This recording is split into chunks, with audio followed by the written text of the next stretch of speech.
Ripley, you know what that sound means? I can only imagine.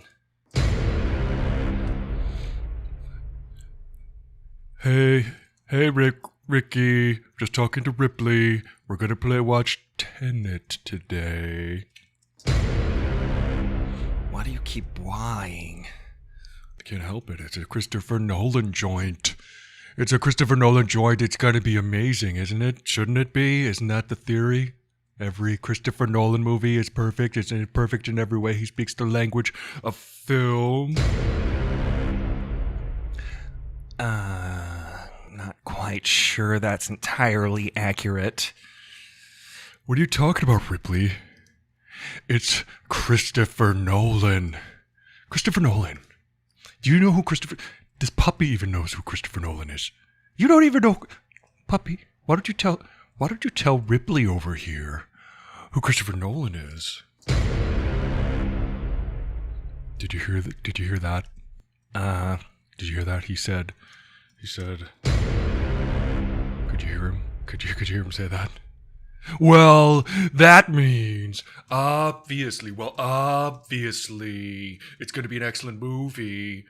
I thought Aristotle saw every Christopher Nolan movie in the theater. Well, we can't right now, okay? Who's talking now? Look who's talking.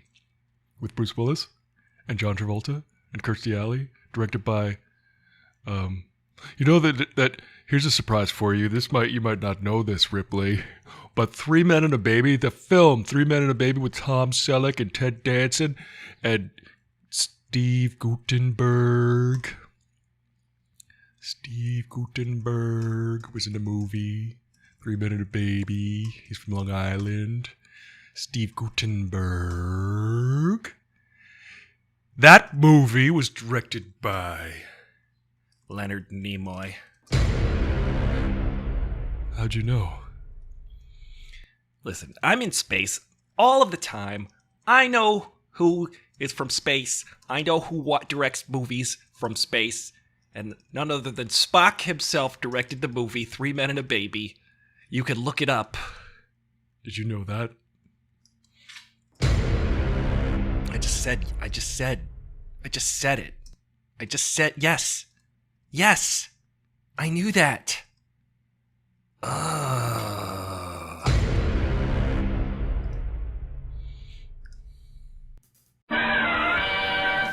Hello, everybody. Welcome back to the Aristotle Full Throttle Show. I'm going to do this so that my camera can see me. My camera is out of focus, it's out of focus, it's out of focus, it's still out of focus, and it'll just stay out of focus. All right, hey, what's up? Hey, Ricky Elliott, how's it going? It's time. I see that Ricky is here. That means we got to do his intro. None other than...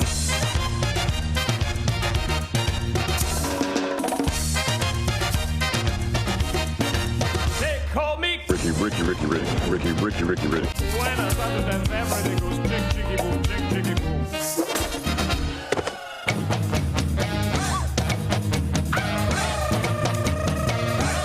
Ricky? He got theories. Welcome back, Ricky, to the show. Today, I know you've seen Tenet. I know a lot of you've seen Tenet. I love Christopher Nolan movies so much that I, in fact, have seen every single Christopher Nolan movie in the theater since Memento. You want to challenge me on it? I was at Sundance Film Festival when Memento first premiered.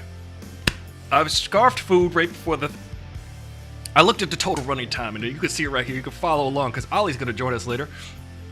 The total running time, 2 hours, 30 minutes, 43 seconds. So I had to stuff my face with food before I came onto the air just now, because I figure I'm going to be here a while.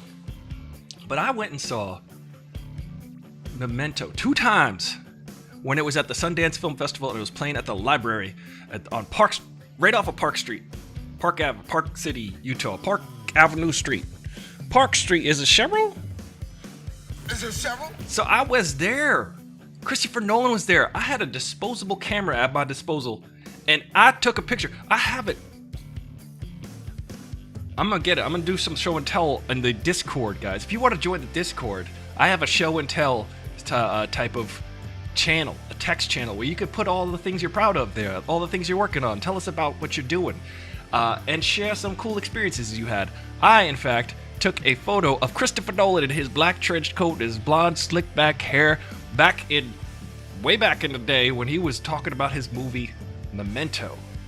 And ever since then, I was like, oh, this guy, I gotta keep an eye on this guy. He's a good filmmaker. He sure knows how to talk films. He sure knows how to make films. He sure knows how to put on a British accent. I say that because he's American. I just blew your mind. I just blew your friggin' mind. Christopher Nolan has got dual citizenship. His parents, one's American, one's English. So if you listen to Jonathan Nolan talk, Jonathan Nolan is his brother and author. His brother also writes a lot of the Christopher Nolan films. Jonathan Nolan, he created the Westworld TV series on HBO because apparently they've got a deal with Warner Brothers and HBO, it seems like, those brothers. But at Sundance Film Festival, many moons ago, I was watching these two brothers talk about their movie Memento, which they co-wrote and Christopher Nolan directed. Since then, obviously, Christopher Nolan has tried to branch out on his own, so he did Inception all on his lonesome. His brother helped him adapt all of the other stuff that he did, like Prestige and stuff like that, and the Dark Knight series. He and his brother worked on that. But Christopher Nolan's solo projects, basically, the ones that he wrote and directed, his auteurship, started around Inception. The inception of his stuff started around then. And then he did Interstellar. And then I think, correct me if I'm wrong, Ricky, is this just a Christopher Nolan joint, or is it a Christopher and Jonathan Nolan joint? But here's the point of my story. When I was watching them both talk, Jonathan Nolan didn't have an English accent.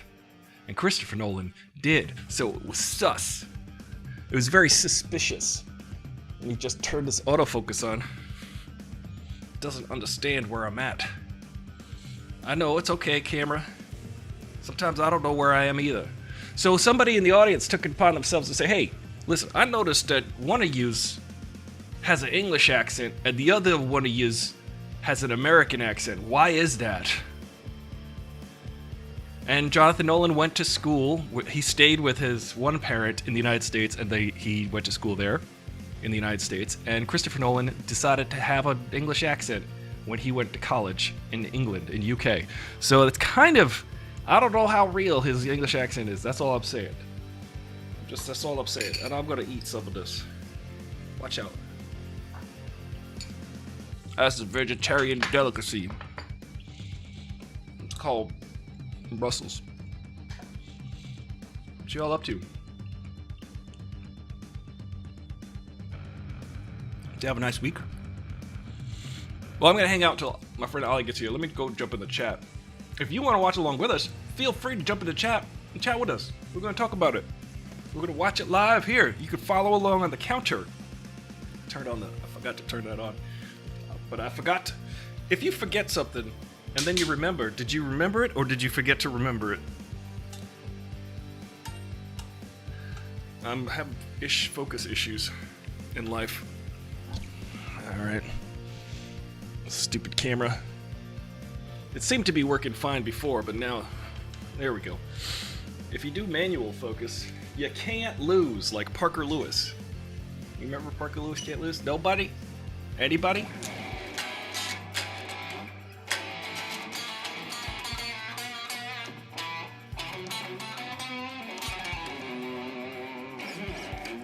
Alright, let's pause the music, and let's play some music, shall we? See, Oliver has some adult obligations currently, and me? I have to play guitar. I've been learning the drums, guys. I've been playing the drums for about 5 months now, and I dare I say I could play about 5 songs for real. I'm proud of it. I haven't been doing any live streams of it, because sometimes it's just where I want to go to get away. I want to get away. I want to fly away, just like Lenny Kravitz. Obviously.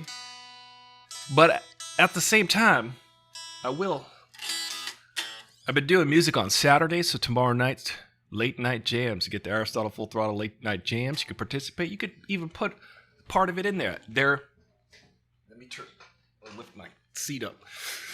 Got a booster chair. Yeah, you could. The fun is musical experiment Saturdays. We come up with ideas and then we just put it all in a pot and we stir it up and see what happens. I enjoy it. It's fun. I gotta fix what these headphones is gonna be on all night long, so I might as well.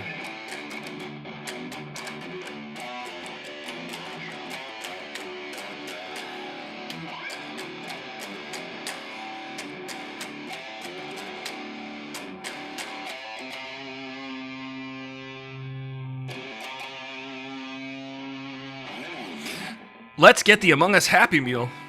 Ooh. Is there a homunculus among us? Is there a fungus among us Happy Meal? Does it come with mushrooms? I would like that, please. Wesley.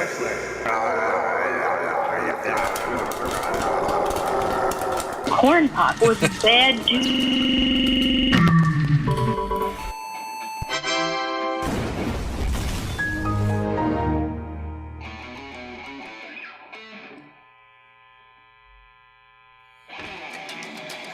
Welcome, Wesley. We're gonna watch Tenet today. I think it's rated R. It's rated R for ridiculous, I believe. And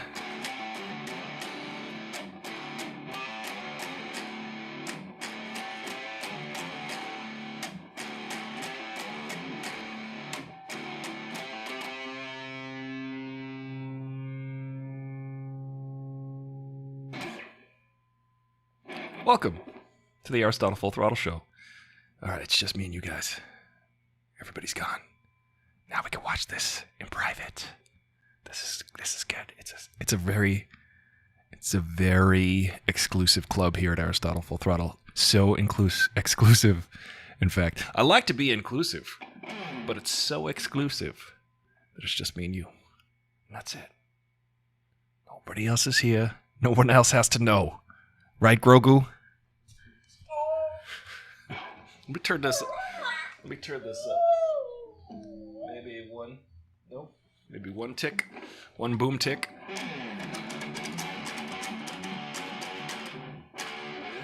Do you have any requests? I'm happy to play some songs and music in the meantime as an interlude before we start watching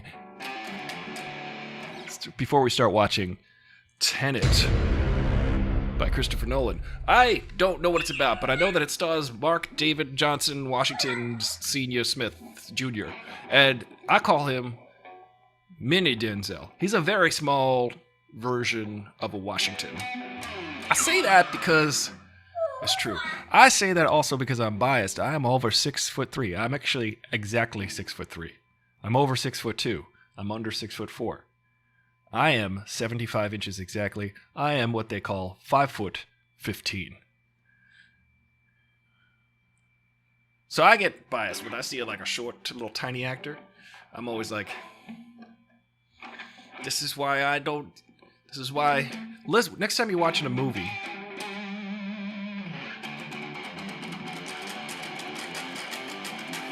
I happen to be way taller than most actors. But it's okay. Alright, I'm gonna play a song here. What's a cool song?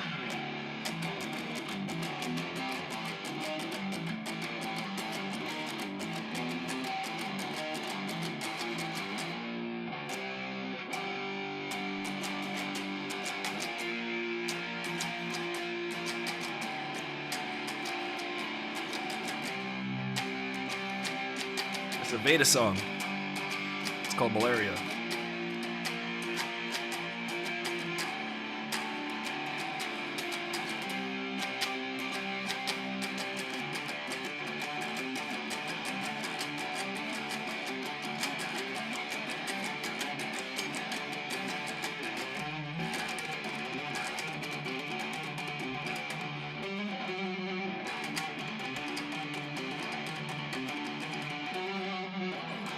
I don't know how loud this is.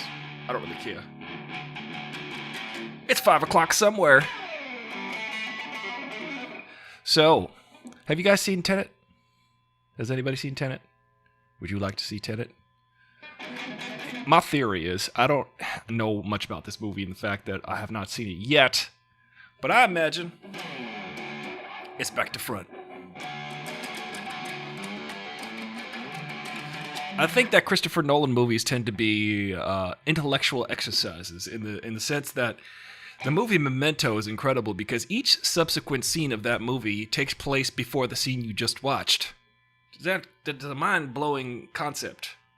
So every 10 minutes, every scene, every slice of that movie took place. Each one that comes after took place before the scene you're watching and ends at the start of the previous scene.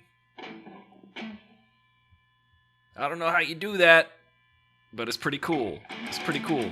It's a different take. It's a different angle on filmmaking, and that's what Christopher Nolan is good at. So I'm wondering why they spell Tenet the way they do. I'm wondering if it's the same as Back to Front. I wonder if there's some kind of palindromic thing going on. I imagine it's all of the above.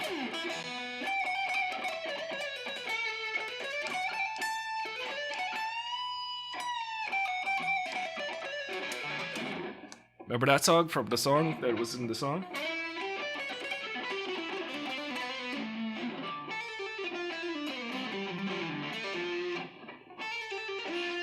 I was trying to play Randy Rhoads earlier. I think that's how it goes. That's how it sounds to practice on a guitar that's out of tune. Welcome to the Aristotle Full Throttle Show. I implore you to subscribe, like, share, follow, do all of the things. It would be fun to hang out with you 5 days a week, Monday through Friday, 5 p.m. Pacific Standard Time. This is when we do the show. We talk about geeky things. We have fun.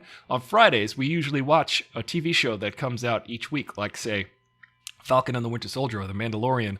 Or on Wednesdays, we was watching The Expanse. But now it's free for all Fridays until Loki comes out, that is. And Loki's going to be on a Wednesday, so we might have to shift things around. We might have to play like Jackbox on Friday and watch Loki's on Wednesday. Even though the internet likes to watch everything at midnight, I'm sure I'd get a lot more viewers if I did, but I wouldn't have the same group of people here, which I love and respect and care about.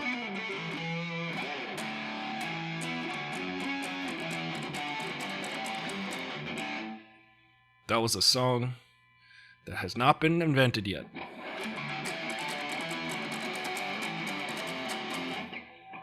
What'd you think?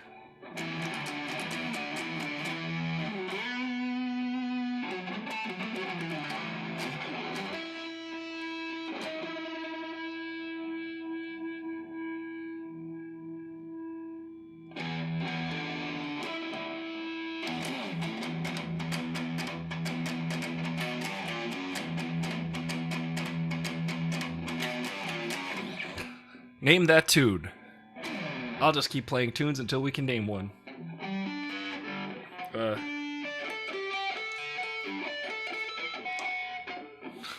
I could play it.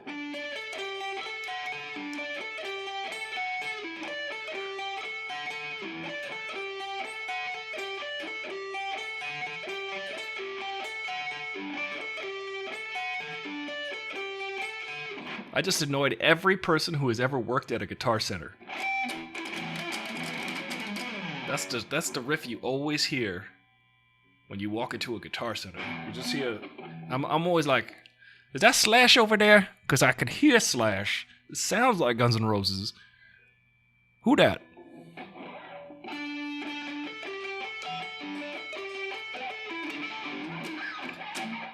Let's get the Among Us Happy Meal.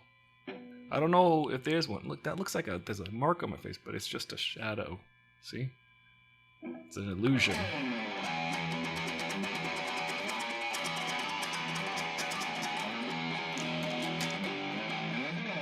What's a good rock song for the occasion? You ever notice that the song by Metallica, King Nothing, is the same as the song by Metallica called Enter Sandman?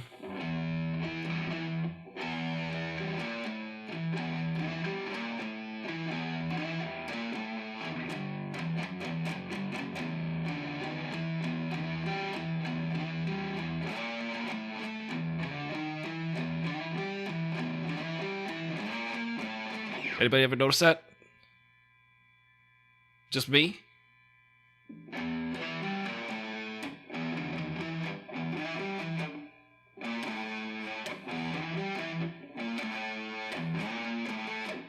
Nobody? Alright, remember this part?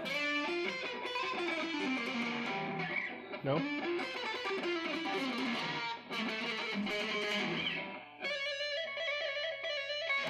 Well, we're having a good time here at Aristotle Full Throttle. I am anyway. This is my meditation every day. I come here. This is the happiest part of my day. I get to talk to you. And you and you. And also you, Grogu. Yeah. You know, it's a Friday night, and everything's opening up again. I don't think anybody's around. I think everybody's having a life right now. I know, it's hilarious. I was thinking that too, Grogu. I was like, yeah, you know, it'd be fun if I hung out online. For anybody who's deciding not to go out yet, because we're not safe yet. Yeah, Grogu, I was hearing that people, if they do not get a vaccine right away, 95% of people don't get a vaccine. Chances are we're not going to really feel a herd immunity. That's right. Herd immunity. And we need that herd immunity to get through this. Otherwise, we're going to have like 20 to 30 years, I just heard, of chronic COVID situations. There are clinics in the United States that are filled with vaccine, but empty with patients. And there are countries that are filled with patients and empty with vaccines. It's kind of embarrassing. The United States is embarrassing. I'm embarrassed to be an American. And during this time, we're the country with the most COVID deaths. The United States. We brag about being the best. We're number one. We cannot be beaten in the number of COVID deaths, it turns out. So, please get a vaccine. It's very easy. And I thank you for being a part of the solution and not the problem. If you get the vaccine, it's actually... Oh, we got someone here, a special guest, to let us know about the vaccine situation. Who is it? Who is that? Who is this person? It's just me, Dr. Baby Yoda Fauci. Listen, guys, we need to get herd immunity. You know what I'm saying? We need to get there. The only way to get there is if you care enough about getting vaccine. There's no chips. There's no microchips in there. There's no mind control situation. It's just a freaking vaccine, guys. We've been doing vaccines for hundreds of years. It might surprise you, right? It might surprise you that we've been doing vaccines for hundreds of years. But if that surprises you, that means you're not doing enough research. You're not doing enough research on vaccines. You're just coming up with ideas of your own and saying, the vaccine's got microchips in it. Bill Gates wants to control my mind. Yeah, Bill Gates is so interested in my thoughts. That's what you're thinking if you're against the vaccines. You're like, I don't know, maybe I shouldn't take it. Maybe I'll wait for the next person to take it. You know what happens then? We don't get herd immunity. We don't get herd immunity at all. And then, come on.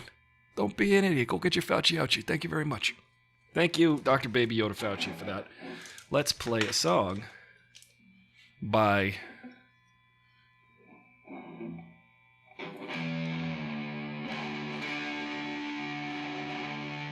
Beck.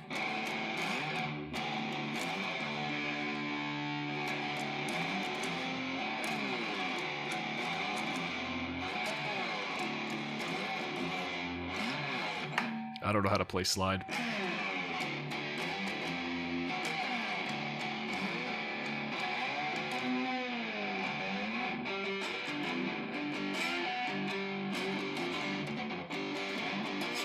I don't know. I'll spare you the details. Remember this one?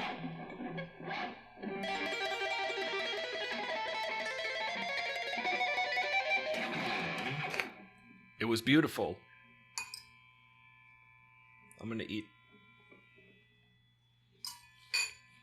What are you guys doing tonight? You guys have Happy Meals?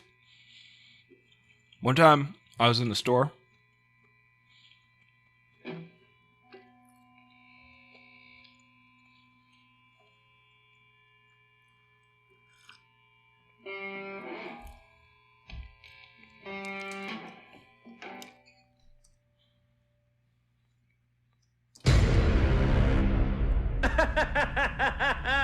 Humor! I love it!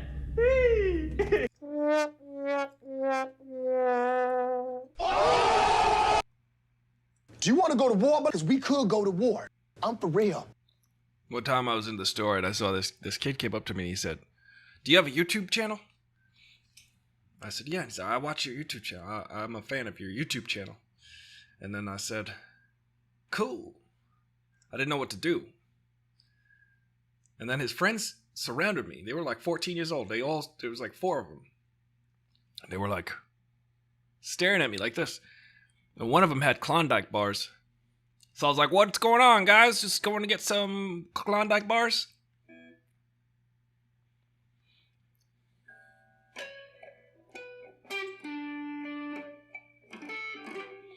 It was hilarious inside my head. Flawless victory. Thank you. Oh, remember this one?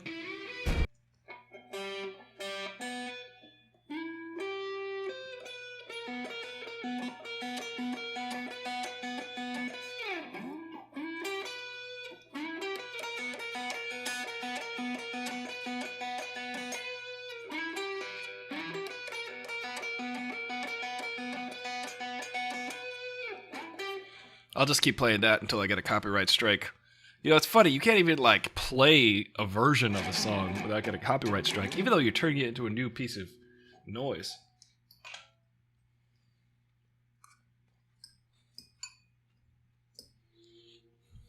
Hi, welcome.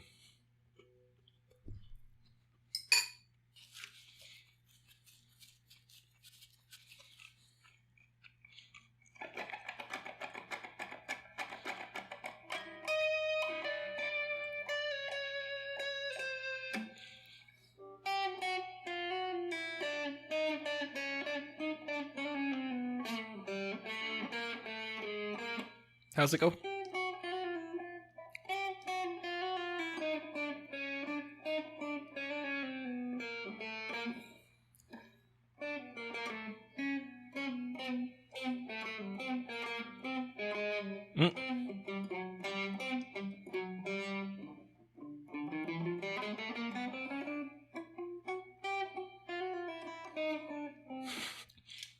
Listen, I'm no Hans Zimmer.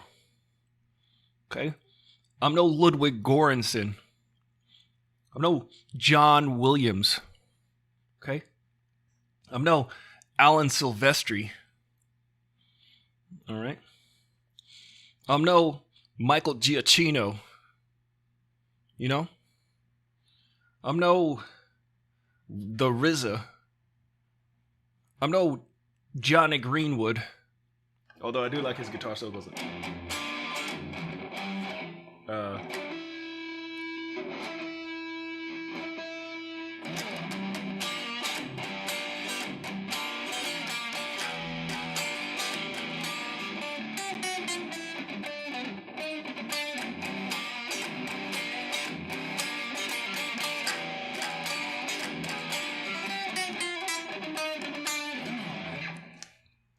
I think that song's called Just. I don't know. Who knows? Help computer. Oh yeah, this one's a good one. What's in the box? What's in the box?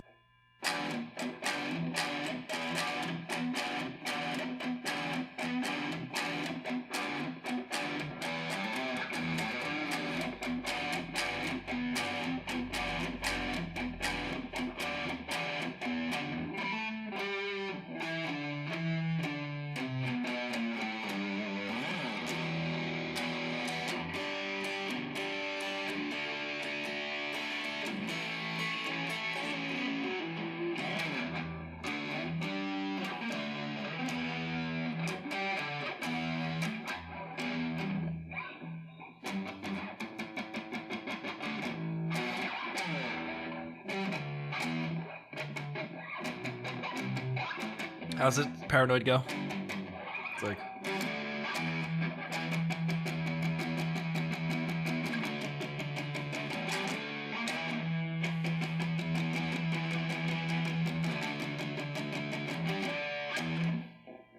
Let's play every song by Black Sabbath.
I'm trying to play a solo I haven't played in years. And you gotta remember it. So it's,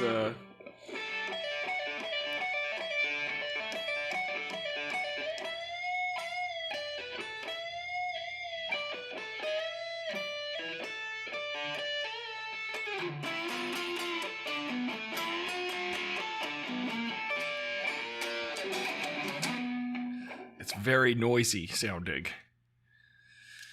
Well then, here. Now you can just... Hey, everybody. This is the Aristotle Full Throttle Show where we play songs for you. Because we're waiting for to watch Tenet together. If you want to watch Tenet with us, the counter will be on the screen. You could watch along with us. Oliver, or OCW5000, will be here in a moment. Oliver...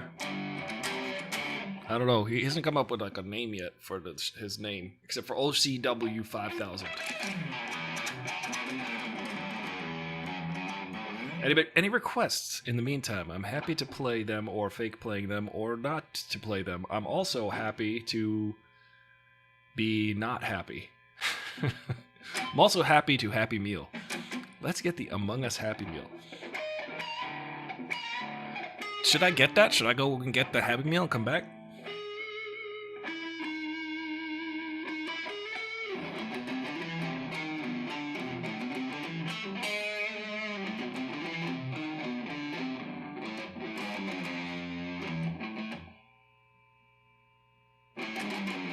Name that tune.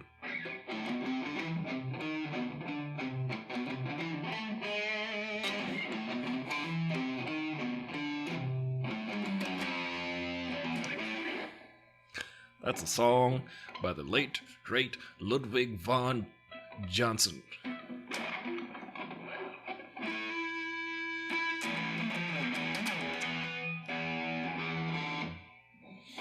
I'm trying to think of a song that you might know.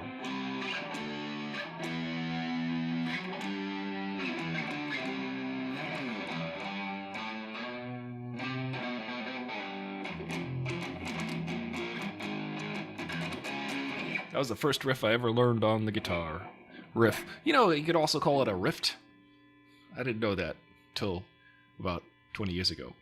It's called a riff, but it's also called a rift. It's weird. A pick is also a plectrum. This finger, that's the A finger. Let me explain. P-I-M-A. And then pinky. Pima. That's beads. P, that means thumb. I don't know why. I, index. M, middle. A, anillo, because that's Spanish for ring finger. That's your ring finger. The anillo. A, Pima. Thumb, though, I don't know why they call it P. Probably because it looks like a P.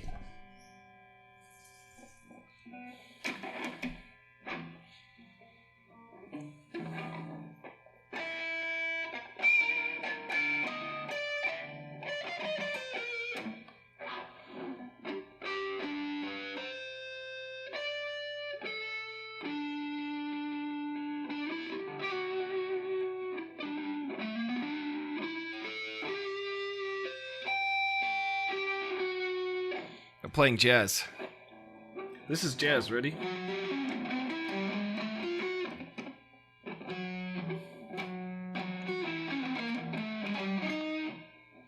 That's jazz. Ready for it?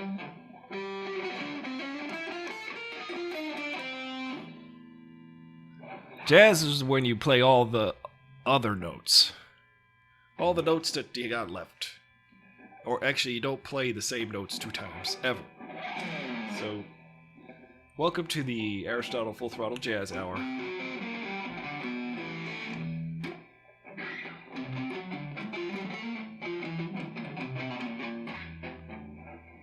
There's potatoes in here, there's carrots. What are you eating? I'm gonna do a one-act, one-man, one-word play. This is the first time it's ever happened in the history of the world. One act. This is a one-man, one-act, one-word play. Ready?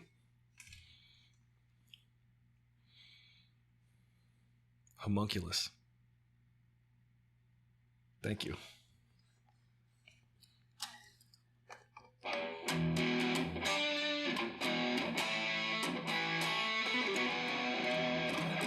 Everybody go ahead like this.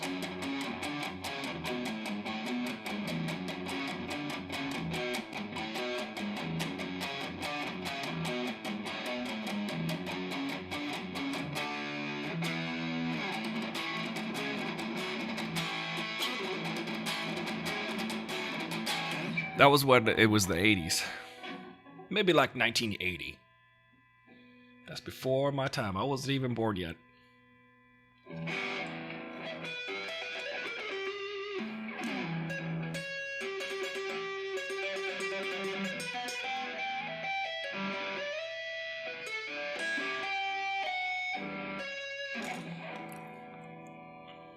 Okie dokie.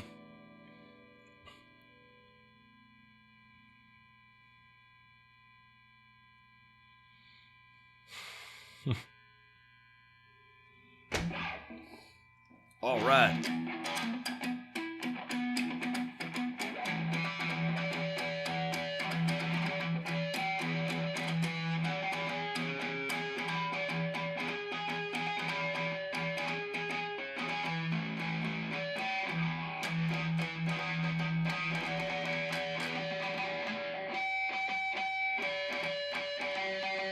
I'm coming up with a song. Ready for it? But it goes.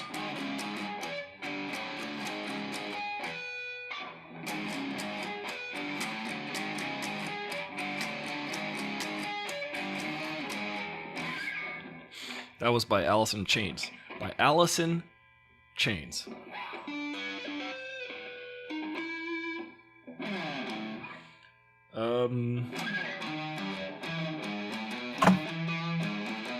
Hello. Who goes Hello, there? check. My headphones were not on. Hold on. Put your headphones on and get ready for it. Because we're going to watch a movie called Tenet for 2.5 hours. I was going to say, how long is this one? Should I turn on my hair? 30 minutes, 43 seconds. Turn on your camera, and I will put you inside the other TV. Hold on, watch. Is that a thing you can do? Let me get some lighting better.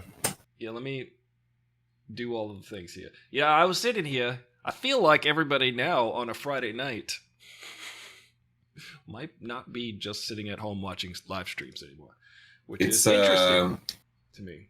It was lucrative while it lasted. Yes, and by lucrative, you mean, well, what else was there to do during this time? Here's the thing. Inevitably, a lot of these things are here to stay. Yes. Like, for instance, good and bad, like the yeah, there we go. That's a little too low. I think I saw the New York public school system. The New York public school system just said that there's no snow days next year. They're going to do remote learning. They got snagged.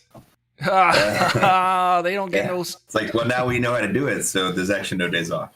There's no. You know what? That makes me happy that we grew up when we did with no remote learning. I mean, there was when I was a child.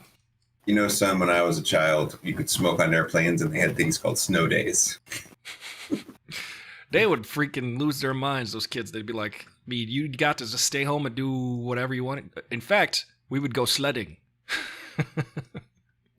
Well, I tell you what, no, it's not too late because I don't know what the sledding situation is like in New York City, but I took the boys sledding a lot this year, and we made I think I sent you pictures. We made a giant like a snow sledding hill in the backyard.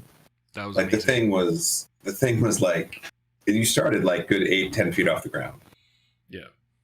Because it was built on the deck and then down onto the main ground. It's pretty sweet. I got big ideas for next year. But so they'll get. Hey, what's the big idea?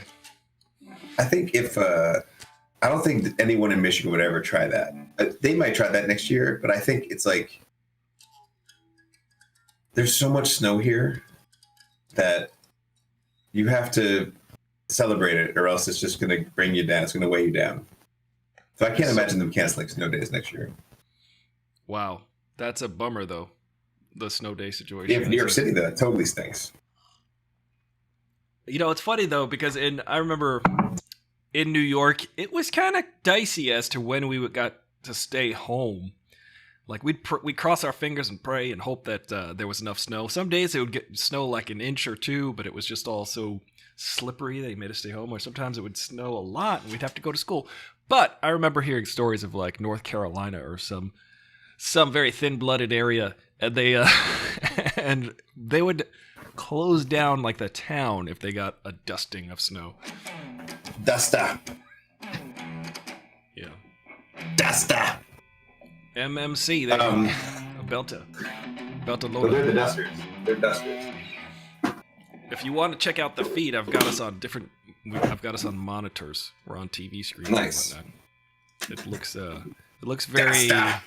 It looks exactly as unprofessional as I want it to. Hold on, I'll get onto there in a second. It's kind of the design. What's up, 420 artists? You came here just in the nick of time because we're about to start the show Tenet. Oh, if you have yeah, it looks like HBO, I'm in a TV. That's great. Yes, you're on the TV. We've got Tenet down here, so people can follow along with the counter. And that's the movie we're watching. And 420 artists, come and watch this movie with us. I think you'll want to. So let's... I gotta say, your camera is much better than my camera. But we knew my that. camera costs But $3,200, and that's not including the lens. Listen, I'm not measuring. We're not measuring the lengths of our wallets here. I'm just saying we're not measuring the lengths of our lenses. Yeah, exactly. Yeah. Is yours, how do the ladies put it, telescopic? Well, let me tell you, I bought this camera on credit, which I finally paid off, I think probably a year and a half ago. I bought it like 3 years ago. This is the Mark IV, Canon 5D Mark IV, and I bought it because I had a job coming up where they exclusively wanted Canon 5D Mark IV users because there's a Wi-Fi function where you can actually send the photos directly to your phone to an app from the camera. So they wanted us to like instant message. It was a crazy setup. So while we were shooting this concert, we had to download the images from the camera onto the phone and then text them to a text chain to editors immediately. So within like minutes of shooting a thing, like they would be up on the social media sites. So it was actually pretty intense. Did you have to text your photograph to 83439? 8675. 867. Did you? First of all, that is amazing. How many years ago was that? 3, maybe 4, probably 4 years. And it's amazing what you can chain together with technology. I was just thinking about Biden gave a speech this week. I was like, I know you might be vaccine hesitant. Maybe you like to get your information via text message. Well, I'll tell you what. You can text your zip code to the following number. Write this down. Like 84332. Text your zip code, and you'll get texted a list of all the places nearby you where you can get vaccinated. And it was funny to hear someone who probably grew up after technology explaining to people who are like a generation above. Technology. You know what I mean? Yeah, I do. I feel like anyone who's like our generation or younger can figure out the internet pretty easily. Yeah.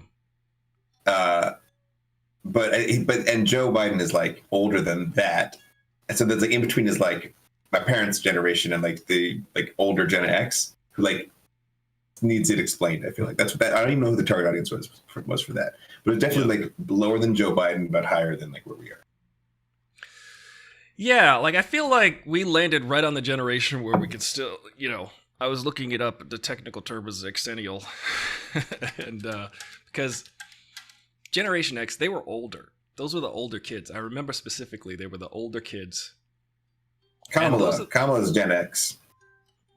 Kamala's Gen X. Yeah, they were slightly older, and they were.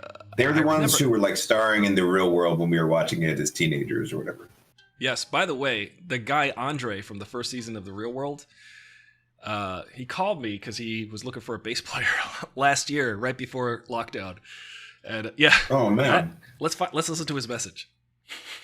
This is a fun show thing to do. This is Andre from The Real World, ladies and gentlemen. I will call him back eventually, but we sort of semi-connected. Hey, this is for Aristotle. This is Andre. Calling to see if we can get together. Give me a call back. 213-842-2202. Oh, wait. 213 Uh-oh. What are you doing, Sorry. man? Sorry. Don't call that number. Dude. There's only 2 people watching. It's okay, Audrey. If you get a phone call from somebody, it's my fault. I will pay Here's the for your thing. line change. Andre, if you get a phone call from anyone other than Aristotle, there's no way you should let him be in your band. I'm sorry. Listen, that's fair enough. That's fair enough. I am sorry. It's okay. Hey, I meant to lead with this and I messed up. I thought of a good tongue twister. I need your opinion on which one's trickier. A rat is an infernal vermin. A rat is Say an that. infernal vermin. Or a feral rat is an infernal vermin. A feral rat is an infernal see? Ooh. A feral rat is an infernal vermin. There you go. A feral rat is an infernal vermin. Ooh, I do get tripped up. I think maybe rat is feral an is better because infernal it forces you to the fair with the infernal. And then the rat in the middle is good because it makes your mouth wide, and all the other stuff is like first. What about a feral ferret is a feral ferret? A feral ferret is an infernal vermin? That's a little too consistent. You need something to throw it off. It has to be slightly different, I think. Feral rat is an infernal vermin. A feral rat is an... Or just a rat is an infernal vermin. Because sometimes that one's tricky for me to say. Curses. Anyway. Wait, listen to this. Remember this part? This part was cool. It's echoing. I'm a little at the beat.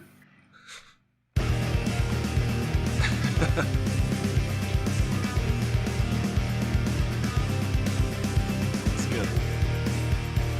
There was like bass swooshes. Yeah, you know what? I changed that fill live into a triplet fill, and it was much better. I wish I had thought of that before we recorded. Well, so it was like like. Actually,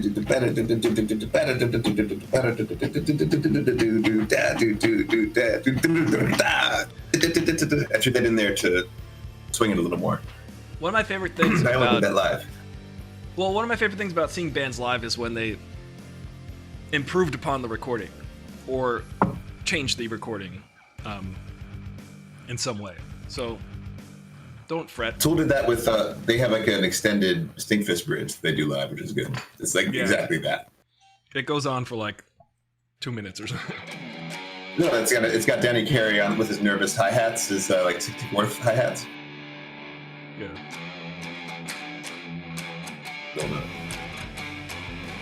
Yeah, and then that is a really cool. Yeah, they do it.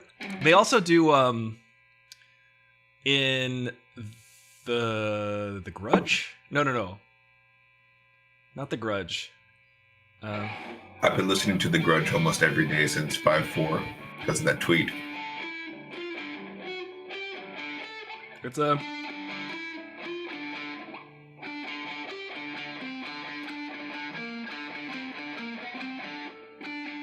Oh, yeah, that's close. That's Schism.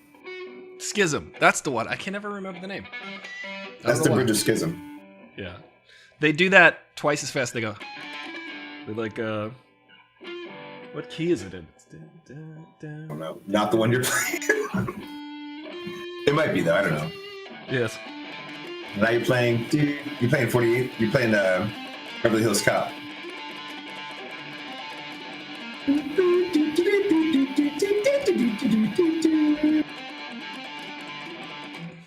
They just do it twice as fast.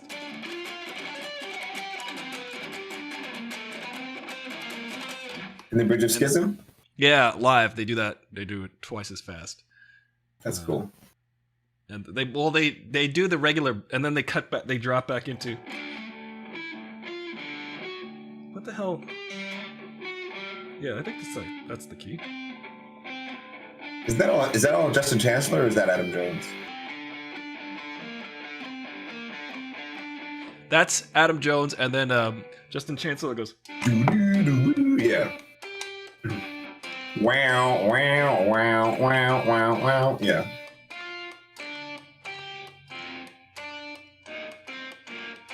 With his whammy and his delay. It's pretty rad. It's super rad.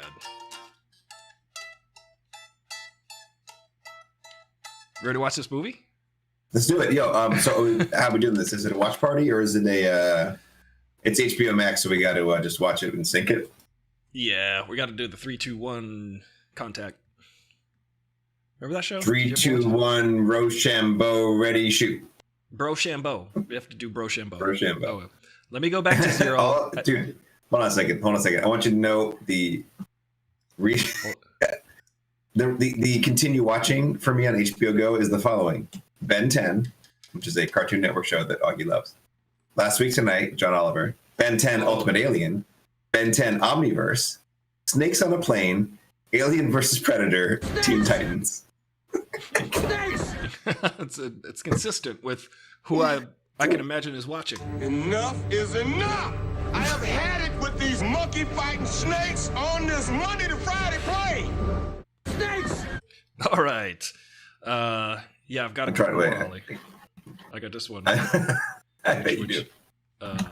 I've got so many screens on this other screen. Hold on. I can't even see what I'm doing. Oh, Game over, man. It's game over. That's classic. And also, Wait, are you at... Okay. Game over, man. I'm at 0-0. We're going to watch the ad. I'm at 0-0. Yeah. Okay. Yeah. There's a skip ad, but I feel like it's got to be... No. Yeah, it's going to be... We'll sit through it and we'll enjoy it. Because we'll just enjoy it with so much. We're just going to enjoy it. Oh my God, the quarterback is toast. Stop. You're going to make me giggle. That's so good. I see him. That's one of my favorites. Because when I'm playing Fortnite... I see him. It's appropriate. And also... Now I have a machine gun. That's a good one, too. Yeah, I got the whole... Now I have a machine gun. Ho, ho, ho. By the way, I believe that is Alan Silvestri who did the music for that. I'm not sure if I'm wrong. Correct me, but I know that he worked on Predator. But listen to the... No, it's Michael Kamen. It's either Michael Kamen or Is there several? I think it's Michael Kamen. I forget. If you guys know, let me know in the comments. But listen to that little... Now I have a machine gun. Ho, ho. That little sound in the middle is so cool. That little... Hey, Harry. Yeah. Hey, Harry, guess what? If I ever worked with Michael Kamen, at the end of the day, when he'd go home, I'd say, see you later, alligator. Because he's a Cayman. That's right. Just to be annoying. And he'd be like, I heard it before. I'd be like, I know. He'd be like, do you know why I think that's layman? Because that sounds like Cayman. He said, after a while, Crockett Damon. If my name was Damon Cayman, I think that's the perfect name. I'd talk like Jason Bateman. Jason Bateman, by the way, incredible actor. Incredible. He's very funny. Watching Ozarks. I think that's how That's you say good. it. And he It's actually pronounced Ozark. Both of them. Laura Linney's amazing. Yeah, they're all so good in that show. And I'm like, what? These guys are good at the acting thing. The best part about Jason Bateman's acting is that he's literally just always just honest and real. That's why he's kind of the same guy he is in Arrested Development a lot of the time. You're just like, yes, he's the same guy, but the reason why it reads so well is because it's just he's always in the moment and real, and you're like, it's kind of authentic. It's super great. All right, it's funny. He was. Did I send you that podcast of him and Will Arnett and the other dude interviewing Stephen Colbert? No, it's very funny, and his sense of humor is exactly what you're describing. It's like he's just the same as he is on Arrested Development because he's just being honest and dry. Yeah. He did a monologue on SNL, I think last year, and it wasn't that good actually. I was just kind of like, he's acting the monologue, and I think a monologue has to be sort of a real moment. Like I feel like you have to connect in the moment, and I think I don't know, I think he sort of prepared it too much, or I don't know what it was, but sometimes it's hard to write for. Also, monologues are hard to write for the person because to get that reaction, you have to really write for not the character, but write for the human. Yeah. Who you probably just met like on Monday. Yeah, that's true too. Like the idea of his monologue sketch was actually pretty funny because he was talking about how he got attacked by a chimpanzee during the Good Nights like 10 years ago when he hosted SNL, and they show the clip of it, and it like it grabs his shirt, and he's like, "What?" he's reacting like, "Oh my god." He's definitely afraid of rightfully. The chimp's gonna grab me. I wasn't expecting this. Yeah, it's a wild animal. It could literally tear your face off, man. And he was worried about that, so he was trying to like say, "Listen, Saturday Night Live, you put my life in danger one time." And it was a pretty funny idea. It just didn't really read. I don't know what's going. So Elon Musk. Should have had Mark Wahlberg just say hello to your mother for me. When in doubt, just bring in the ringers. I think that. Yeah, Elon Musk. We were talking about this. He's going to mention Dogecoin tomorrow, I'm sure. Definitely. Why? Like he's a fool. Like he's like a party animal fool. Like of course he's going to do it. There's no way he's not going to take that opportunity. Right. Like to drop. Here's why. Who's gonna stop him? Nobody. I mean, they could bleep it out, but that would be stupid. Also, I think it makes perfect sense. I realize more and more that we should talk about current events. But it makes perfect sense that... Wait, was that a should or should not? Should. I realize this. It's probably more interesting to talk about what's going on in the world constantly. But instead of who played what on a Tool song came out 20 years ago? No, but that's also fun. I like to interweave it all. That's current events. That's current events. It's current in our events right now. The funny thing is that SNL is not gonna just take a pop cultural phenomenon that's currently happening and ignore and ignore it. That would be so ridiculously stupid. They're pretty notorious and good at quote unquote. If you think they're good at jokes, I tend to think so. Here's the weird paradox about Saturday Night Live. Everyone still watches it. Everyone has their favorites, but nobody can agree that it's actually funny. Well, because you can't admit to liking things anymore, because that means that you're played out, homie. Well, but I'm talking about my whole entire life. People were like, the show isn't funny anymore. And like every year they're like, oh, this show sucks. It's not funny anymore. Or people just say, oh, SNL, it's not funny. And I'm like, it's a 90-minute variety show. And pretty much every show has a moment that is like, okay, that was pretty good. If you put it on a 90-minute show every single week, and then there are sketches that last years from that show, go back and try to watch the entire show and tell me that the entire show was solid gold. So yes, yeah. For example, part of it is like every generation when it's happening, they're like, oh, SNL's gone in the toilet.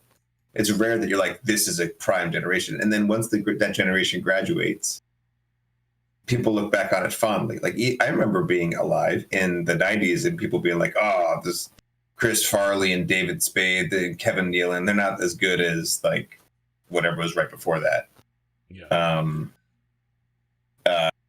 Which was, I guess, more Phil Hartman and it was more Phil Hartman driven. Who else was back then? I guess Phil Hartman was in the 90s too. He kind of crossed over.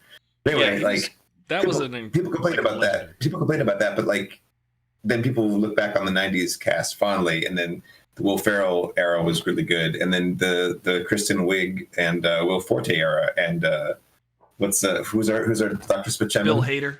Oh, and Bill Hader. That era was. People complain when they started, and it's like, and then that was a fantastic era, and this crew is also good. So like, I think people complain about it in the moment because they're afraid of being like, it's easy to be counterculture against what used to be counterculture, but is now like the establishment. But it's like people tend to look back on it fondly. So and it's also stuck around so long because it has been consistently good and evolved and changed over the years. And you're right, like you look back on the hits, not the misses. That's exactly it. And I think that there's a term for it. It's the rose-colored glasses effect, but there's an actual term for it. Basically, like, when people rosacea? Say that, it's the rosacea-colored eyeballs. It's very disgusting. That's not it. People often look back at their childhoods and say, oh, the music was really amazing when I was a kid. I defy you to find a top 40 chart of any week growing up that was good, that was solid good. Maybe there's like 1 or 2 songs that you remember. Maybe there's like 10 songs you remember on the top 40. 2 of them might have been like good and lasted long. And then you look at the rest and you go like, oh yeah, most of these songs are garbage. And for some reason, I only remembered the good songs from the time. Dude. But yeah. I had a classic rock station on, and now we're classic rock. So it was playing Guns N' Roses' November Rain, which is, now classic rock. Whereas when we were kids, that was like not classic. That was like modern rock, right? But that's what happens when you get old. And then I remember being like, this song is just like, it's not, I don't like it. It's cheesy. I get why people like it. It's epic. So I'm not taking it away from the song. But I'm also listening to it with sort of fresh ears. And I was like, this is a really simple nothing song. Yeah. I was thinking about that song. I was thinking about my doorbell when you go to ring it. I was thinking about that song the other day. So, see, that song has got verve and is always going to be feel fresh. Yeah. It's just a catchy tune. Those White Stripes was good. It's got something to it. It's got a boogie down. Not think about Makes you want to boogie. Makes you want to boogie. But I was listening to those songs in my head the other day because I was watching. Interestingly, because Shannon Hoon popped up in my Instagram recommendations, which is a lot of rock and roll, a lot of drummers, a lot of guitar players. Well, then you're doing it right if you get a lot of drummers. Yeah. Also, because I think I visit Kelsey's profile frequently, there's a lot of dancers that pop up, and I'm like, okay, that makes sense. You're doing it right, man. You got dancers and drummers. What else? I mean, you're doing the world right, my friend. It's all cute dogs and famous dogs, musicians. Dancers, and drummers. Dogs, dancers, and drummers, yeah. The 3Ds. 3Ds. Yeah, in 3D. Dude, we should do a show called Dogs, Dancers, and Drummers, and you have to wear 3D glasses for it to be like retro futuristic. I love this idea. I definitely am down to do that. All right. A rat is an infernal vermin. You ready to do it? A feral ferret is an infernal. Let's press play. All right. So, guys, you can. Wait. We're doing 3, 2, 1, go. Is that how we're doing it? Yeah. Okay, go. We'll do that. Okay, ready? 3, 2, 1. Okay. This is the official countdown. Okay, ready? Wait. 3. Okay. Well, okay. You count it off. You're the drummer. That's a good point. 3, 2, 1, go. Oh yeah, little. Dude, what is that? Cello? You reminded me though. I took pride in being the one to count us off. I always took faith in that. It's a serious responsibility. It'd be like a way of being like, I got this, guys. Let's do it.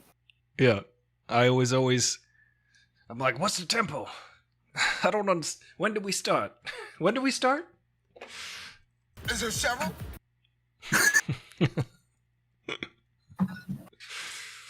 All right. So here we go, guys. All right, so I gotta be honest. I did not know until this afternoon. I was today 8 years old when I realized that the main dude in this is Denzel Washington's son. Yes, I was doing a little commentary on how he's like a tiny little Denzel. He's a tiny Washington. He's one of the small ones. His beard and mine are very similar, I think. He's Washington D.C. instead of Washington State. Yes, exactly. In size comparison, 1-to-1.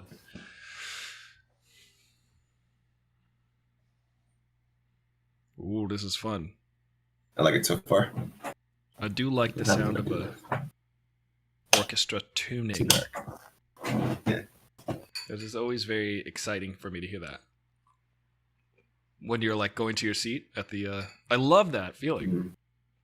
Is the bottom third of the screen black for you? Like it's like intro card or something? Just for me. Wait, ooh, there was a gunshot. No, there's no, it's just letterbox. Oh, he just smashed a cello. I got it. Kill that guy. Who needs a saxophone anyway? Get that saxophone lady out of there. Destroy the saxophone, though. I feel like this is already Inception. The Hans Zimmer horns. Right. Yeah. Yeah, we got this. Nah. Click.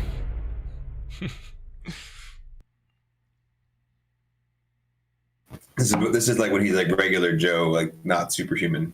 This is gonna be like intense Men in Black, isn't it? I think so. The one review I read was utterly humorless, but I think we could bring some humor to this. I think we could make it fun. Which is, I mean, I don't know. All of these cops, were these the cops underground in The Dark Knight Rises? Humorless was right. What the hell were they thinking? The National Opera House. It's just shot amazingly well. Yeah. He loves these, like, this looks like the Batman lair in Dark Knight. It's like he loves these wide, like, tight spaces. Yes.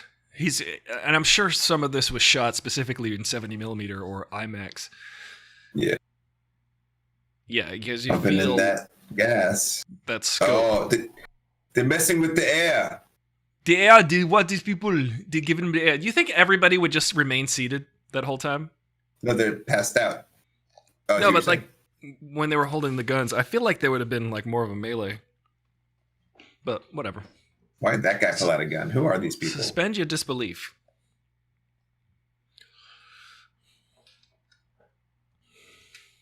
This is extremely intense. I love it. Yeah, I'm already My heart's ready. pumping. The music's I'm good. already- I don't know what's going on. It's intense. I like it. I feel for this dude.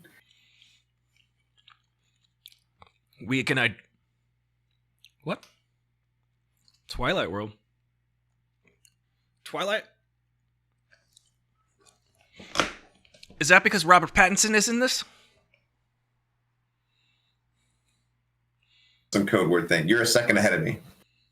That was sweet. Bounce back and forth. Am I 1 second? I could pause and stop for 1 second. There. Smash glass. Jumping through the rappelling.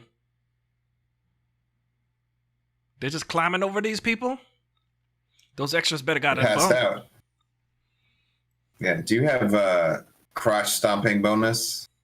Yeah, there's extra fee for that. Just look at this shot. Good heaven. They shot this with so many extras in a giant space. Yeah, there's a lot of extras. Although it's probably 50 Some or CG, 60. but Yeah. So they got moved all Jesus. around.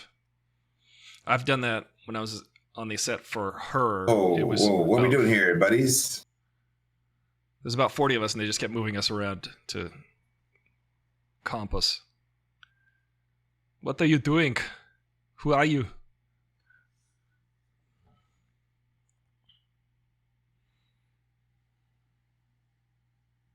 Ooh, what's going on here? It's intense. They're like spies trying to get a certain guy out who's like a spy also, I guess. Ah. There's a double spy. Triple agent. Triple Agent Double Orange. Did they get something from the guy, the Chris Cooper guy? I 'Cause I think Chris he got Cooper. shot. I don't know. I couldn't quite follow what's going on there. There he is. Anybody tell you you look like Chris Cooper?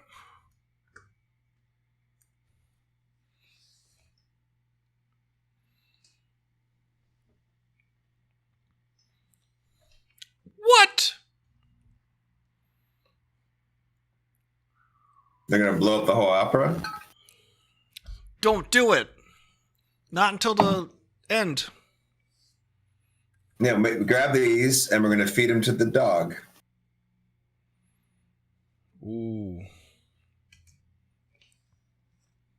Are there any snipers still?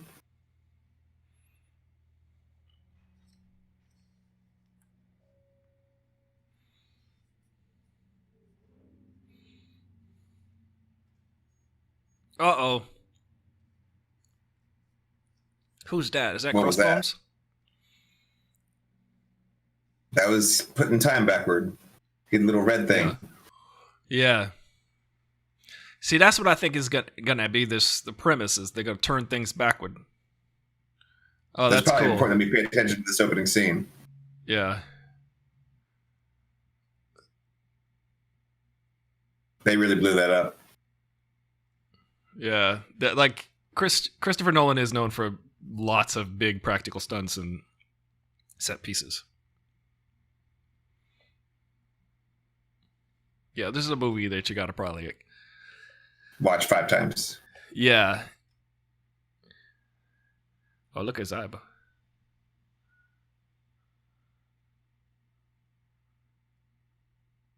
Oh, wow.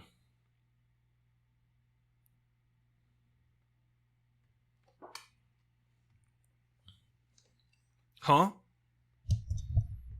It's gonna be like Memento, where you're wondering what you're watching.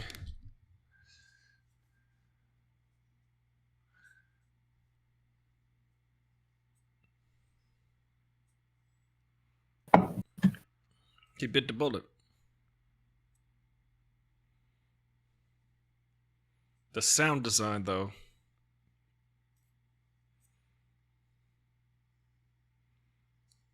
The other guy's just playing like on his phone. Yeah, that makes sense. That's a nice detail. It's Bill's turn to torture the guy. Okay. Is he pulling teeth out? Yeah. Something happens at 7.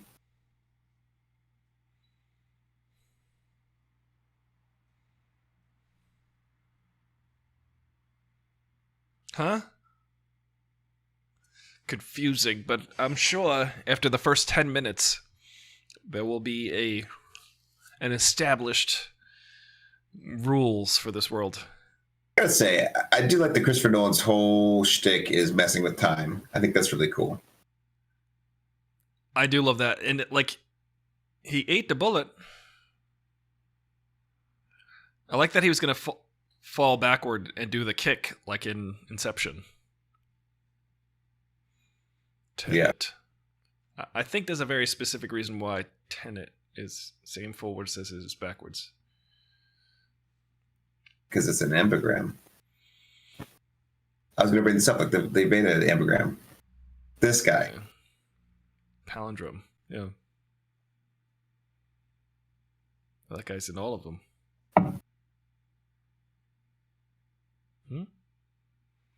Yeah. That test tickles.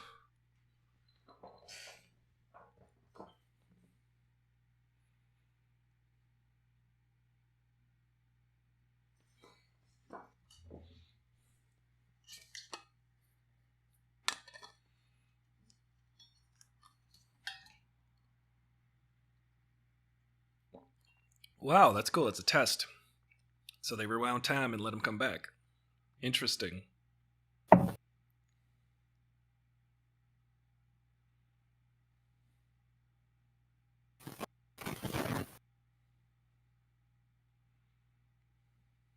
Interesting.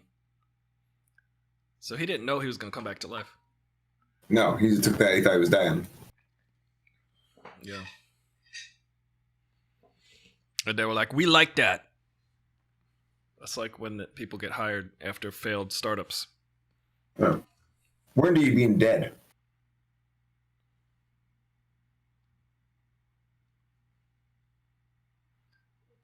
Willing to sacrifice your war. That's what he said. He said, you're willing to sacrifice.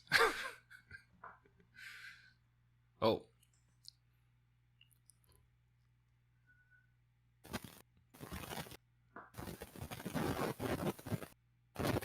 Interesting. It tickles. Ooh. Me and Mark David Johnson, Washington. We have the same beard groomer. Phil, oh. Good beard groomer. That's beautiful. That's cool. There's CG here, but it's so beautiful. Yeah. Yeah. This is real though. The scene with Bane in Dark Knight Rises is real. In the plane? Yeah, they really did hung that stuff from helicopters. And in a plane and I'm with Bane. In a plane with Bane. In a plane with Bane. I'm in the plane now. I got no plane.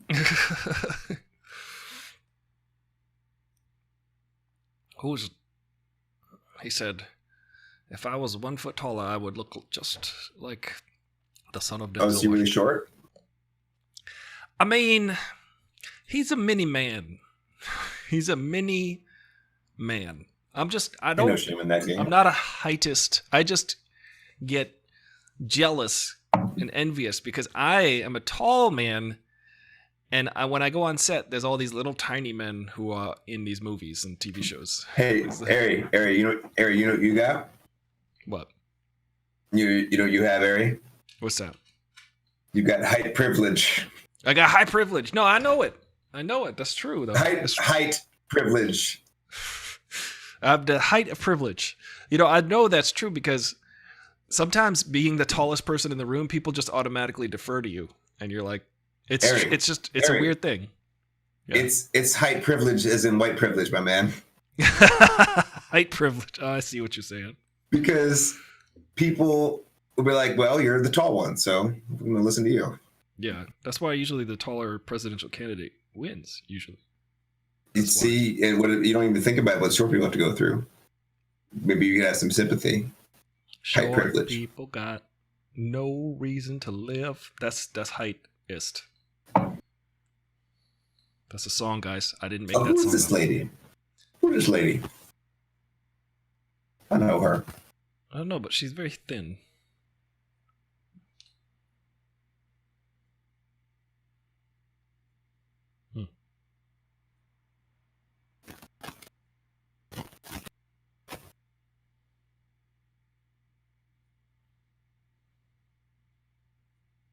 Oh, cool.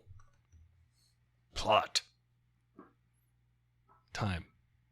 Time stopping itself. Time itself. You pause for 1 second because you're a second ahead of me. Okay. Please. Hold on. Aim it, then pull the trigger. That was about. Aim it. Wait. Empty. Ready? Click. Right. Gun. You shot. Bang. Okay. And we're good. Now I'm probably synced up. How? Yeah. One of these bullets?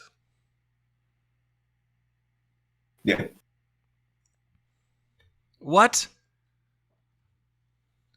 This is cool. This is like primer.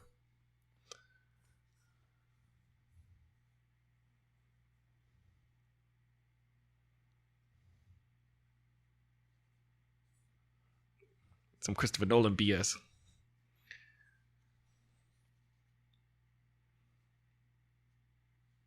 Oh, cool. That is cool. I like this temporal idea.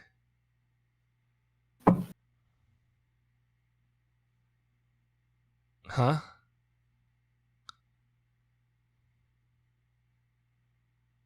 So we gotta... Huh. Wait, what?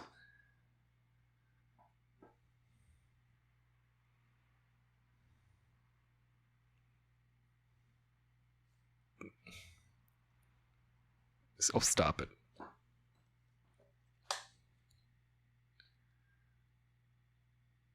They're setting up the rules. But this time... Feel it. Yeah. Come on. That's cool. I like the filming of it. The interesting thing is instead of Leonardo DiCaprio mansplaining it to Elliot Page, you've got this lady explaining it to him this time. Yeah. Because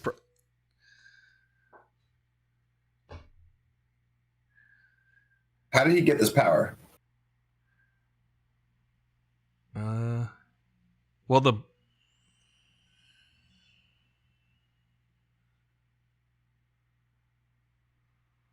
Huh.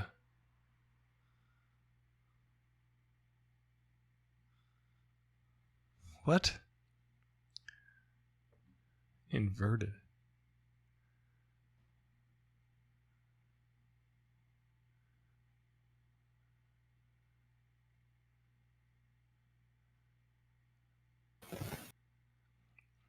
I feel like in order for this scene to work, they had to get even a tinier person than Denzel Jr.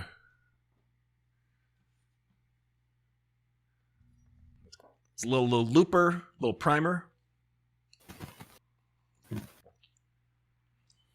Little Tenet.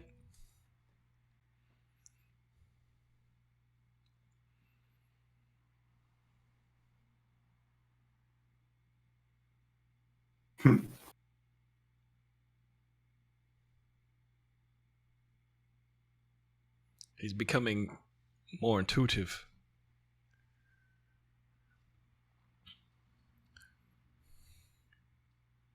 This looks like Bulgaria. Oh, actually, looks like South Asia. Sorry. How dare you? Well, some of those buildings, the way they were like not up to code. Just saying. We all need to be wearing suits all of the time.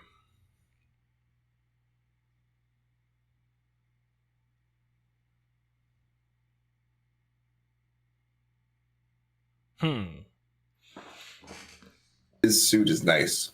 It's a nice suit. Everybody in the Christopher Nolan movies they're dressed to the nines. They really are. Oh, look, it's Robert Pattinson. I like him. Yeah, he's good. He's legit. Except, Twilight. What's his music? It's Ludwig Göransson did the soundtrack to this.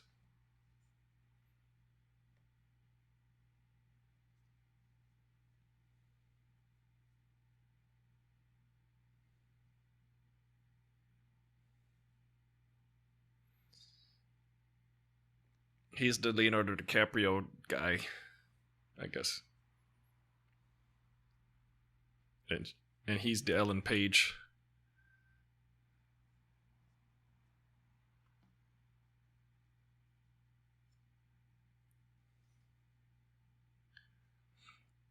You know why they're sitting, Ollie? Because Robert Pattinson's 6'2". Yeah. He's slouching. I guarantee you this is why.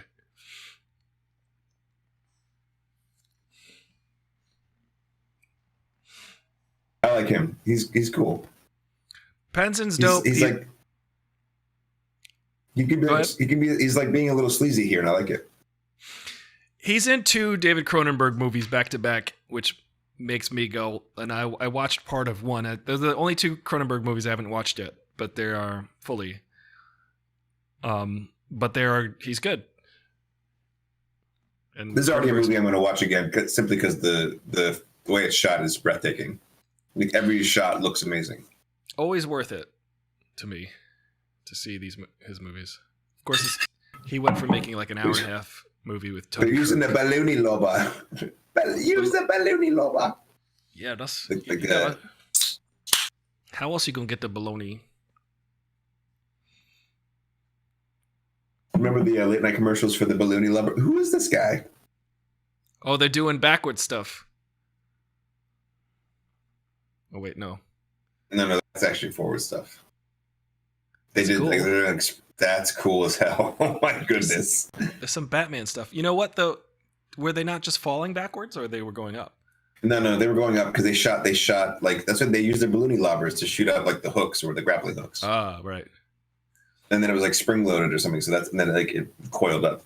Yeah, this is the scene where they infiltrate. Like, I mean, it's a Christopher Nolan Inception. The silency, the most silency silencers you've never heard. Yeah, sure. I'm gonna shoot you in the head, bro. He almost winter shouldered him. Stay back.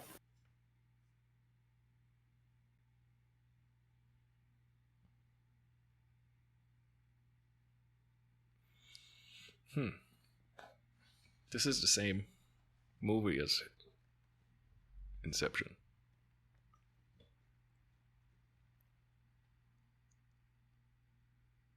Yeah, how the hell should I know, Connie?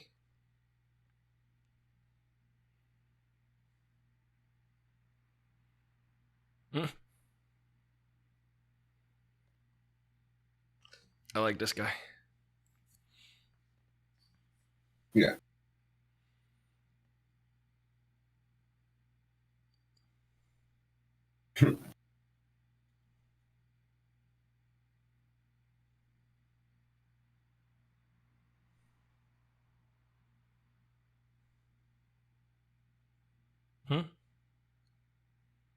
Tenet.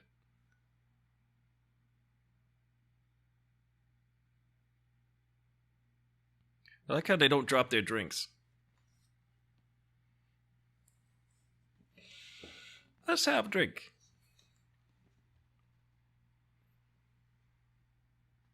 Ah. You made assumptions based on other Christopher Nolan movies. Usually the wife is dead. Yeah.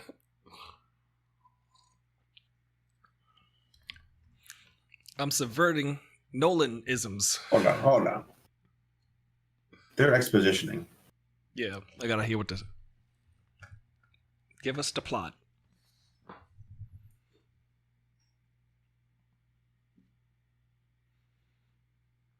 Yeah.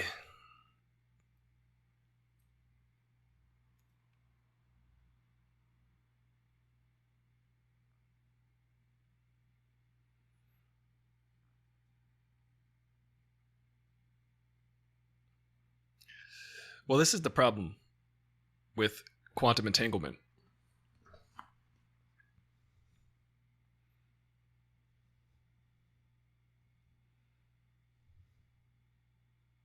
This is actually the legit problem with quantum entanglement because you can only tell the state of the distant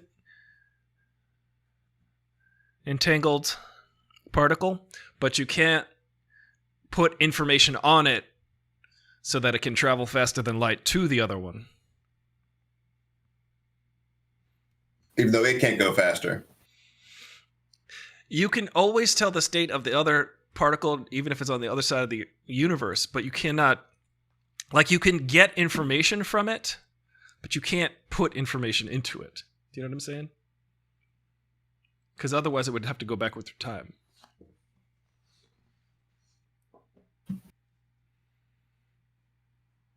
So that's, like, the basis of this movie. Ah, of course it's Michael Caine. Master Bruce.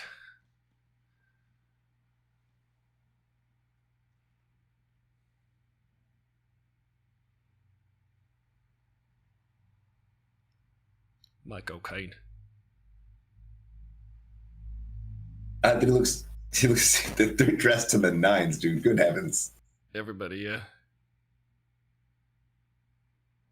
And he's very tiny. He's a very tiny man.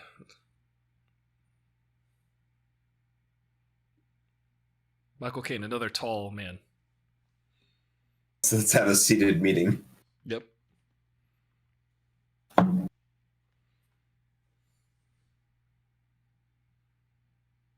I love Michael Caine. He's just talking with a mouthful of food. And I'm listening. I'm here for it.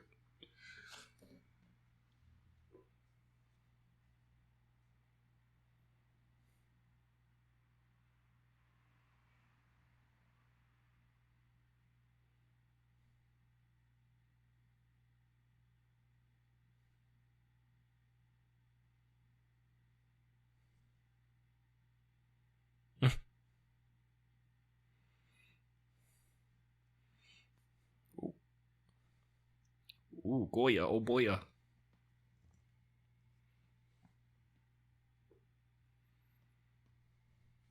Burn. Sounds hot.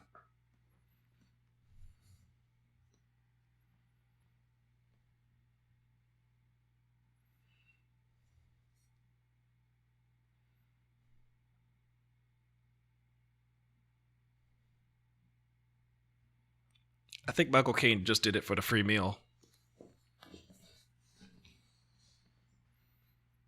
I'd like tomatoes, please. Yeah.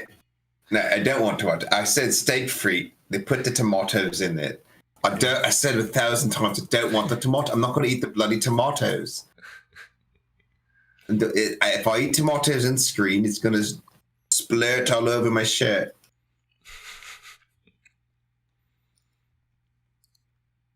Sir Michael Caine, he said goodbye, Sir Michael, because he is a knight. He did. That's how you write that character in. It's like, you know what? This guy's name is also Sir Michael. What a coincidence. Yes. That's a meta reference. That's good. And of course, Michael Caine is going to be in a Christopher Nolan movie. Look at this beautiful, tall name woman. One where he hasn't been, yeah. She is a foot taller than Mr. John David Washington. I'm going to be honest with you. I don't know what the heck's going on. Everyone is dressed fantastically. That's all we care about. That's all I care about. I mean, just dressed so well. Look how much taller. I'm just going to point it out. Yeah, good heavens. But they also introduced her as being tall, but this is ridiculous. I'm just saying, I've noticed this about this leading man. He's like Humphrey Bogart sized. Dude, I didn't know that about Humphrey Bogart, and you having your height privilege is showing. I know. I'm very sensitive about it. In fact, your height privilege is casting a shadow. He is in the shadow of my height privilege. What are they? She said, "This is a Goya." Hey, guess what? I'm in the mood for a seated scene. He's like, "Do you want to go somewhere and sit down?" Yo. I'm glad you figured out that it's a Goya. Let's go sit somewhere. I'm John David Washington. I do all my movies seated. Yeah. If you pronounce Tenet backwards, it's sitting it. Sitting it.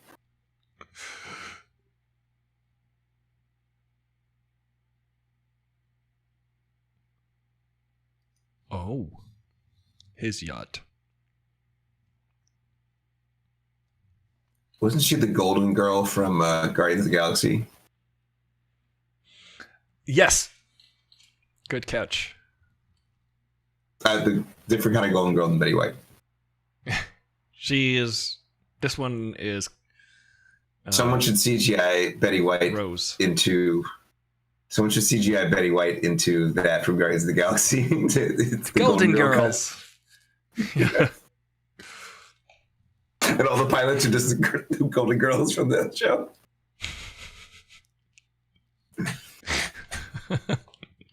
You get what I'm saying, right? It's Rue McClanahan on the guns.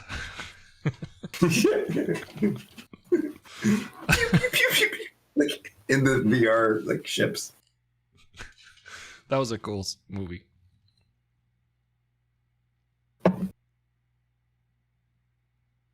These are the very classic Nolan flashback scenes. Yes. Memories. This is like exactly from Inception. And Batman Begins and all of it, everything, forever. And Memento. This is his style. Yeah. Because these silent are the cuts.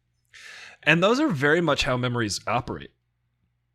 Yeah, it's very evocative of them. Yeah.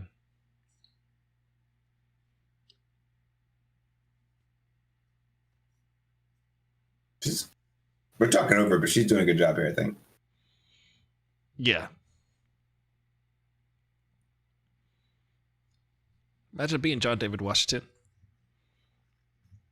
Your dad's Denzel Washington. The best at acting.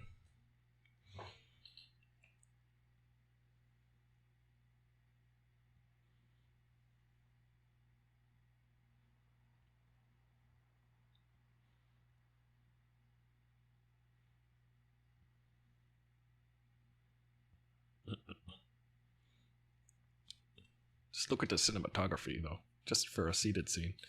It's beautiful. Yeah, it's like a photograph. I have no idea what's going on, and I'm not sure it matters. Yeah, I'm waiting for the action. I mean, I feel like Dude, this is the opposite. This sounds important. Can we do the backward fightings? Yeah.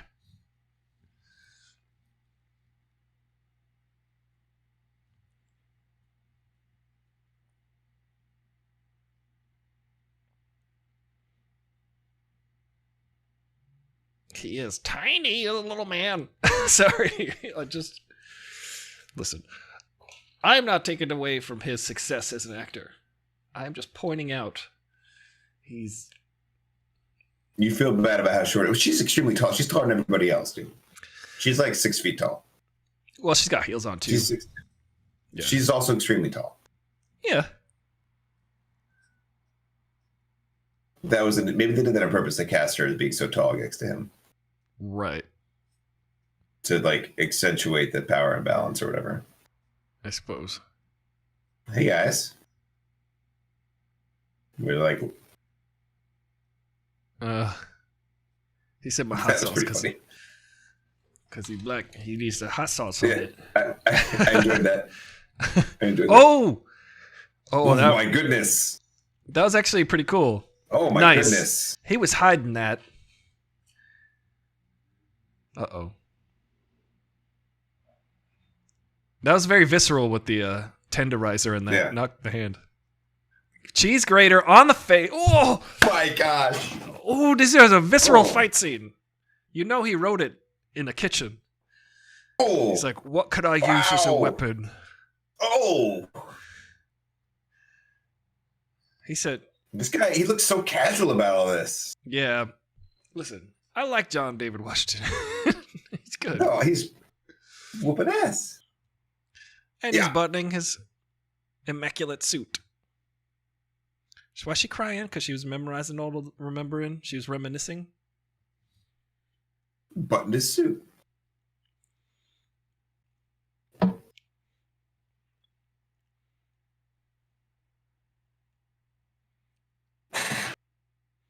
Yeah, she was funny in the Guardians movie. She is. Oh, she is in very large heels. Yeah. But also already quite tall. She is a very tall person. She's taller than most humans, I would say. Definitely taller than John David, little Washington man. Step in this ditch to the left here. I'm going to walk on the street. You can walk on the curb. Oslo. Is that Norway?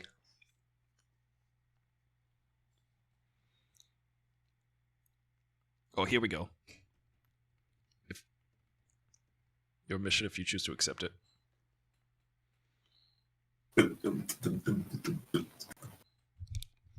Oh, that's the Oslo Opera House. I've been there. It's awesome. We had a great day there with the fam. It was great. He loves those locations. Yeah.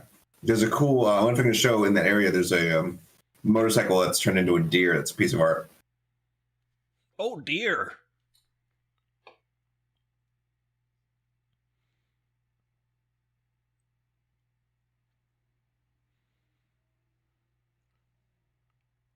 What? Freeport? That's where Eddie Murphy from.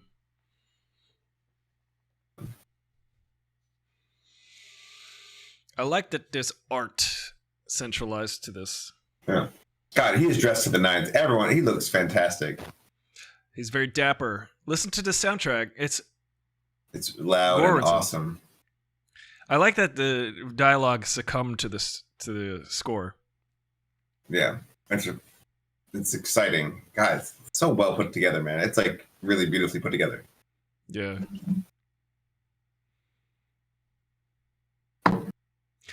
I don't know. It's a good movie so far. It's good. It reminds me of older movies, like from the 70s, as far as... Yeah. Yeah. Man, I feel special. I've been there. That's cool. It's on the water. That's neat. Oslo's a wonderful city. When were you there? Because this was probably filmed 2 years ago. 3 years ago. That guy is so Nordic.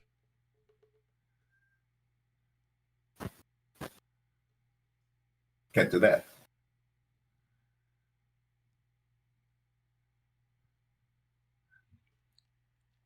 Kelsey's genes are from that area of the world. And the other day she looked exactly like a Viking. It's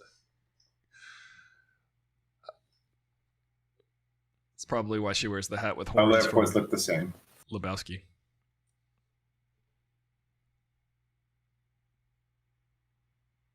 So he was casing the joint.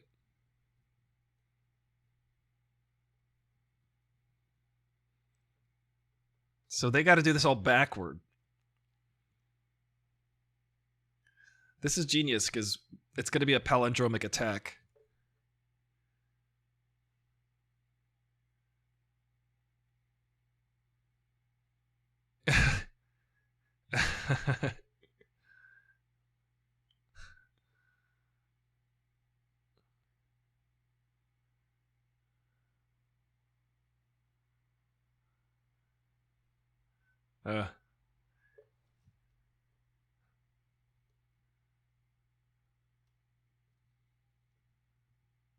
Interesting.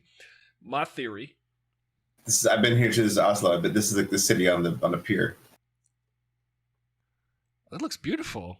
Looks cool. It's awesome, dude. There's a statue there's an artwork that's like just two metal boobs in the grass, and I stood there with trying to do one of those my hands holding them up, and Augie is right next to me, not having any idea what's going on, just putting his hands up just like Daddy. So we're both holding up boobs.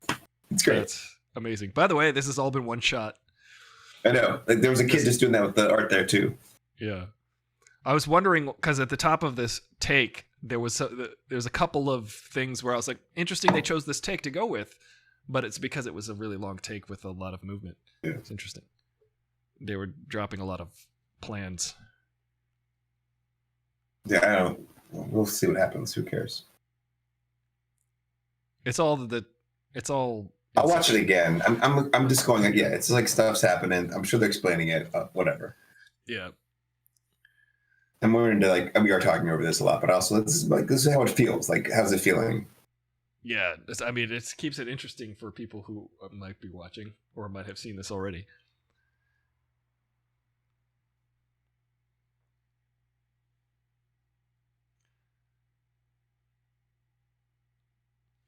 I want to wear a suit and go. Let's go wear suits and go to the airport. Let's go. Put on a suit and ram this plane into a building. Let's comb our hair nice. Comb our beards nice. I just want to say, John David Washington's beard is impeccable. It's immaculate. Exquisite. It's immaculate. It is immaculate.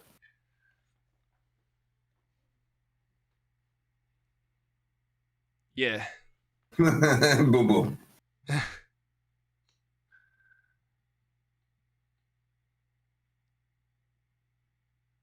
Chloroform! I miss chloroform. He was holding that coffee funny. That was great. Yeah. It's I don't want to be holding this. Why are you making me carry this? I want to see someone mess up with the chloroform and accidentally chloroform themselves.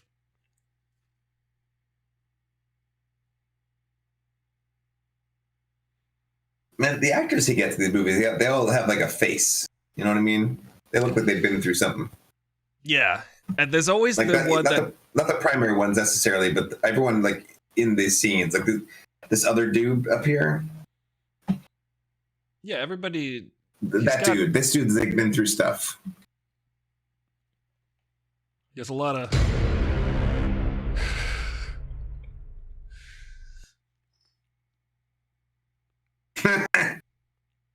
Yeah, take one gold bar. Why not? That never works in a movie.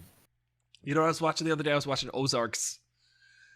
And there's a scene where this woman fills up an entire duffel bag, like a gigantic duffel bag filled with cash. And I was like, just imagine carrying reams of paper. That many reams of paper in a duffel bag. It would be too heavy. Oh, they're dropping that gold everywhere. Yoga. Stop.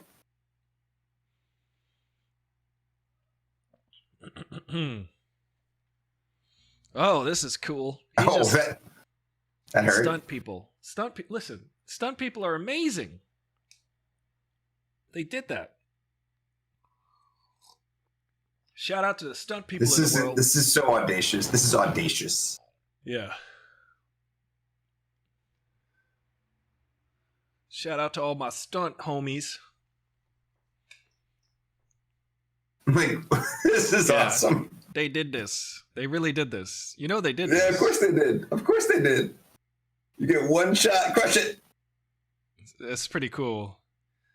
Nolan is incredible that he works at this scale and with original ideas, because no original movies get this budget.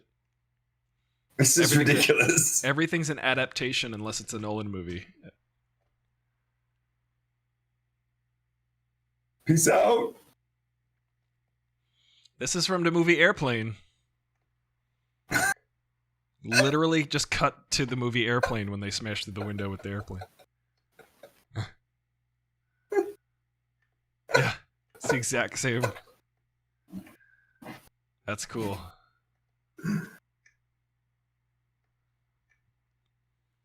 Ooh. That's amazing.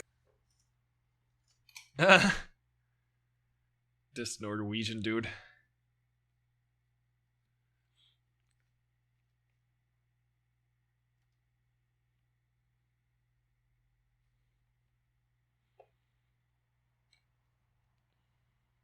What are you doing?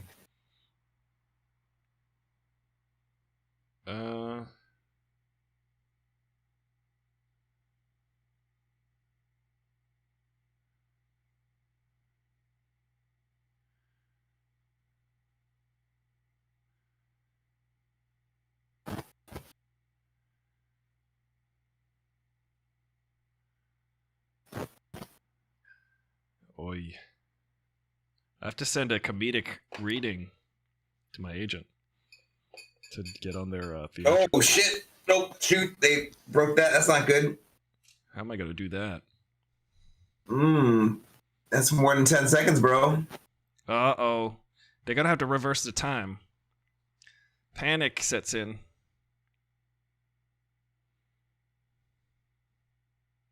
What is good? This is preposterous. I don't know. Should we touch it? Should we take it? Should we photograph it?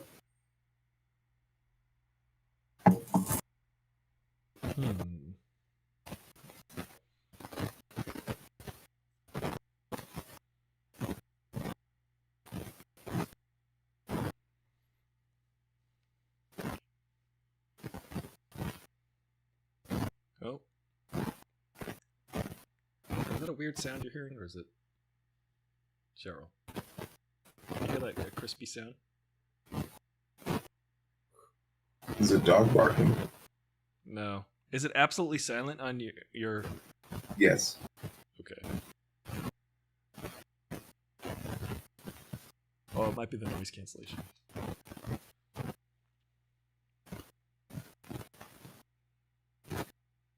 Ooh, it's guns.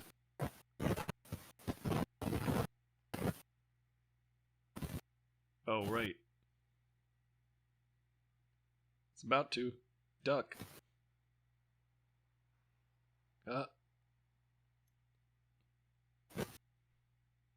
Nice.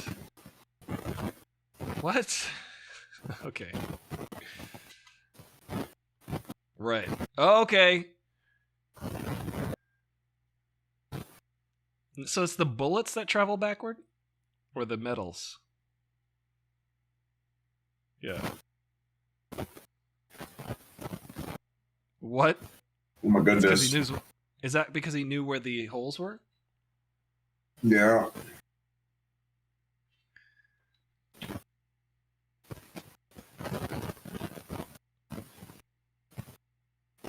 So this has to travel again now forward. Watch. So yeah. So now we've got to go back to what we just did. It's palindromic. What? That's so cool. Alright, I like this. It's like the Joseph Gordon-Levitt scene in Inception. Yeah. But it's like stunt fighting because it's like reversed or something. Yeah.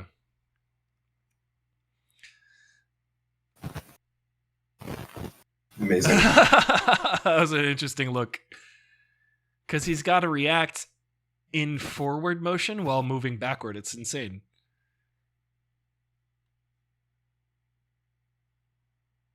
I'm a little confused as to how this is.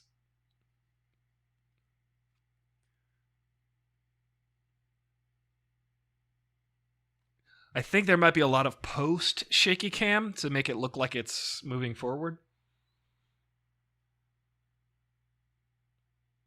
Weird.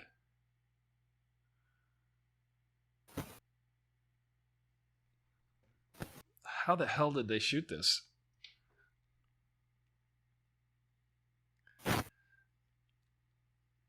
That's art. Don't mess up with the NFTs.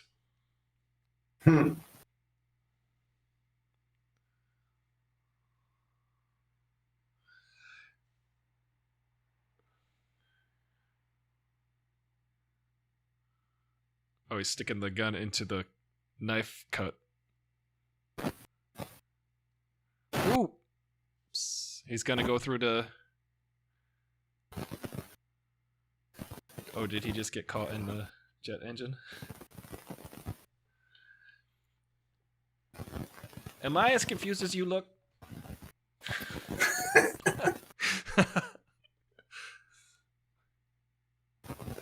He like threw his helmet off. I didn't understand.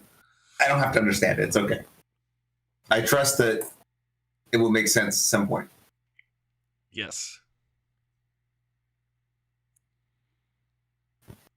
This is why a rewatch is going to be good, because we're going to notice the details of the fight scenes, especially, as to why they are...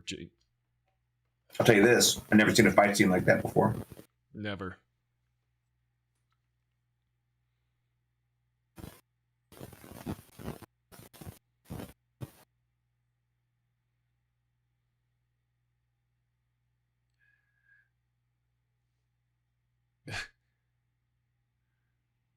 Hey, Harry, you know what they should be doing right now? They should be sitting down and talking. Yeah. Every scene. Get some answers.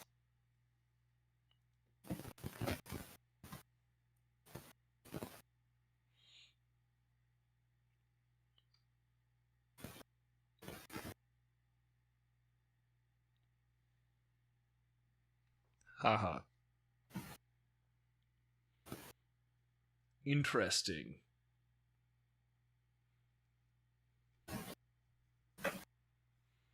Yo, so I just like threw a guy to a jet engine.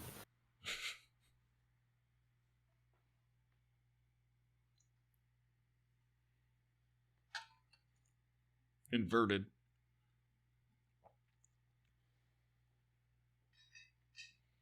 Huh?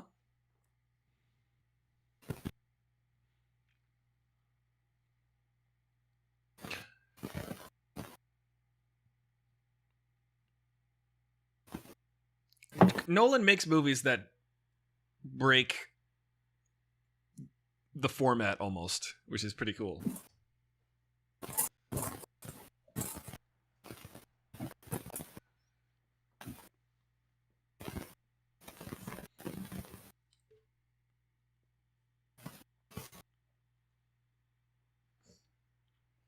He's like, I feel good being taller than this person.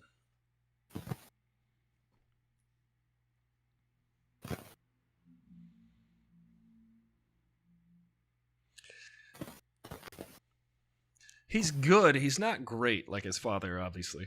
He's not.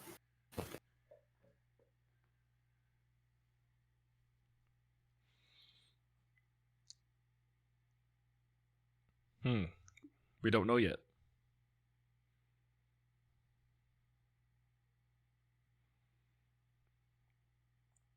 Interesting. Yeah, it just makes me appreciate Denzel Washington's incredible talent. Charisma, man. But this dude's got... It's not the same thing. And maybe he will. I don't know. That's quite a view.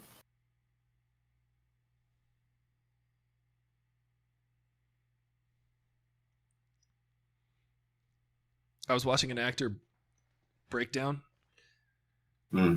this acting teacher was talking about Denzel or death scenes in movies, and let me just listen to the.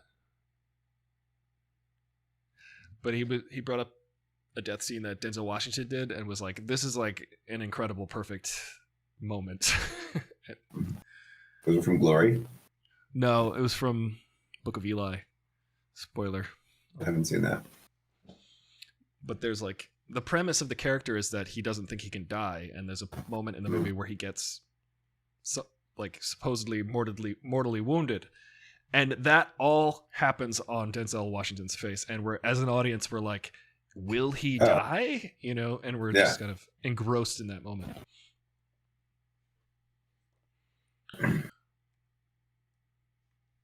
And even he as the actor was the character who was like, you could just see was like surprise, shock. Is this the curious. is this Lex Luthor's yacht? Yeah, Deadshot's gonna pull up in a second or whatever. Wayne Wilson, Slade. Dude, you don't have a chance with her. Stop it. But you might. Come on, he's like, look, I'm not that tall, but I am Denzel Washington's son. Okay, so 2 out of 3 ain't bad. Yeah. Tall, dark, and handsome. Oh, look, it's none of the Kenneth Bragan. Yeah. Are you Russian? Rehad. Ah! He told her that. Huh. That's right, he did. He just told her that.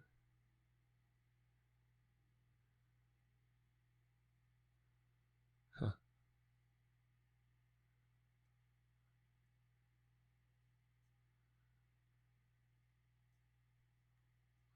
He jealous.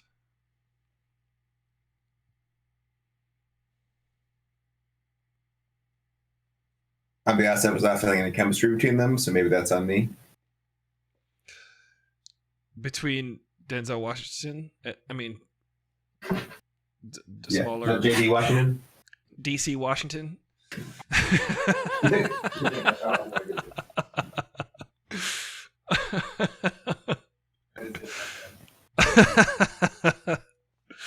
DC. He's Washington DC versus Washington the state.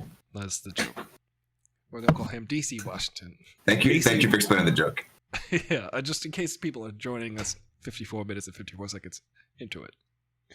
I'm gonna take out my contacts. I'm gonna keep the thing going. I'm just gonna drop my video. Let's keep those machines on. I like Kenneth Brand nuggets. Oh. He said complex. Oh my gosh. He has no sense of humor. Except, listen, people said this movie was utterly humorless. That was funny. Disagree. That was funny.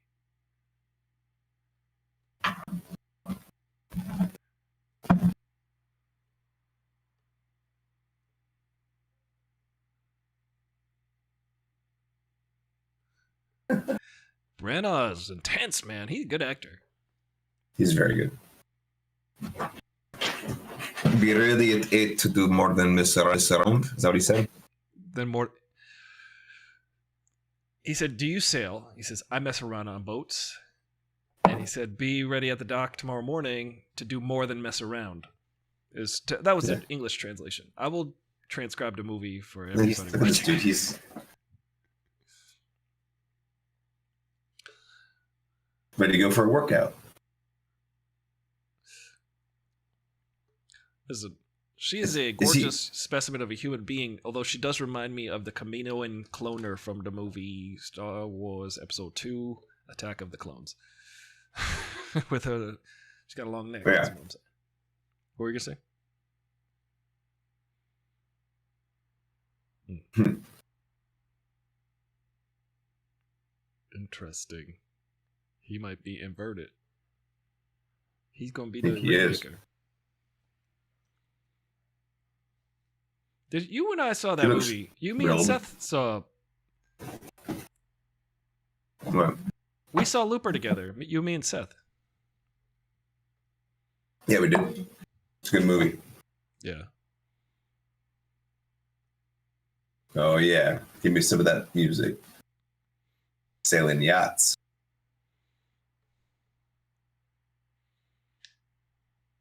Mm-hmm. This is some James Bond. This is like some James Bond spin. He's like, look, this is James Bond stuff. This is cool. Where do people find the time to do all of these sports? How did he learn how to do this? I know he's black. What's going on? Black people don't sail? Why do we That's do not what it? I'm saying. No, that's what I'm saying. I'm like, you trying to get me to believe that this guy, this brother sails? Casually picked up sailing. Yeah. I was just picturing myself in that situation, being of color. Harry, he's like, listen, I'll be a CIA super spy, but there's two things I will not do. I will not sail and I will not go skiing. Ski. not gonna ski. I'm just Too saying. damn cold, I'm not skiing. I feel like I've been in similar situations among like the rich whites. And I'm the brown guy there. And then people are like, what about golfing, Aristotle? Would you like to go golfing? And I'm like, when do you think I went golfing in my life?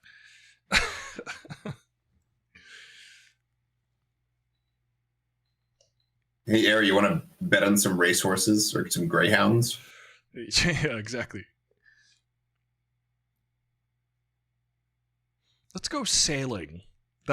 So I'm from Long Island, and obviously sailing is a thing there. So being of color and from Long Island, we didn't go sailing, all right? So much, not a lot of sailing. Not a lot of brown people sailing. What? What does she Black just people do? got boats, but we ain't got sail. That's ridiculous. This is what is going on. They turned the boat around. They said, John David Washington, D.C. Why did she cut him loose? Man, there was so much stuff happening, and it was like, I don't care. I know. Give me to the action. There's so much story happening. He saved his life. He's going to be indebted to him. Watch. She tried to kill her husband, I think. See?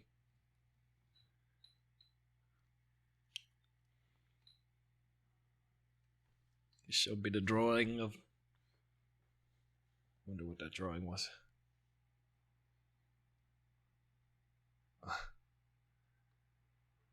He's from... Ooh.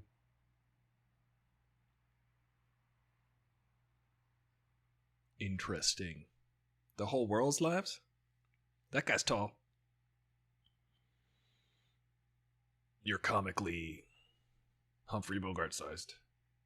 Sorry, I'm harping too much on his stature. That was humor. You said he wants to see me without pants. Yeah, I thought that was funny now that you repeated it. Did you not get the memo? But this scene's supposed to be sitting down.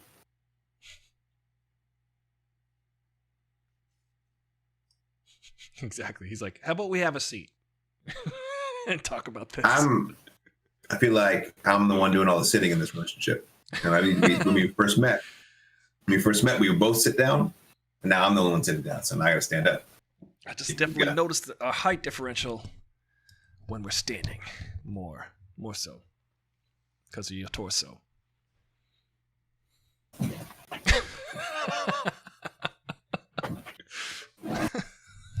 That's correct.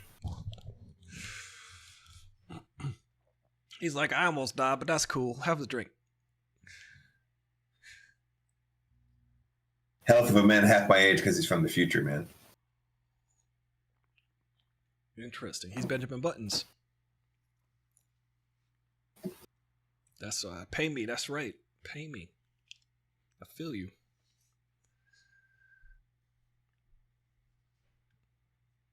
Just saying, I've worked lots of jobs this year. And I've yet to get paid.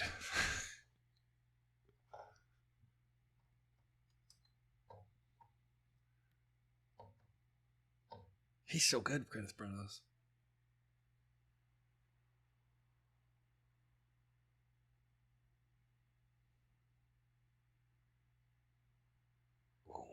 I'm completely enthralled in his performance. Mm-hmm. Let's have a de-aging. Let's have a Nolan flashback scene From the future, by the way. Needed, but in the future.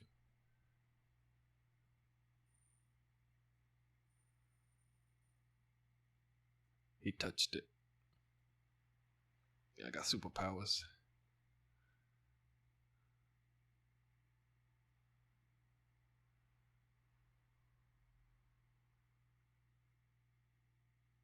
He's gonna kill the other guy?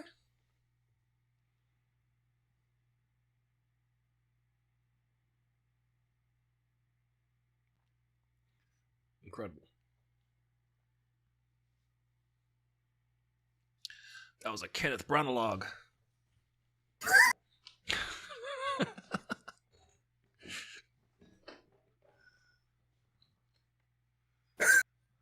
That's very good.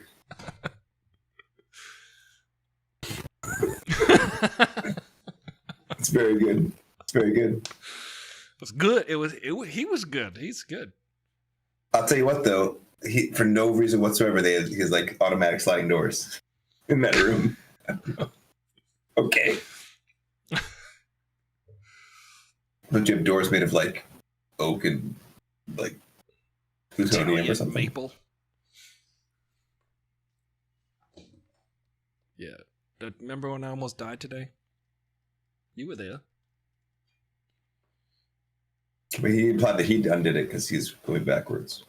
Oh. Ooh. What's with that belt? He's going to try and murder her now. Oh, he's going to do some non-consensual BDSM, I think. That's called abuse.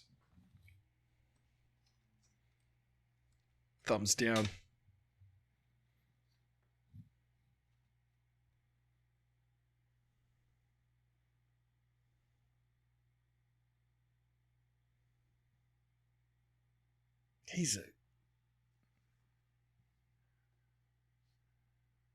No one can.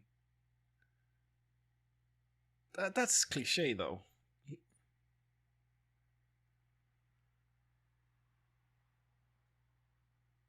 I don't think he had to spell that out.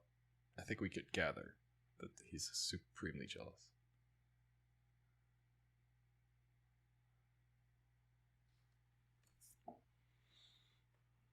So they can't kill him for some reason. My wife's life. I guess not. He is intense AF. Yes, yeah, he really is. He's good, man. He's very menacing. You don't really know what he's capable of, but you're afraid of it. But he's also a little man. Look at that. Look at that. He's like, all right, new idea. Kenneth Branagh and DC Washington, all your scenes are standing up. Yeah, exactly.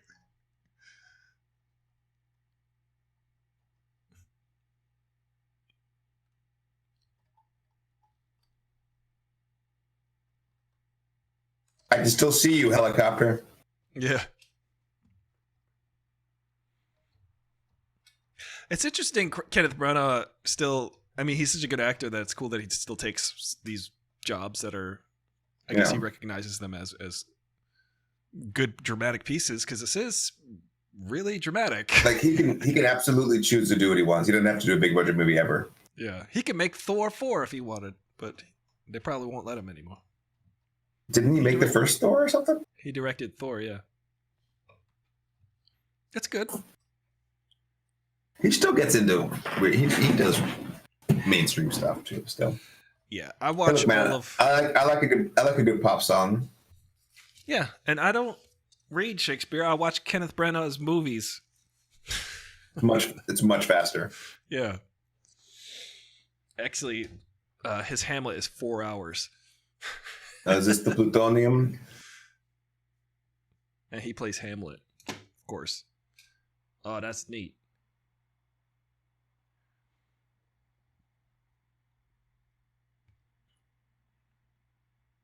I took a piece of your magic gold. I am sorry. It's gonna bounce off his head. Watch. He's gonna pull it out of. Yeah. Oh no, he just hit him with it straight forward. What happens when you get beaten to death with that stuff?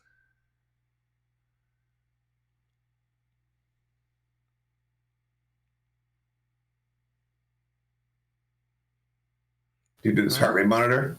98, not bad for such exertion. Exertion, yeah. Maybe he's like, heart rate is important to it in some way. Hmm.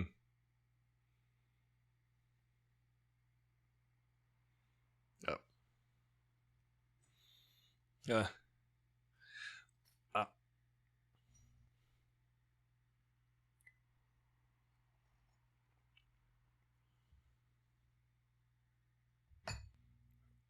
Vessel. Oh yeah, because Robert Pattinson, Twilight.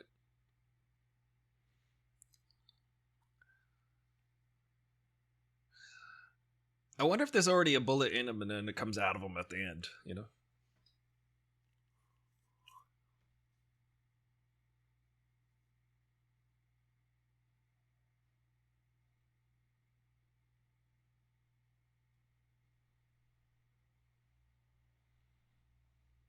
Hmm. He's a psychopath. He has no emotions. Except for anger.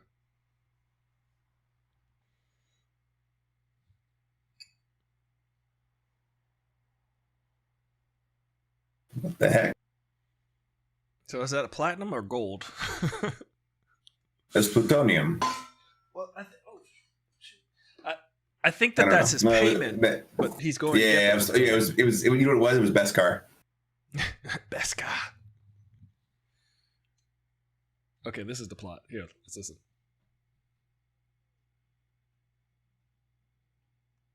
That was ADR.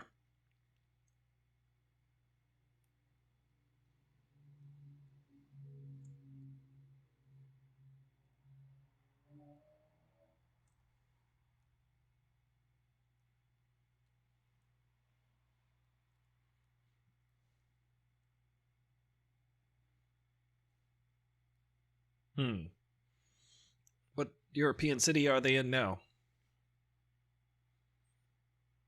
Trolley Town. This is the classic Nolan montage, by the way. It's a telling the linear plan in several locations. It's it's the in media exposition. Yes.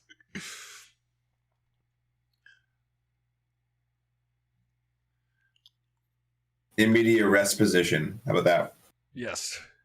I like the Rex position. In media Rex position. Oh. Yeah. Freeport.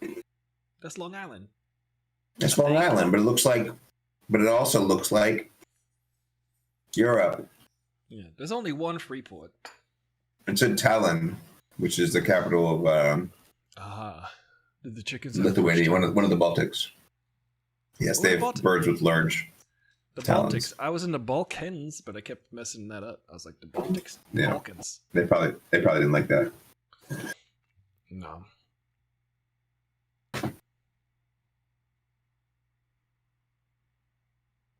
Singe butter.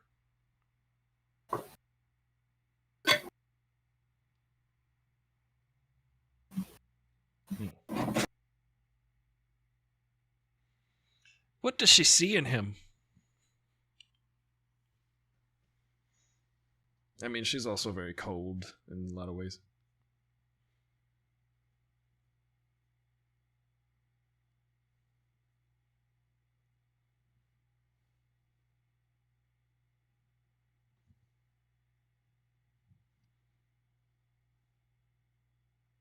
He's always checking his heart rate. Yeah. I wonder if it costs him time or something. Instead of his heart rate, it's like actual... Like 98 minutes it cost him, you know?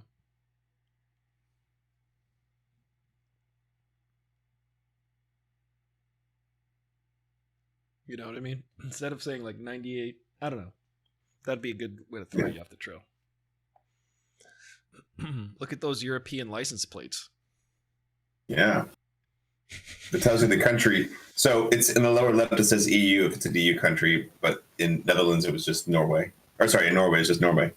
Even though it's because they use a kroner, but they're part of the like economic one, but not like a full Euro state. They're like in the Economic Commission or whatever. I use a crawler sometimes in the morning.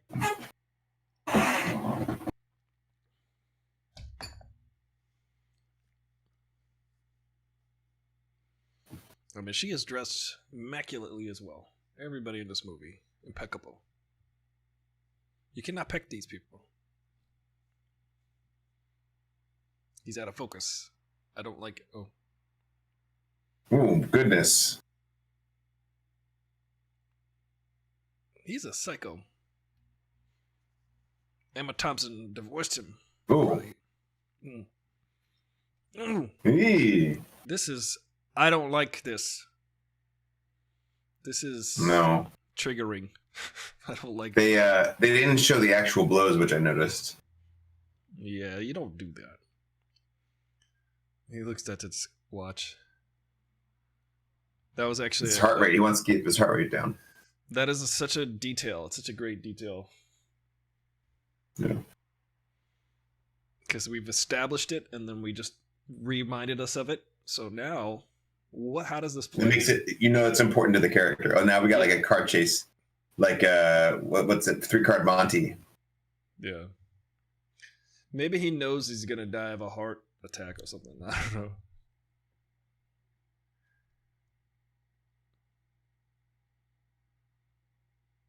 See, even these extra soldier dudes always look like they've lived a weathered life. Yeah. Yes, 3-card Monty. Oh, this is like a Dark Knight in the tunnels. Oh yeah, yeah. Lest we forget. He's come a long way. Christopher Nolan action sequence. Yeah. Christopher Nolan action sequence. Let's do it. Yeah, this is exciting. This is too many trucks. He really flipped that truck. He flipped that truck in Dark Knight. End over end. It's absurd, but it looks cool.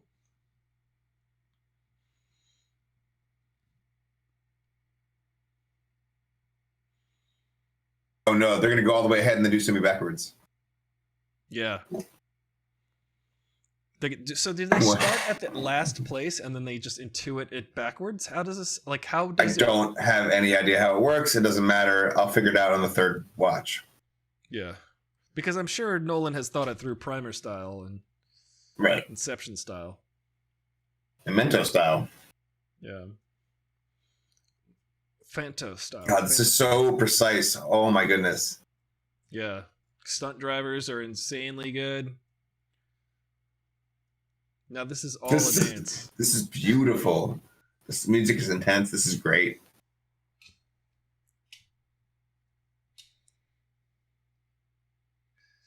I actually like this soundtrack.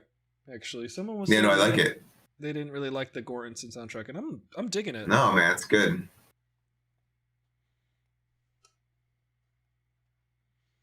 $40.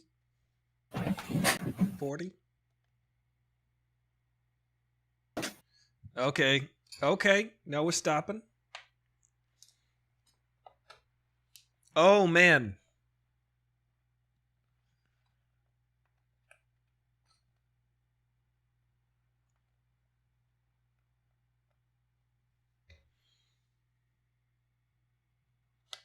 The music actually. It's cool because this is ridiculous. It's actually like thumping in my ears, so it's got like a physical psychoacoustic effect because it keeps cutting the sound out. It's interesting. Nolan notoriously mixes his movies extremely loud.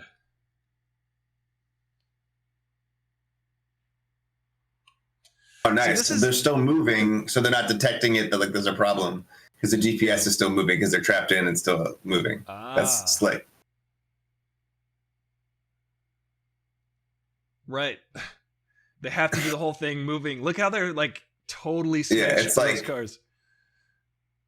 Good heavens. Yeah, and it's just it's like a it's like you when you fake the video feed like in Speed or whatever. Yeah. But way more elaborate. You got to hand it to Christopher Nolan that he has. Oh, and then he backed it away. Good. This is ridiculous. Yeah. What a cool way to use a fire engine ladder. Yes. Christopher Nolan, by the way, lives 1 mile that way. Hey, what's up, police? I walked past his house once because my friend was like, "Hey, you want to go see Christopher Nolan's house?" He just lives in Franklin Village, just in a house, small house. This is bank robbery stuff. I love it. It's heist. Great.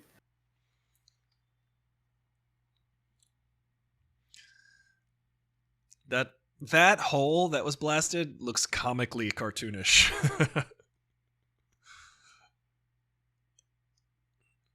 This is so cool. It's intense. Peace out. Uh-oh. The jig is up. Now he's got the thing. All right.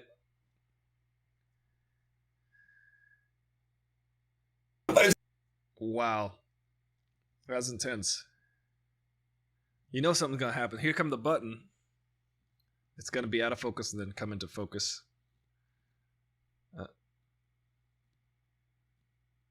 What? No.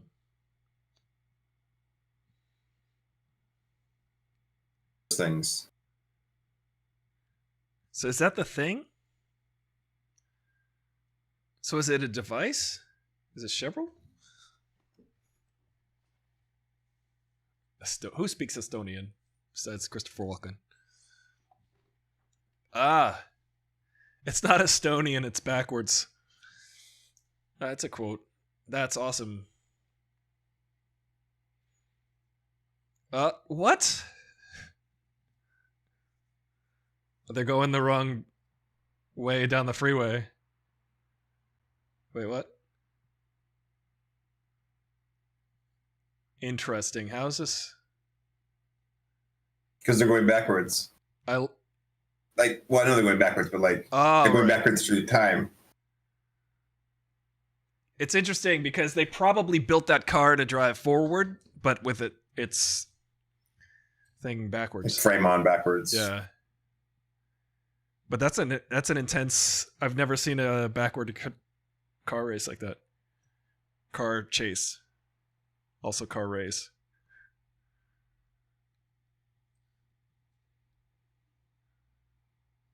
What? He's got a little gas mask on.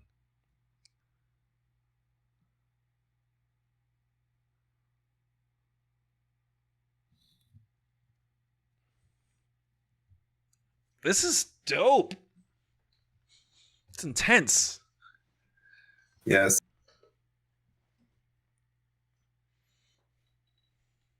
Wow.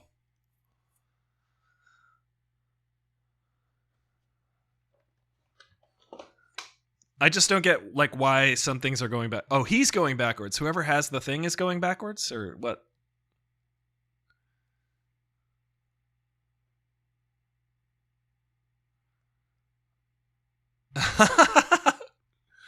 This is insane.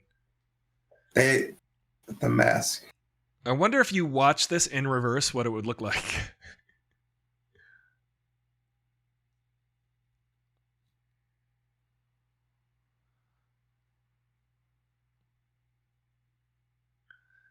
I've had nightmares where I'm in the back seat of a car and nobody's driving. And it's driving and there's no one in the front seat, but you're somehow controlling it. Exactly. But then not in control, and you're in a situation like this, you're like, I can't control this. And I'm wearing a red pantsuit dress. Well, that part blonde. might not be true. Skirt and suit. Jump backwards through time. Yeah, he's got to intuit be jumping. How does this work? So you have to intuit. This is terrifying. Look at how the doors keep smashing together. That was actually believable.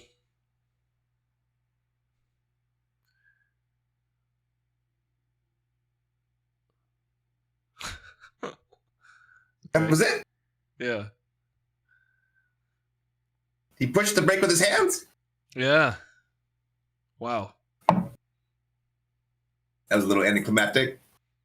It was. He should have, like... Cavalry. Why do we got to bring horses into it? Brought to you by Kia. Yeah, this is a very BMW ad. For Kia. There was also... Yeah, Subaru. there's a Beamer. That's a Subaru. There was a... Dude, Subaru backwards is just Ouroboros. Was it an Audi? I think it was Audi, yeah. It was a There shit. was an Audi before, yeah. It was true. Oh. Now we're back in this room. Yeah, I think because this is the midpoint that I'm noticing. My theory is that Nolan designed this movie to be Backwards and forwards. Yeah, so by the time you get to the midpoint, somehow we're gonna go through the whole movie again. I don't know. That's what I imagined would be the gimmick. Yeah, but I feel like that might be just too facile of an idea. Uh-oh. He's gonna watch her die. Love the lighting in the scene.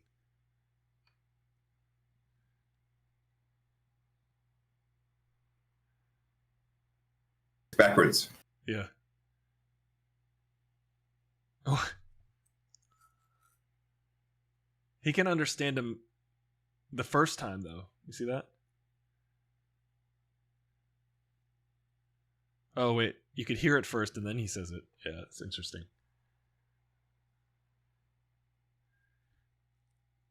Huh? Oh, my God.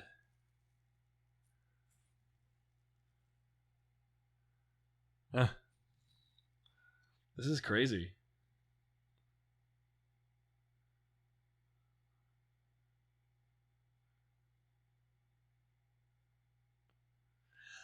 That's cool, man. This is cool. Wait, he's in both locations? Because he's traveling backwards.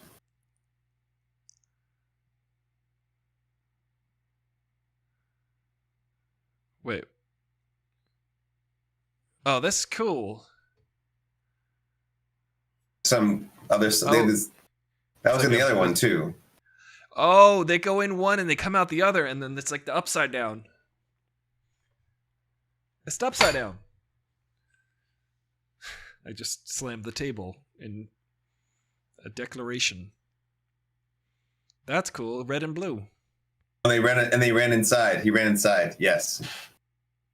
Because he was running backwards before. Yeah. So now he's gonna do the. Yeah, now he's a shooter. That's cool. Yeah, it is the midpoint. This is the midpoint where they're explaining it. That's cool. Yeah.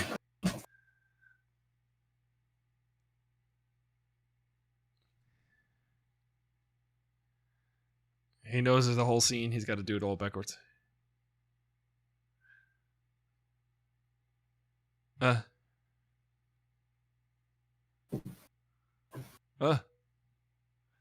like that he knows what's. It's like Looper. Yeah. This is cool. She's still going backwards. Yeah. So it's the upside down. It's also that movie I talked about a couple weeks ago about where Kristen Dunst climbs up to the sky and then she goes into the upside down world. They have to weigh themselves down so that they can live in it. It's a whole thing. I got the name of the movie. It's called I didn't see it.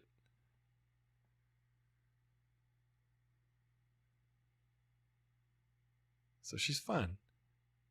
Uh-oh.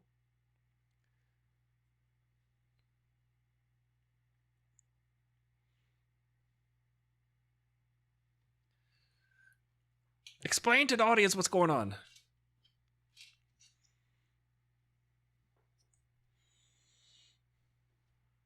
Yeah, explain this.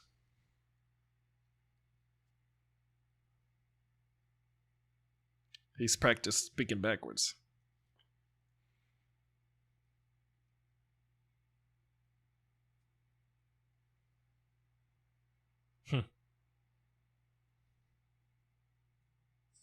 Interesting. Smart palindrome.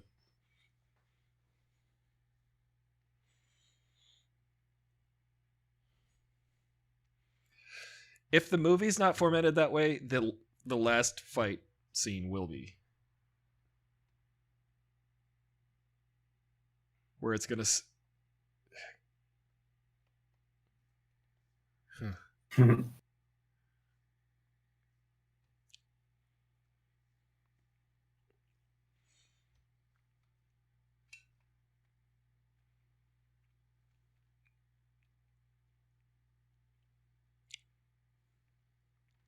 That guy looks like the old Pietro.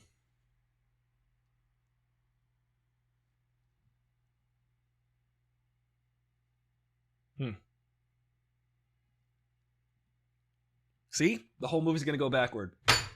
It's going to end where the opening scene was. Yeah, you're right. This is the midpoint. And he has to come out because that other in the airport had the twisting doors. Yeah.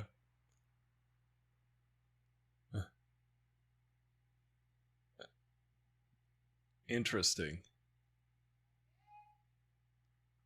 Huh. That's the upside down. But through time. Yeah, so the whole movie is going into this machine now. So the whole movie's going to come out of this machine and go back to the beginning of the movie. I like that. That's cool. That's what I thought was going to happen. We'll see if it still happens, though. It's still, you know what? If that's what happens, it's still pretty cool. Yeah. Literally, the movie went in. There's like red and blue, like 3D glasses. Yep. It's all very symbolic.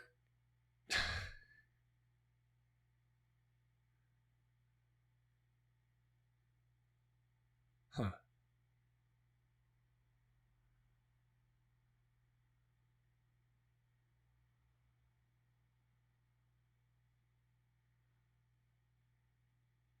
Why did they wear that gas masks?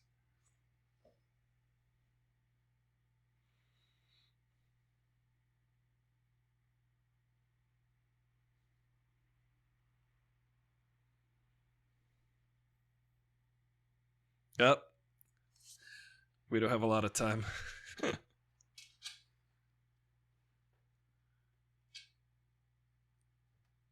Smart. Yeah.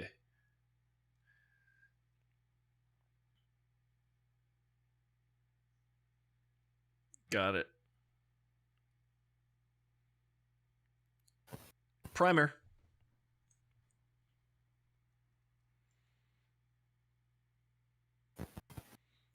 Total annihilation.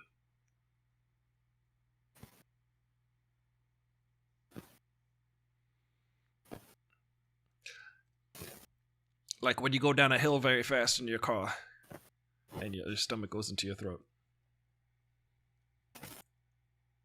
Huh. That's cool. Cowboy. Because he's not wearing the suit. Dude, I totally knew this was... I mean, it's obvious. It's still good. Like, Yeah. Still, like, he's pulling it off.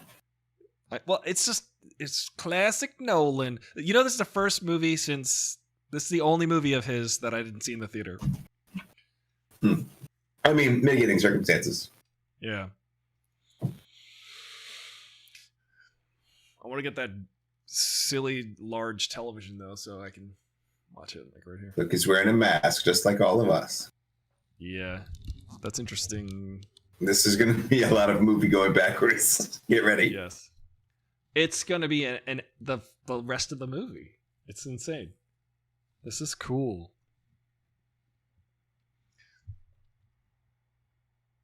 Wow. I like that it's the same... I mean, I guess there's a nexus point, right? Or I guess he's just sort of like traveling through that world, that dimension. It's weird that it would be contemporary. I guess it's whatever moment you go in. Yeah. No, they went in whenever they go through it, they immediately start going backwards the same amount of time. Like, so Yeah. it's been a week since they did the airport thing, so now he's going backwards through time. Yeah. Oh my goodness. Oh, he's gonna participate. Oh, this is exactly what I thought was gonna happen, and I wanted to see how Nolan pulls this off. Like, This is so cool, man. yeah.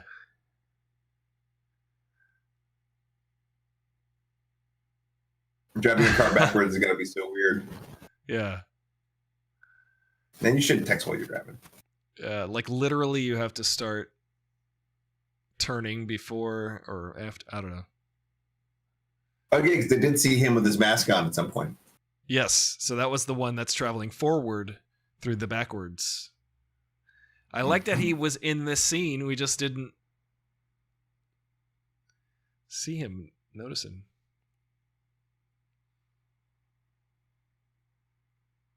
Wow. So it was a dummy case? He put a transponder in it. Ah.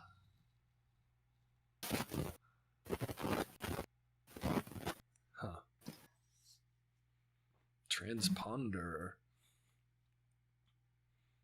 Oh, there. It just. Ah! That's ridiculous. Yes, he's got to like. He moves before he turns.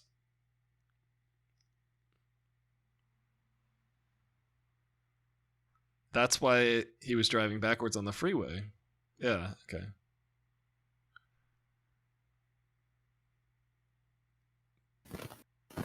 Interesting.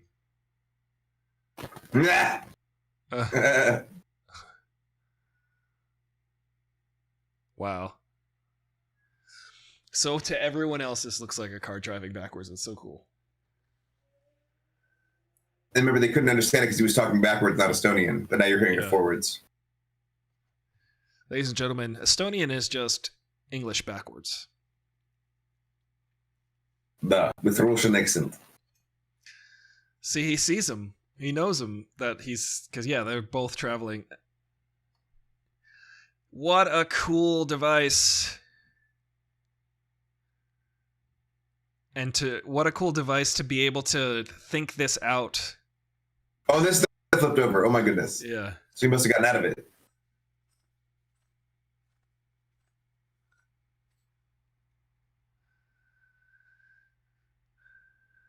I mean... Oh, my goodness. That's great.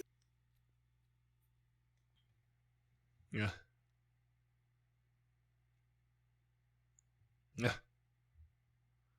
Huh.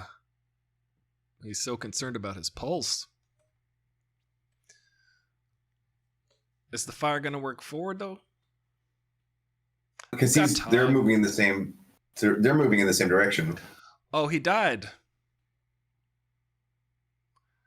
What? No, he didn't. How did he survive that? Freezing? Because fire is like ice, because fire is ice backwards. It's backwards. Oh, it's pulling the Temperature's heat backwards. out. Yes. Yeah. Interesting.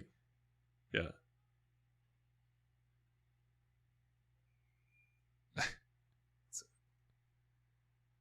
Huh. So it's forward flames pulling the heat, yeah.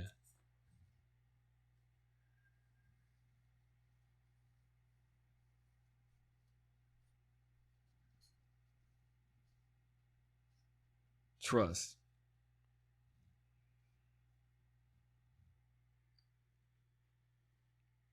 She kept saying it's a Twilight world. Is it because you were in Twilight? Yeah. Why aren't you sparkling yet? Stop being so much taller.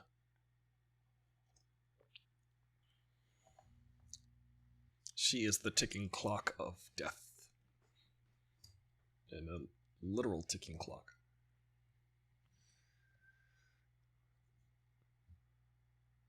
She has compromise.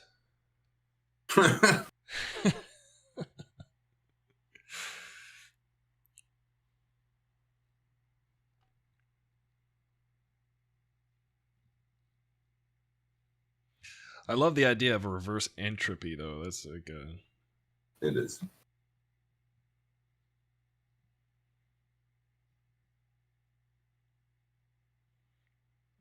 gonna try to hold having to pee.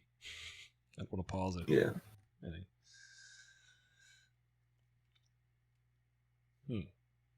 So what happens when you get shot with a reverse bullet?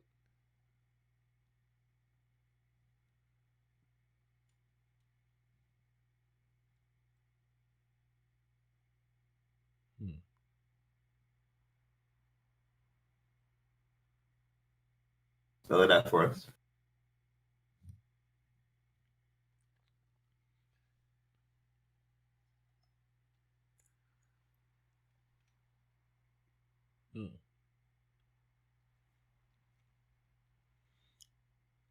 We have to thicken the plot.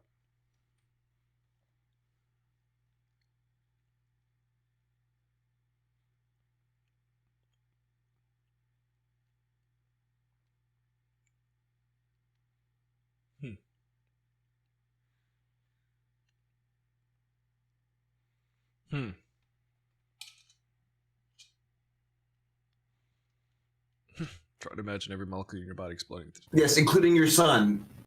That your motivation? Come on. Wait, everyone? My son? No, Me? everyone except your son. Great question. What about my aunt? No, everyone in the entire universe except for your son is going to be like at the end of Neverending Story with Falcor. Not even with Falcor, just floating in space with the lady. What about the racing snail? What about Moonchild? Didn't make it. Yeah.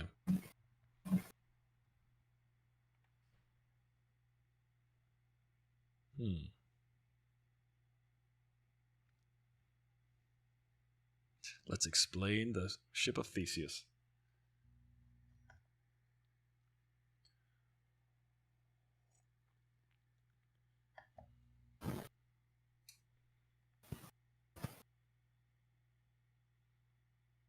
That was graphic.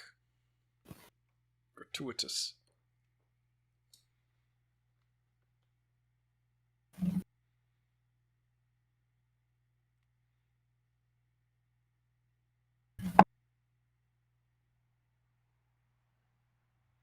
Yeah.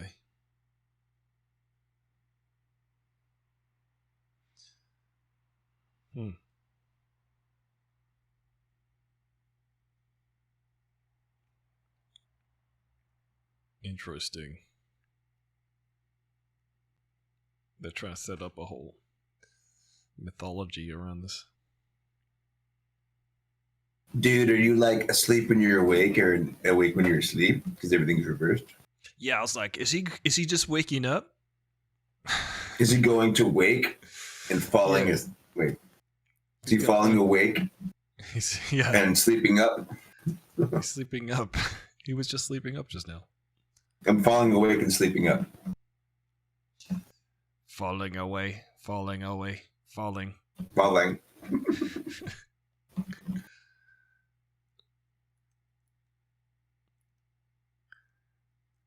Yes, you have parallel universe.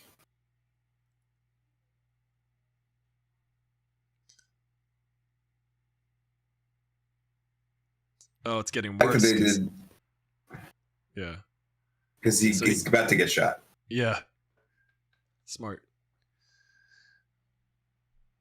But does it heal quicker? Because About to get shot now. yeah.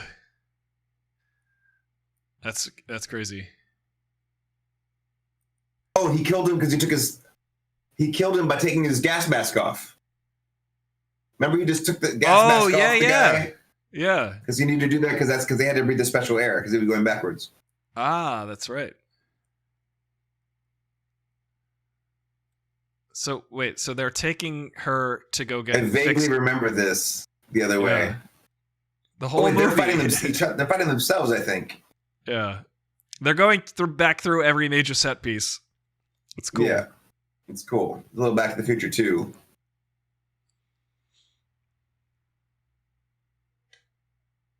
So yeah, what went through that thing? Here comes the guy. He's going to come flying out of it. So they deliberately, yeah, so that was smart. He gets blown through it. He gets blown through it. Yeah.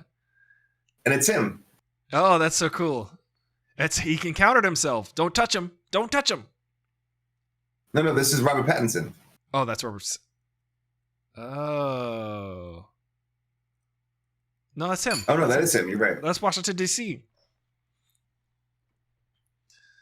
This is the fight scene that we saw the first way. Now it's the exact same fight scene backward. That's him. That's great. Yeah. That's why when the footwork, it's like he knew what was going to happen. Because watch. This is awesome. It's literally the exact same fight backward. It's awesome. See the whole movie. Yeah. Oh, so cool. I love that concept. I knew it.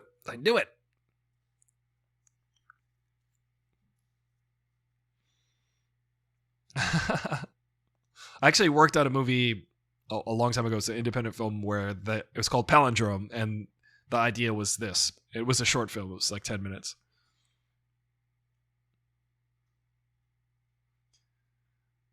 Or the working title was called Palindrome. I don't know what they ended up going with. What? It's so cool because one's moving forward, one's moving backward. Oh, see, that's stabbing him in the arm. That's right. Yeah. Shot. He's trying to miss. Yeah.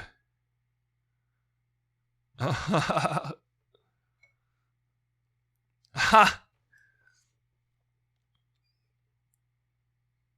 That's so cool. Amazing. Yeah. We're watching the same movie backward. Let me say I took care of it. Oh, that's who he saw. So Toss it back to him. Yeah. So he did pull his mask off, and he's like, "Oh, that's you going backwards." Yeah. So I should probably let you do what you're doing. Like, I don't know what you're doing, but you need to do it. Yeah. I don't know. This is cool. This is a cool movie. This is amazing. I don't care what the rest of the stuff. This is ridiculous. Yeah. I don't know why people didn't. I mean, I guess because it's very cerebral and dramatic. I mean, it's not super cerebral, actually. It's kind of basic. It's like, here you go. Here's how this works. Now watch. Watch us pull it off. I don't know. I also feel like if you've ever thought about how quantum entanglement or stuff would run backwards works, so you're like not surprised by this, and you're more like, oh, cool. This is like a well rendered visualization of like ideas you pondered already. Yeah.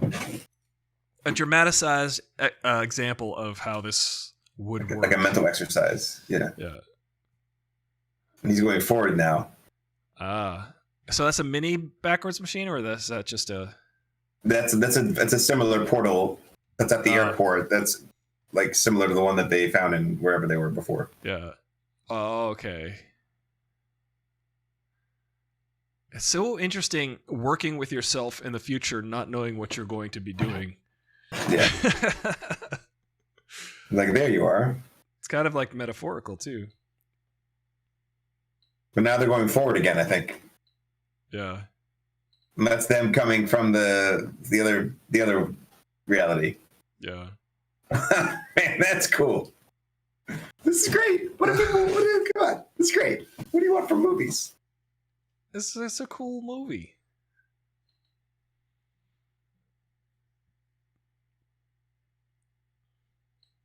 Yeah.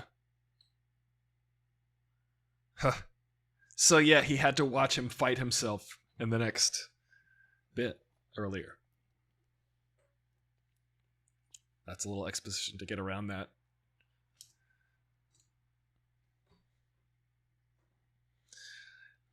I believe they are friends now. They have been through the S together.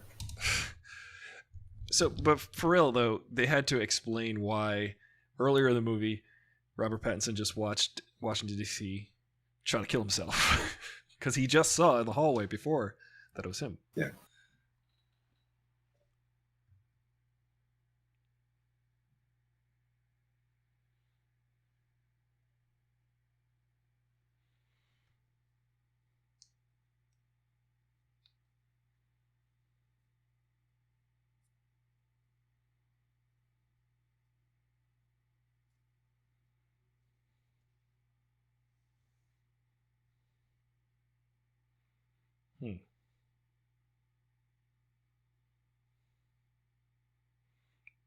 So they went back through another back to front portal just now? Now they're going forward again. No, they're just going forward. When they switched out at the airport, now they're going forward again. There's like 2 of them.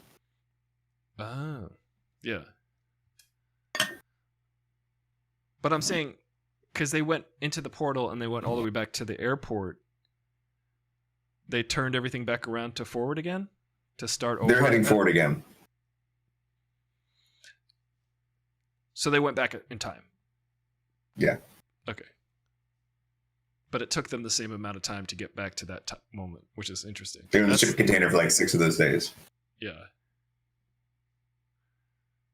It's very primer. It's such a cool idea too. Yeah. It's like, well, you can go back to then, but you just gotta wait this many times. You know who actually would have owned the scene is Alva Sorella. Ah, she's incredible, that actor. These scenes don't have anything for me between these two. The talking parts? Yeah. They're just reading their lines. And it's nothing. There's nothing here. Well, they're trying to deliver a condensed explanation. It's not an easy job. It's not an easy job to do well, but they're just doing it. The pass fail, they get a pass. It is a walk and talk. Because she's shorter than he is. Otherwise, they'd be sitting. Yes, every scene with Washington, D.C. features a lot of sitting on account of his not being tall. Sorry, I noticed a few more people arrived and want to catch them up on the jokes. Oh. Well, you have to explain your height privilege. I'm a height supremacist.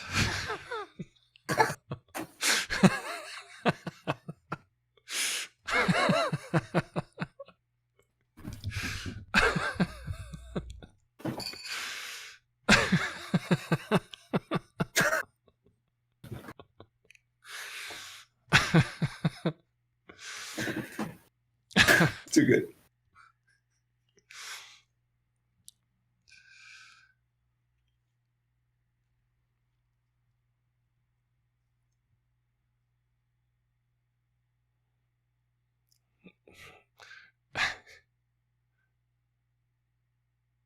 Huh.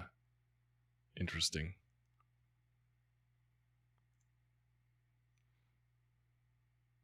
I have to say,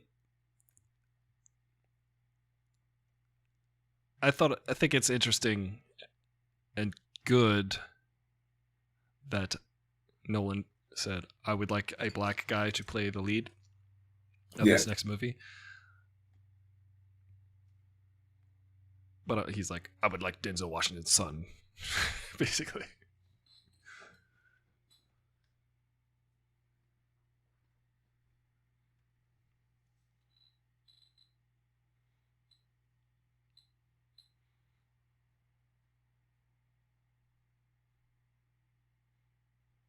That's a good look away. Mm. He's got chops. Yes. But it's not all. He's got really good chops and great moments, and the action scenes are incredible. Yeah. But like, it's not a. Yeah, like when your father is Denzel Washington, I'm sure you get a couple lessons on the way. Because he's definitely. There's something there. It's just disjointed. It's a disjointed performance. Like every scene, he's like scene to scene. Yeah, this is cool. I mean, yeah. Looks so cool. I'm sure they set up some serious stakes there, but whatever. So he's moving forward. Now, are those hard for him or easy for him? Because he's moving backwards. They're easier because his arms are shorter. Oh!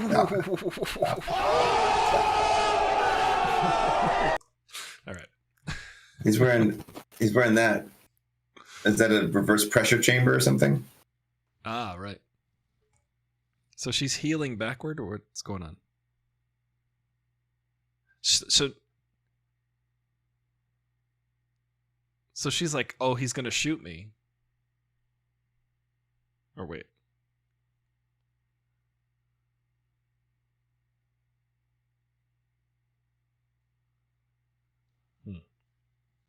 Why aren't the oxygen molecules exploding each other? Oh.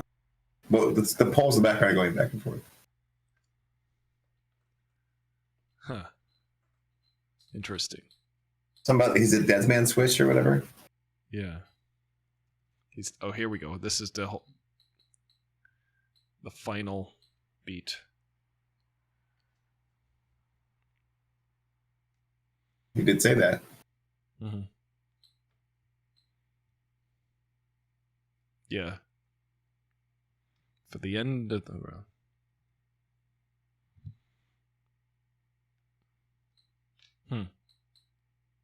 He's gonna touch himself and explode himself.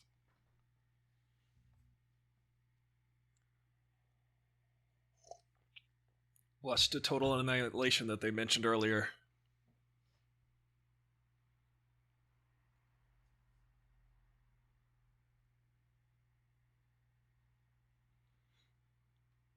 The algorithm.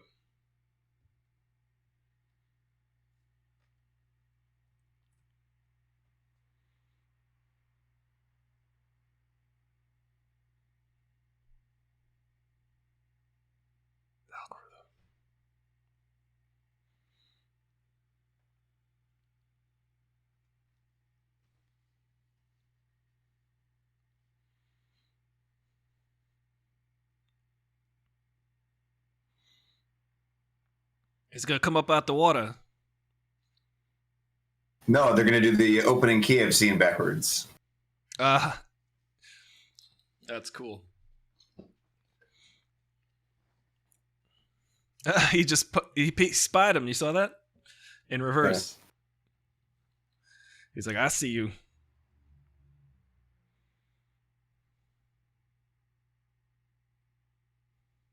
Are they trying to fight backwards? What's going on?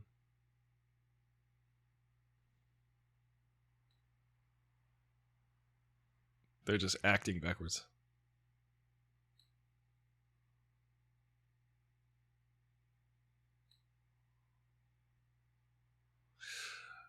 Oh, check this out.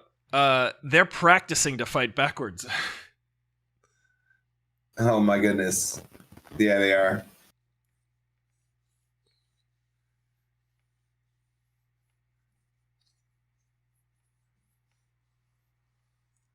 The algorithm.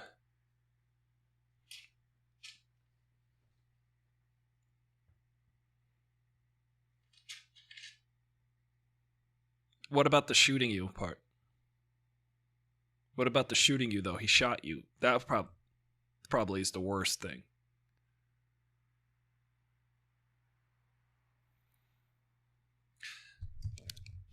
She said the worst thing that he did was offering. Oh, she considered killing him.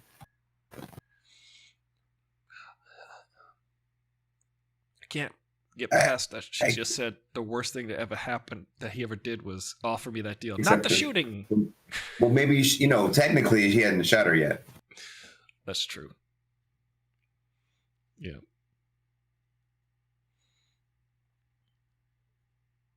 The algorithm.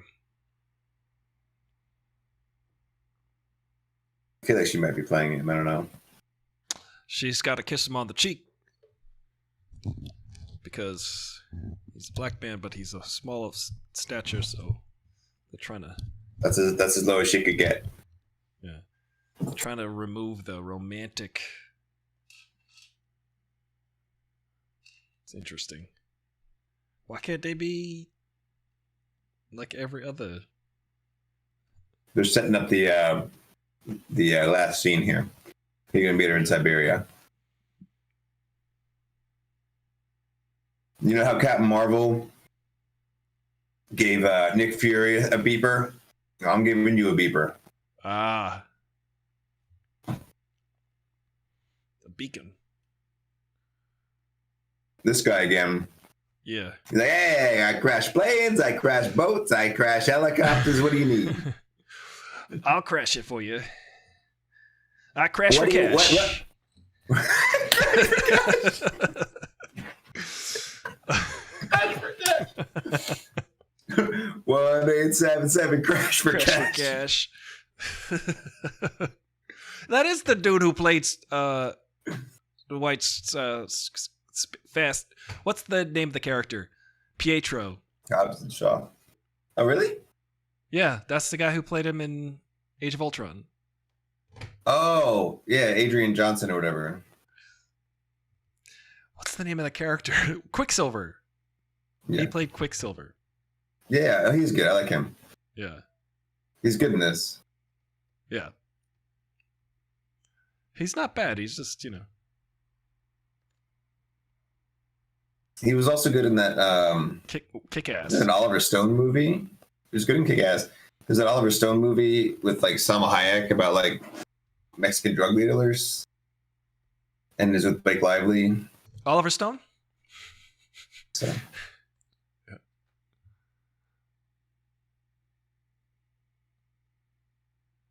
Oh, that's why they were looking at the...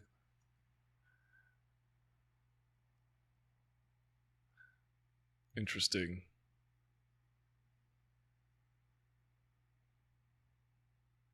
What?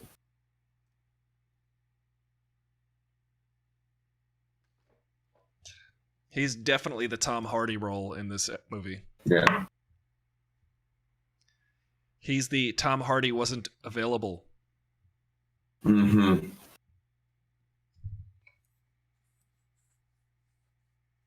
I think they got rid of blue teams like they did in the Inception. 3D, like in the the portal rooms. That'll give us a visual cue as to who's going forward and who's going backward, or just a motif.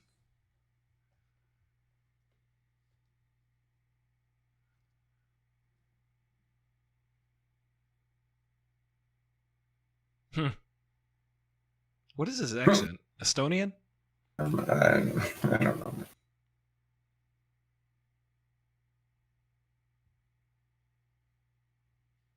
He's out of focus. No, he's still not sharp. Sharp.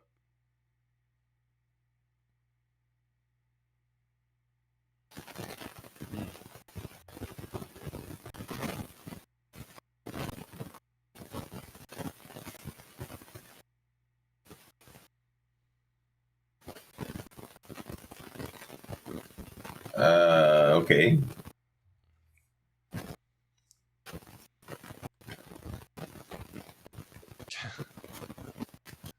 She's definitely a diver.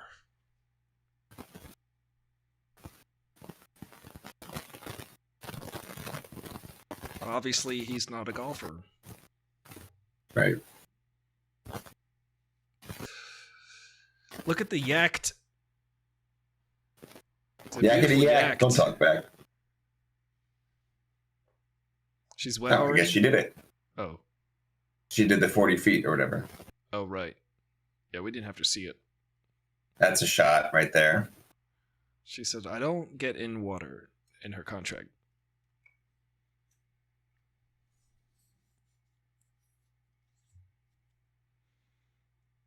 They're mining the plutonium. We're the red team. Yeah.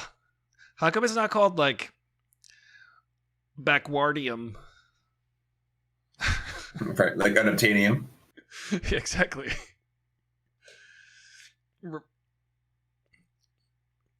Reverse steinium. It's a rare isotope of plutonium called reversium. Yeah. Utopium. Wow. So those are all their guys going back in. So the first team was blue and this team is red? Wait, what? The blue team is going backwards, I think. Yeah. So are we cutting between the two time directions? Yes. Okay.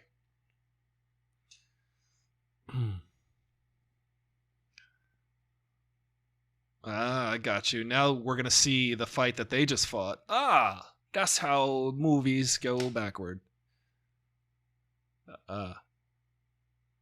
This is cool. It's Here's the very thing. difficult. It's very dense. I know they thought of the conceit, and I'm just here for the ride, man. This is cool as hell. It looks cool as hell. I've never seen anything like this. Yeah.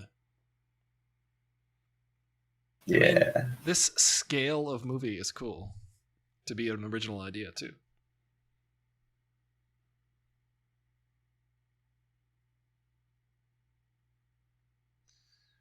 It's cool that Nolan has branded himself as the blockbuster that you're going to see an original movie. Yeah, but it's an original gonna be, blockbuster. Yeah, it's not going to be a superhero movie that's based on a book. It's not going to be anything else that's based on a book or comic book or something like that. It's going to be... Going to be something new. Yeah. To remove those two bottom things. Don't tell me they can fly helicopters backwards. Okay. She is quite gossamer. That's them. Are some of them going... Oh my goodness. Because they've already passed... There must be like a reverser there. And they have to... A turnstile, I think they called it. And they have to... they're also interacting with them moving backwards. This is bananas. This is bananas. It's totes bananas. It's such a cool concept, and it's fun to watch, actually. It's interesting to, like... It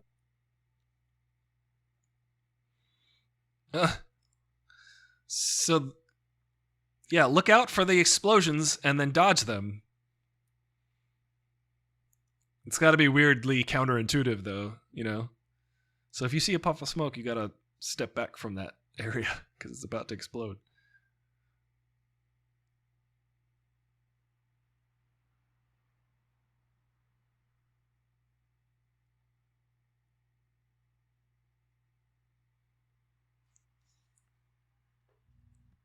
It was a stupid joke.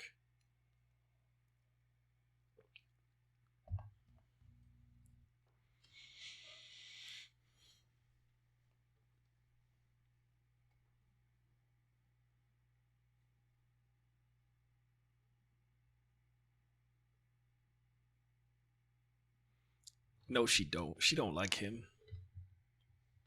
No. It's like, I hate this so much. You better That's run. menacing as hell. That's a menacing as heck hand around the head. That was menacing. Oh, cool. Weirdly, yeah. So I'm trying to wrap my mind around an explosion. Exactly. That's cool. He stepped on debris. That wasn't there a second before. That's great. This is great. This is really cool. The music is backwards. Yeah. Oh, true. Nice touch there, Goranson. That's what I think when they go to the blue team and the music goes backwards and it's like the helicopter sounds go backwards. Ah, that's the theme. The theme is reversed. Interesting. I wonder if it's the same theme, just reversed. The music right now. Yeah. Yeah. Yeah, look out for that, guys. It's so cool. Up, you're... Uh-oh. Yeah, get out of there. Because you're going to get sucked up into a... You better run! It's going to be some big explosion. Uh-oh. Yeah, it's a big one. Get out of the box. Get out of that building. Get out of that Yeah, base. you're going to get... Oh!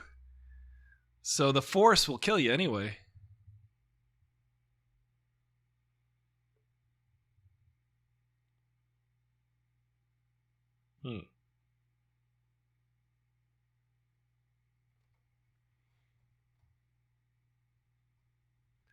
This is pretty rad. It's like a weird James Bond movie. Yeah. It's an action thriller.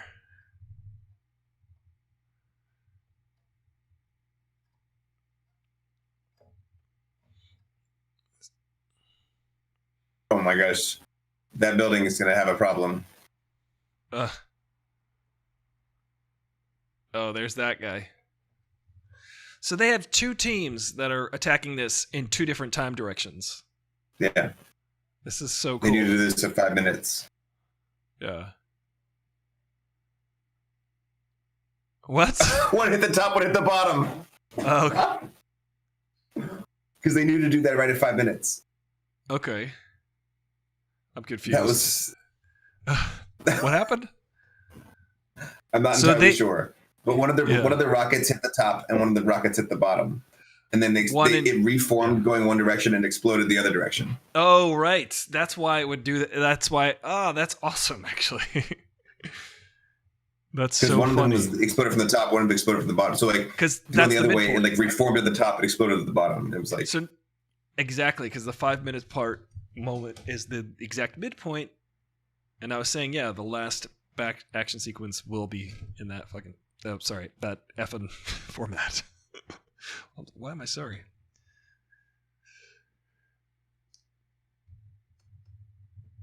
Don't eat the bullet. Oh, he's.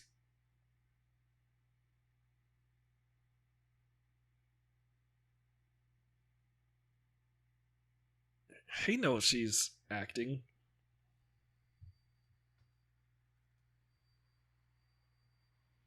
He's such an abusive a-hole. Yeah. She just kissed him on the non-lips. he was like, That was a pretty. He's great in this. Dude. He's fantastic. Kenneth Branagh is a beast. He's so good, but I mean, Yeah.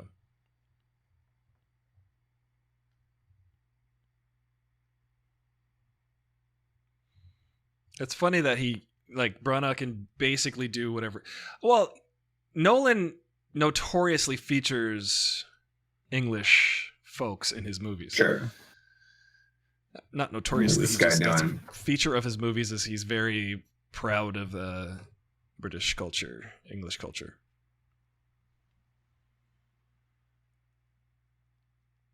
He's like, all right, that looks important.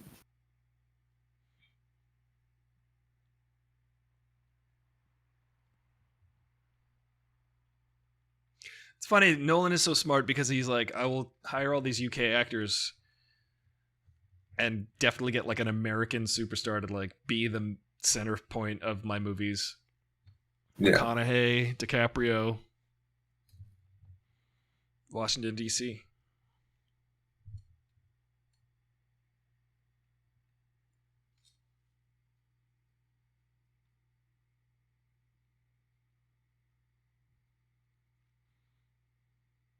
Wait. He's seen that before. Yeah.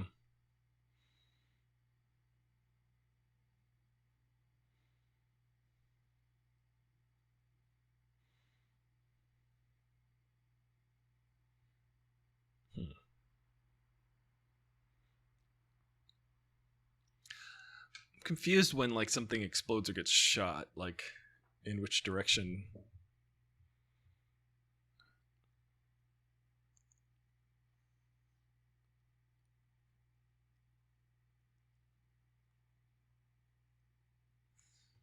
You really had you gotta think this stuff through.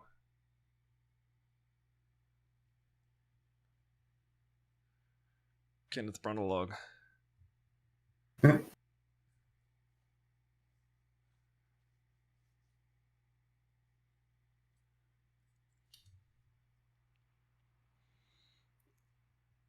I'm definitely gonna go down a rabbit hole of explanation videos on YouTube after this. Yeah, no, I kind of get. So he's knows something's up here, and Kenneth Branagh is like, this is like Looper. Yeah.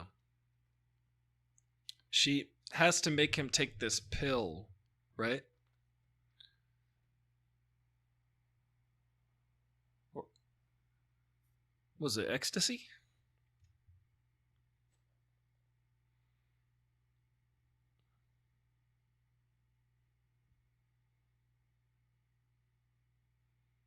What a good bad guy monologue. It's very delivered, very cold. Very, very cold. Okay. He's basically like, I'm just the messenger. They gave me this power in order to do it because that's what made everything I am possible. Huh. Hmm.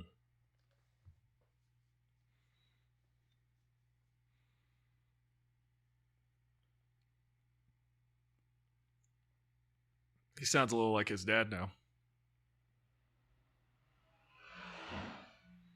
Okay. I forget how he sounds. He's like, He's making some points. He's making some points. Yeah.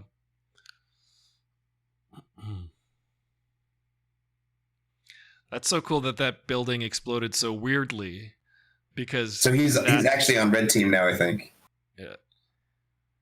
And he's out of sorts because he's like, wait a minute, I witnessed this differently. I wonder who that was limping back. Yeah. So they've got to like run backwards with this. Wait. That's so cool.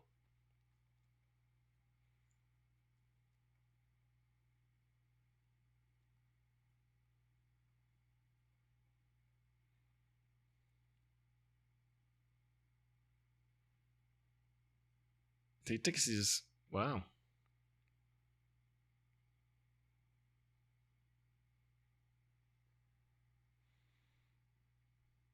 Interesting. He's gonna blow the whole world up.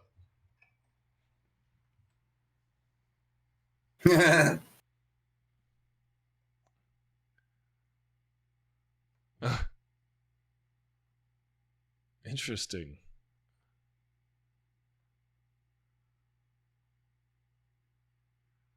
Huh. What? Oh, wow. So he sacrificed himself for the... Interesting. Was that Pattinson's? Yes. Yeah. Because he knew what was going to happen. Because now he's going to go see what's going to happen.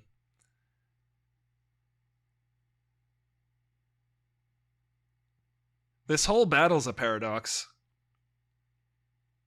But yeah.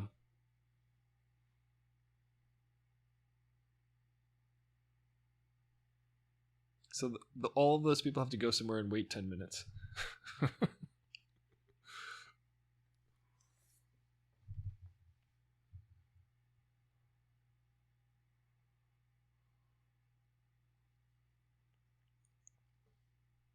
Oh, is he getting up from a gunshot wound from the head?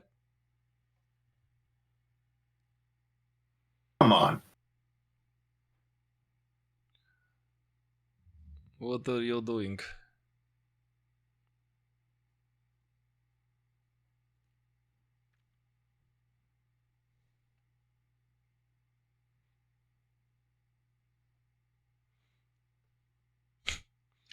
Why are you being so nice to me?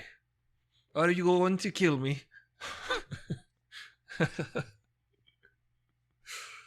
Oh no!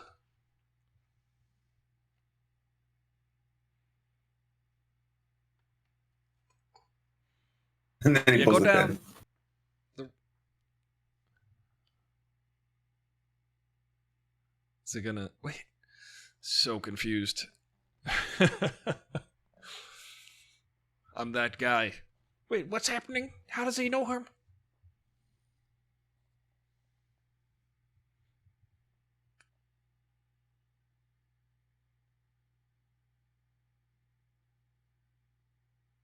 No, you're there. She's wet because she's about to swim backward. Wait, what? That's why they didn't show her swimming. Because she swam now. See?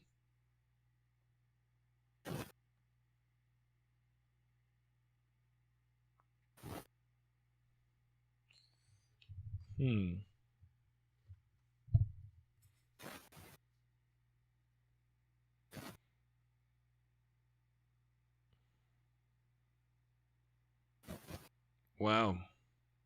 She's like, I'm the one from the future. Yes. So she flipped herself. But how's she breathing?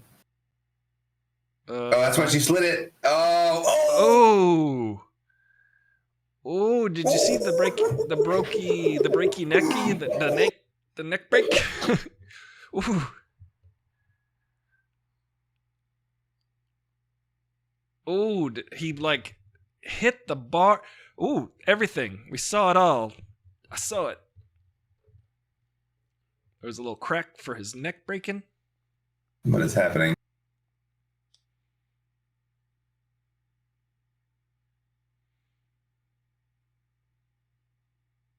She slid him right off the deck. Yeah, it was with the sunscreen. Oh, right. I'm not really catching these things.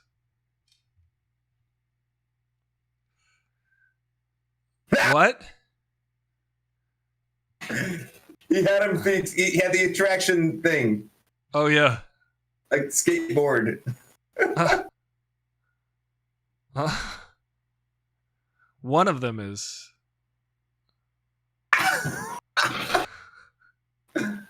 That was tight.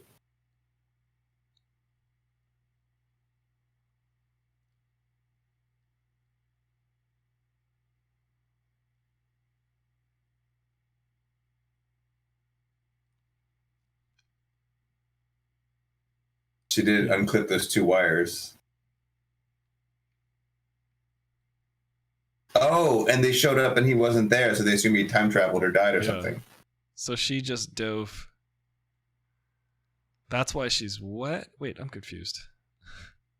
That's why, how come she can breathe? I don't understand that. Maybe because she traveled back and as you're going forward so she can breathe, maybe. That's why. You only need to breathe when you're going backwards. Okay.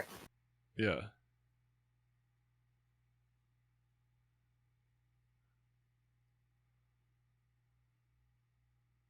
Huh. Wow. Interesting. I need somebody to explain this all. Oh, it's his body. I can explain that. Okay. Oh my goodness. Oh my goodness. That's morbid. It's super morbid. I get it. So here's why. Because they need it. if she didn't do anything, he was gonna he's gonna kill himself. Hold on. Yeah. They're about to put a button on it. This is totally not Tom Hardy. Tom Hardy wasn't available.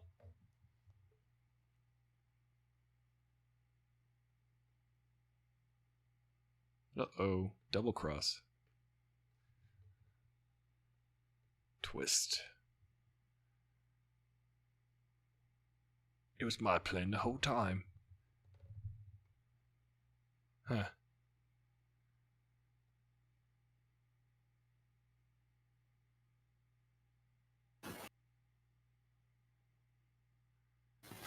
No hard feelings then. Huh. What?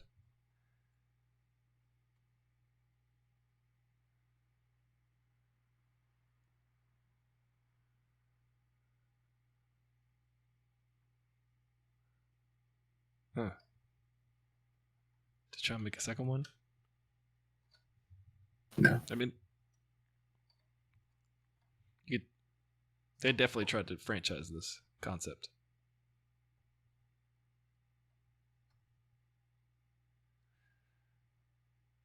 Like Western music. Nolan is no fool. He's like, how do I franchise an idea that's an original?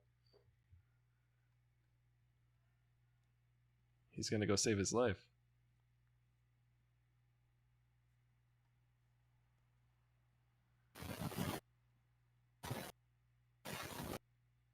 It's bittersweet.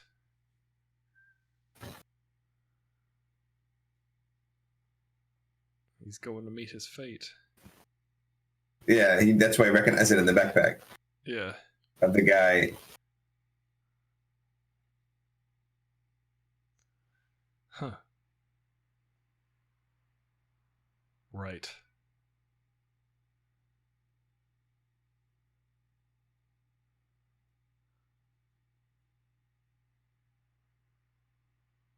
What happens happened. What's happening? Greg.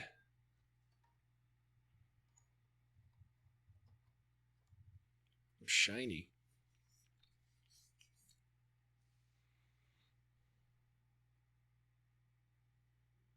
You did.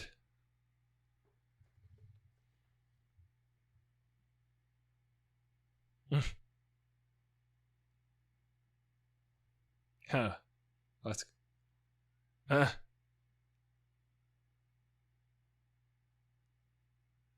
Huh.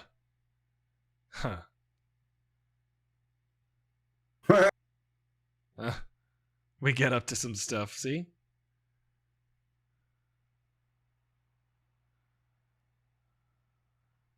Huh. Right. Just so Memento, so franchisable. Yeah. I don't know if he franchises. Well, here's what you do. Now he goes on with his life and meets Robert Pattinson again. And he goes on those other Yeah, no, I know. Yeah. But he's not going to do that because it's better left to the imagination. Yeah, it's better the top. Did it fall over or did it stay spinning? He's gonna end it that way too. Oh, so he... Oh my God, tie this up.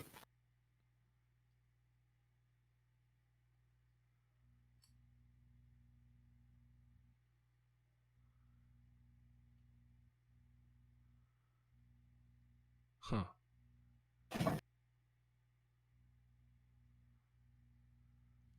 Huh.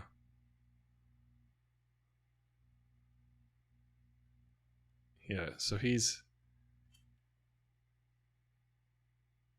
So how's he moving forward? Yeah. I'm the Rainmaker.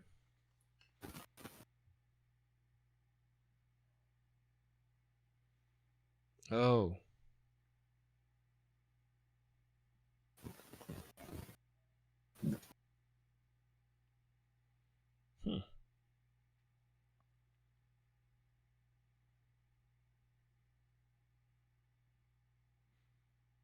Hmm.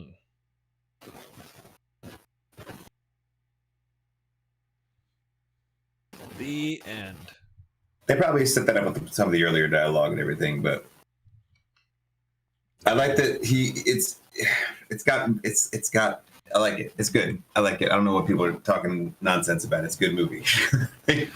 Yeah, like I feel like there's a lot of hate on this movie. I definitely need to watch it again. That's great. It had elements of all his previous stuff. It had Memento. He borrowed from Looper, which I thought was cool. Like he borrowed from Looper. He borrowed from Inception. Inception, obviously, like the weird motion stuff. Yeah. But he also borrowed from Interstellar with the like talking back to yourself in the past, through like time distortion. Mm-hmm. There was a lot of every movie he's made in this movie. This song is about last time I did the Whippets. I'm trying to get my unmute to. It's for some reason my HBO. My HBO meow is messing up. My HBO slacks. Hold on. Okay, what the heck is going on? Volume up, please. Thank you. Kenneth Branagh was amazing. Kenneth Branagh, super good. This T-Pain song is Aaron Taylor incredible. Johnson. Aaron Taylor Johnson. He was the kick-ass guy. Yeah. I'm listening to the song. It's pretty good. Yeah. Well, Ludwig did the music. That was like one of the first credits, actually. So it's good. Music was important. It was a great movie. I thought it's such an accomplishment. Every one of his movies, I'm such a fan of the fact that he can be so internally consistent. I mean, he definitely raises the stakes throughout his movies that introduces a new concept to whatever he's already acclimated us to. But Tom Nolan. Maybe his son. Shipley's represented. Maybe it's his son or whatever. Or relative. Yeah, he named him after Tom Hardy.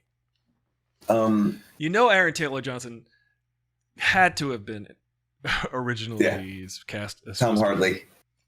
Tom Hardy. Yeah, he would have been great. I did But hear it was though. interesting. Yeah, There weren't Tom a lot Hardy of said he there wasn't weren't a gonna lot do it. of repeat offenders. Like Robin Pattinson's new. Like, there was a lot of new blood in this movie. I definitely think they could do more sequels because of the way they ended it. There could be another mission where they could technically keep doing that. No, absolutely right. And They little could do a sequel to this in the way they couldn't do for like Inception or Yeah. Interstellar. Imagine they did 3 Because it movies. could be like now that he it was knows like- now that he knows that his future him set this all up, then he could go through like more battles getting toward future him when he meets Pattinson at the end. It was really well done. It borrowed from Looper with the like crime lord of the future is you kind of thing. Yeah. Even though You the know- crime lord in that one was different.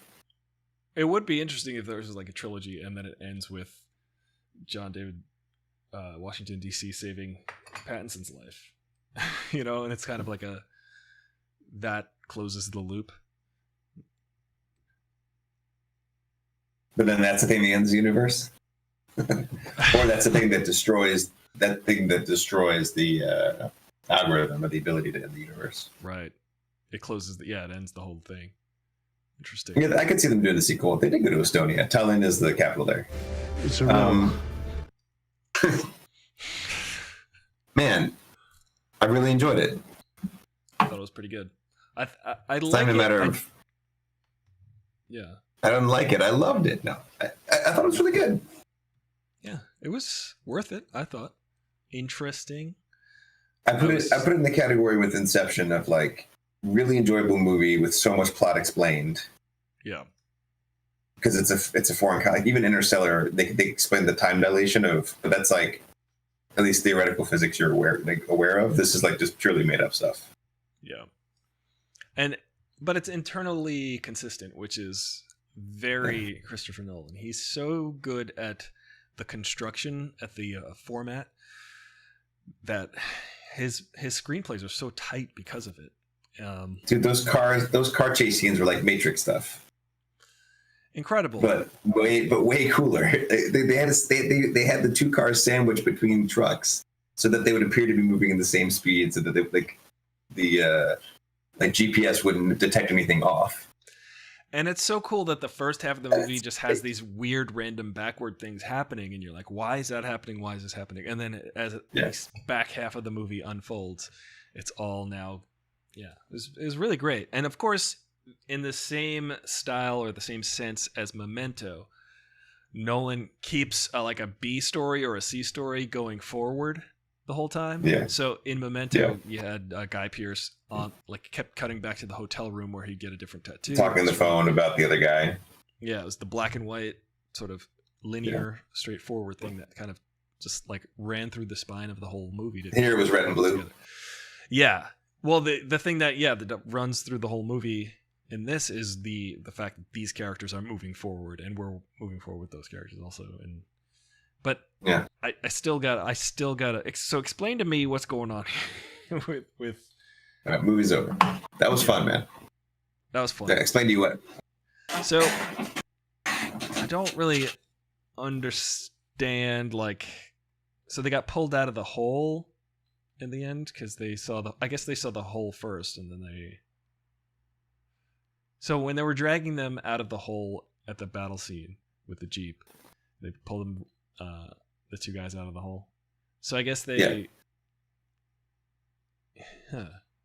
Well, So Robert Pattinson knew something was up, so he went through a turnstile before the end of the 10 minutes. So he went in between, like 0 and 5 minutes, or 5 minutes and 0 minutes, so that he had then he started going forward because he was wearing a blue thing, but he was part of the red team at that point. But his time was off because he joined at whatever part he joined, and that's how he was able to get in a position to on his way there. I forget which direction he was able to fight the guy and land up in front of the door that he could pick the lock of, and open the door so that Washington D.C. could get in and under the bomb. The bomb was the bomb was set to the plutonium or whatever, or the algorithm was in that case. And there was a bomb set to go off because the timer was going backwards at the same 10-minute increment. And he was going to take the pill. Kenneth Branagh was going to take the pill right at that time, and then that was going to set off the bomb. I don't know if it was the time was going to set off the bomb or he was going to take the thing. But it was going to set off the bomb, and then the bomb goes off, then that's going to end reality, essentially. And he was tasked to do that by whoever was giving him this technology in the first place. Which was, we don't know if that was actually Washington, D.C. from the future or not. Or it's probably Washington, D.C. is fighting is like the M in the future, fighting the bad guys in the future who are trying to do this. Yeah, and it's like the three of them, yeah.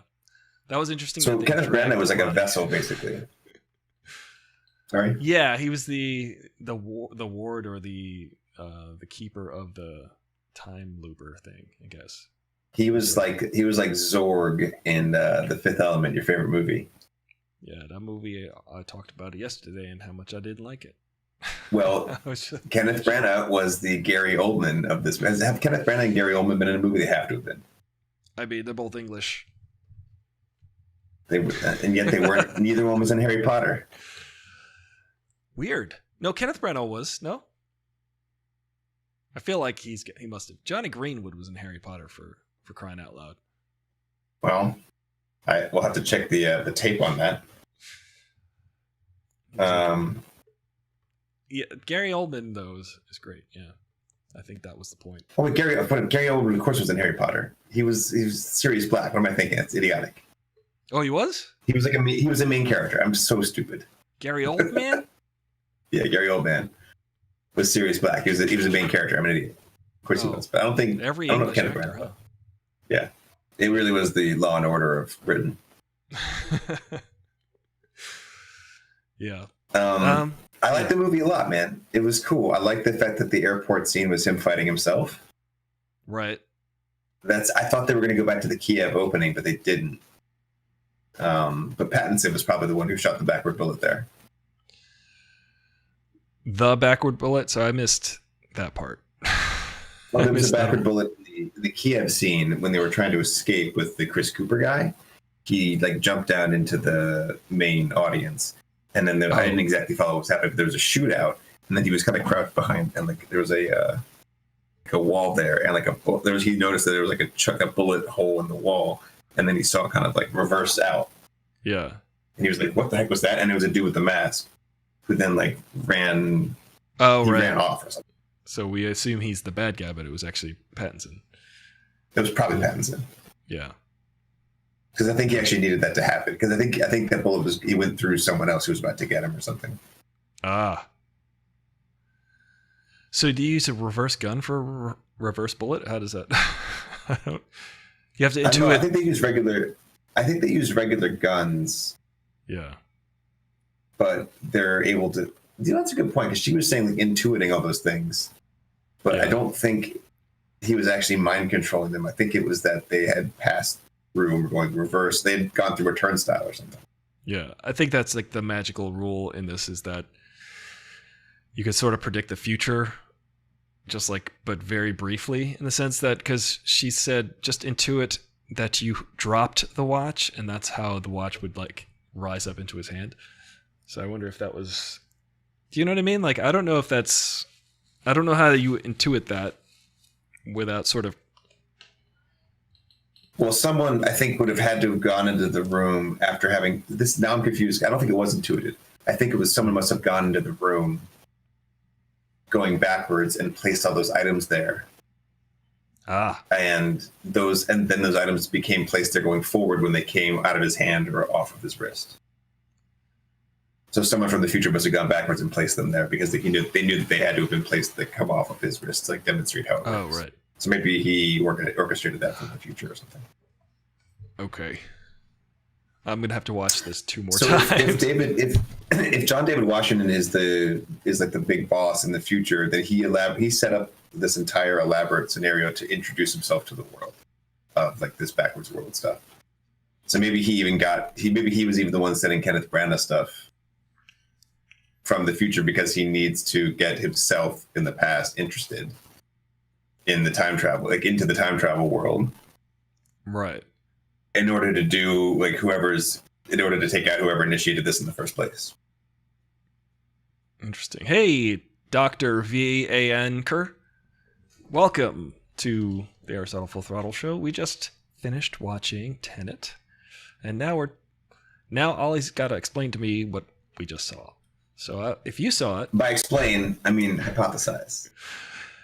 It's cool. I like that it's palindromic. The title says it. Tenet. It is an anagram. It goes the same forward as it does backward. I like that. I like that he can continue the story forward, but flip the movie, make the movie double back, which is cool. Interesting. The only time they mentioned Tenet was that the old man on the boat. Yeah. He was like, you survived. The old man on the boat was like, you will.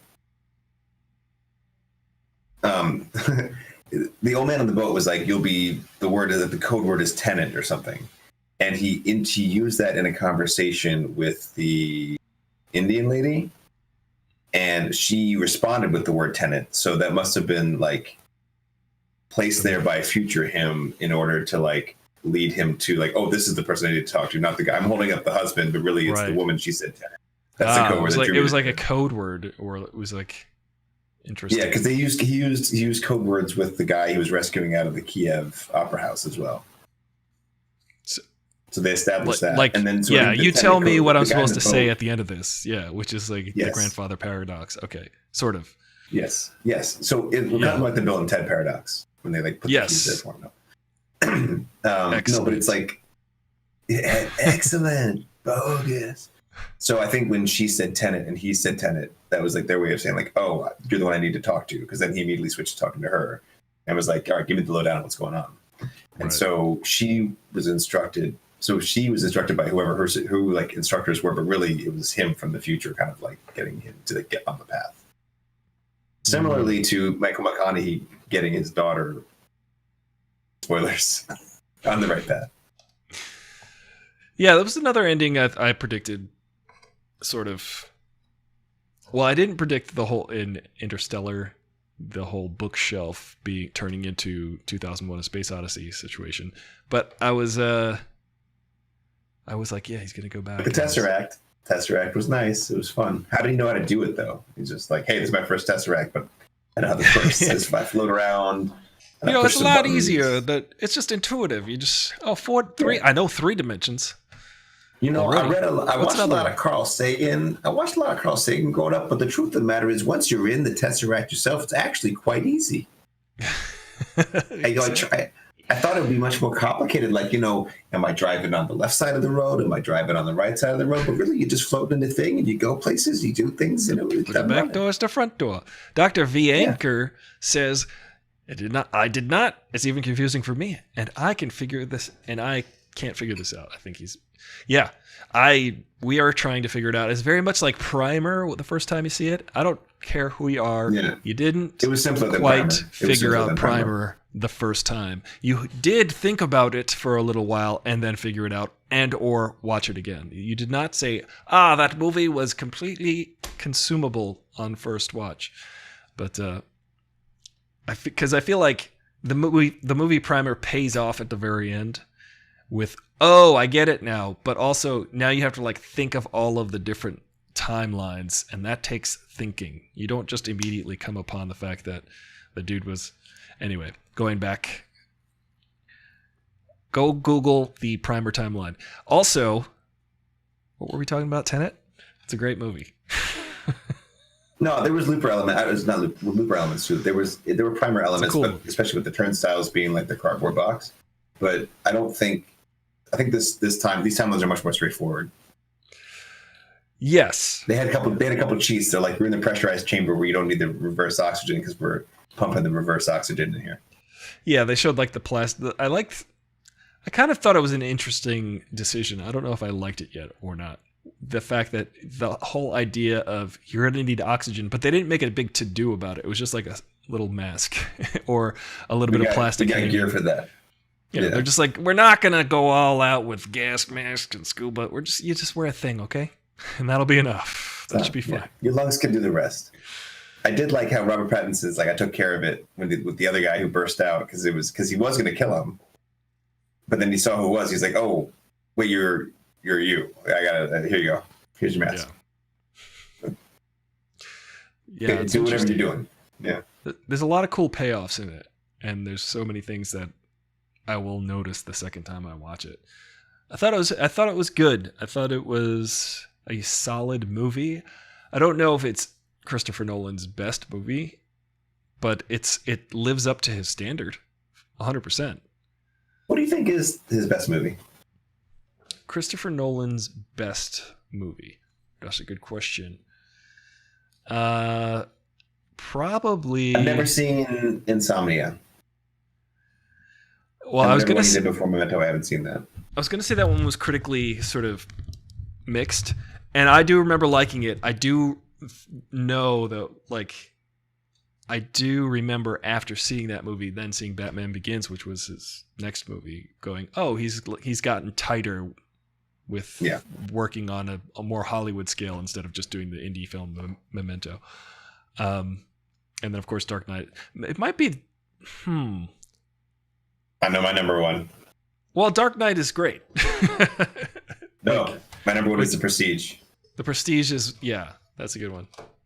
That movie to me is like a perfect movie. I love that movie. That might be his best movie. Yeah, I think so. I don't know. I mean, that's not reasonable. People could disagree. I'm not going to die on that hill, but I think that's my favorite. I think that's it. I think that's. Are we going best movie or favorite movie? Favorite. Well, I'm saying favorite. But I don't know. Best. I would say I put Prestige and then Dark Knight and then Batman Begins and then Memento. Nope. Then Interstellar. Then. Ooh. This is good. I don't know. Then Tenet. Maybe this and Inception I kind of put side by side. But I also like Memento. It's not. It's why is that at the bottom? That shouldn't be at the bottom. Dark Knight Rises might be at the bottom, and it's still a good movie. Insomnia. I don't know. I haven't seen that. Interstellar is a great movie, but I think the two best movies he's done are The Dark Knight and Inception. Those are and Memento, in my opinion. I think Memento is just a great freaking. It's great. It's a great movie, and even though it's super low budge, you can't really tell because it just matches so well. It's so aesthetically consistent and cool with what it needs to be instead of looking low budget. Do you know what I mean? Like some things you could tell. I know exactly what you mean. Yeah. I think the thing I like about Memento the most is that you know it's coming to a point where the movie's going to end in the middle of the plot. How are you going to make that interesting? Yeah. How are you going to make the middle of the plot also the end of the character growth? Right. And the beginning of the movie makes sense. Yes, and he did it beautifully. You're like, oh wait, this is just what he does. Yeah. And it's so great. It's such a great movie. That is a great movie. I remember a couple things about it. Like, and to make the beginning the same as the end, but also you flip your opinion about what happens in that moment. Or at least you wonder why it happens, and now you get an answer, and you're like, "Oh, that's not what I thought it was going to be." Like it changes my entire perception of this character's motives. Yes, exactly. It's cool, and the whole idea of memory and how memory works. Oh, I remember getting the DVD for that, and it had all these note cards and like photograph, like these fake Polaroids inside. I still have it. Nice. I think it's on my shelf. Actually. Dude, they should have promotional material. One of my favorite Twitter follows is like promotional gear, and they have like hats from like Get Shorty and stuff like that. It's great.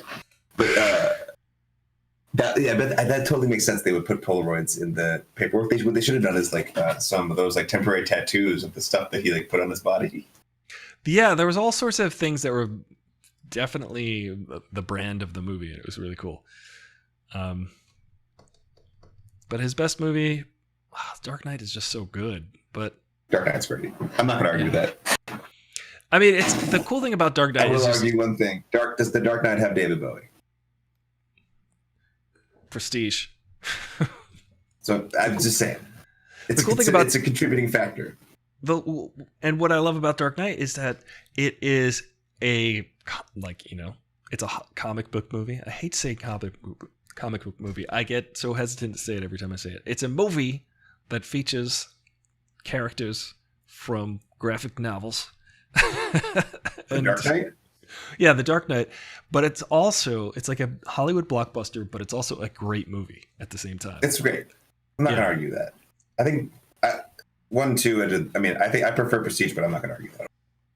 Yeah. The Prestige is again, he's always messing with our ideas and our perceptions of what we're watching, which is really cool. I mean, that's one of the great things about that scene, and it's just the through line to his work is these temporal things that mess your mind up. Pretty much all of them, actually. It's like, are you watching closely? Like, did you perceive everything? It's like the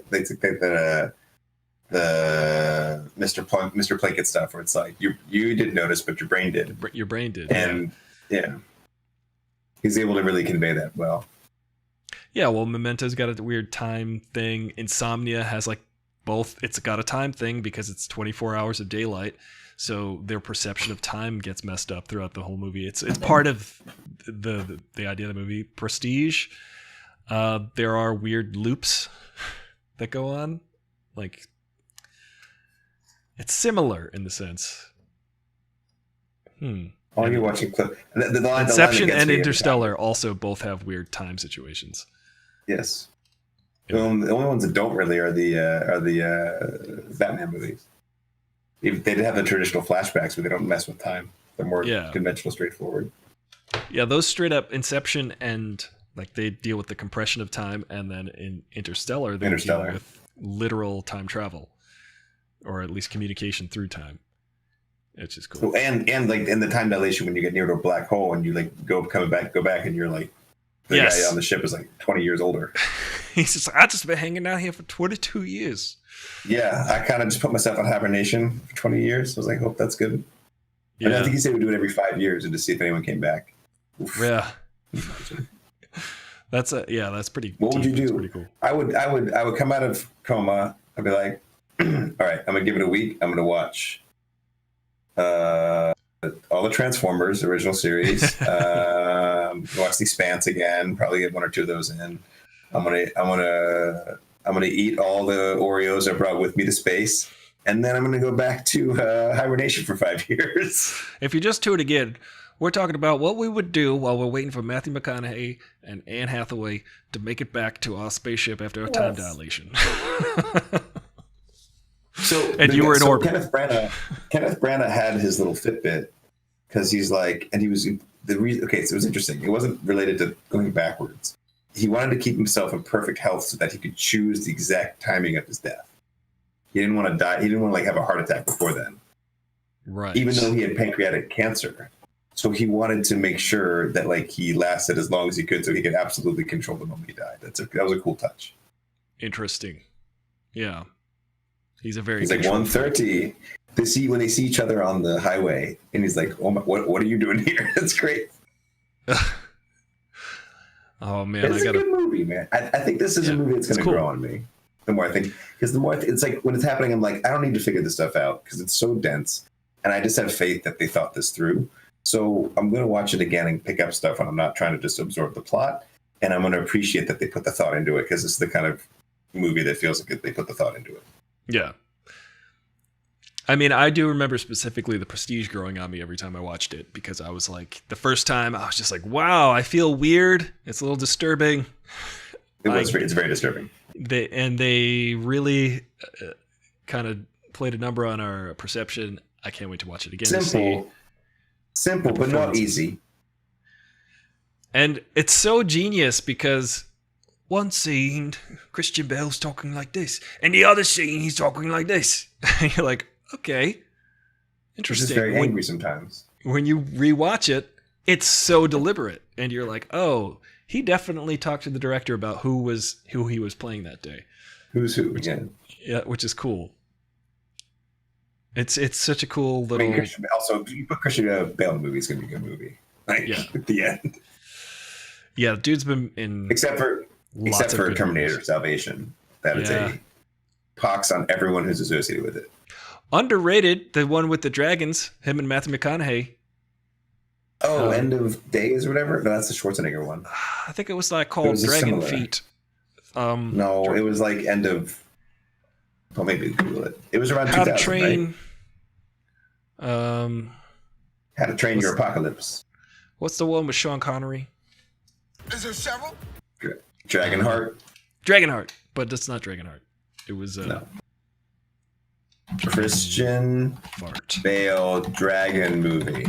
Oh, wait, you do it. Rain of Fire. Rain of Fire. We got it, everybody. That's the one. Yeah, that one is actually interesting. It's cool. It's got a vibe to it. There's like you feel like you're post-apocalyptic. Dragons now. What the hell do we do? Yeah, it's probably should look into defeating those somehow. Yeah. That is so fetch. Stop trying to make fetch happen. That is so fetch. I still think this is like my favorite one here. Oh, that's cool. It's so good. What is that from again? That's from Burn After Reading. Oh, that's cool. Yeah, but Brad Pitt. She's on like a dating profile, and he's like, "Oh, it says here he likes to do so and so." He's like, "Oh," he's like, Oh, that's cool. he's such a good friend. He's such a good guy. Such a basic dude. That movie is really funny. He's amazing in that movie.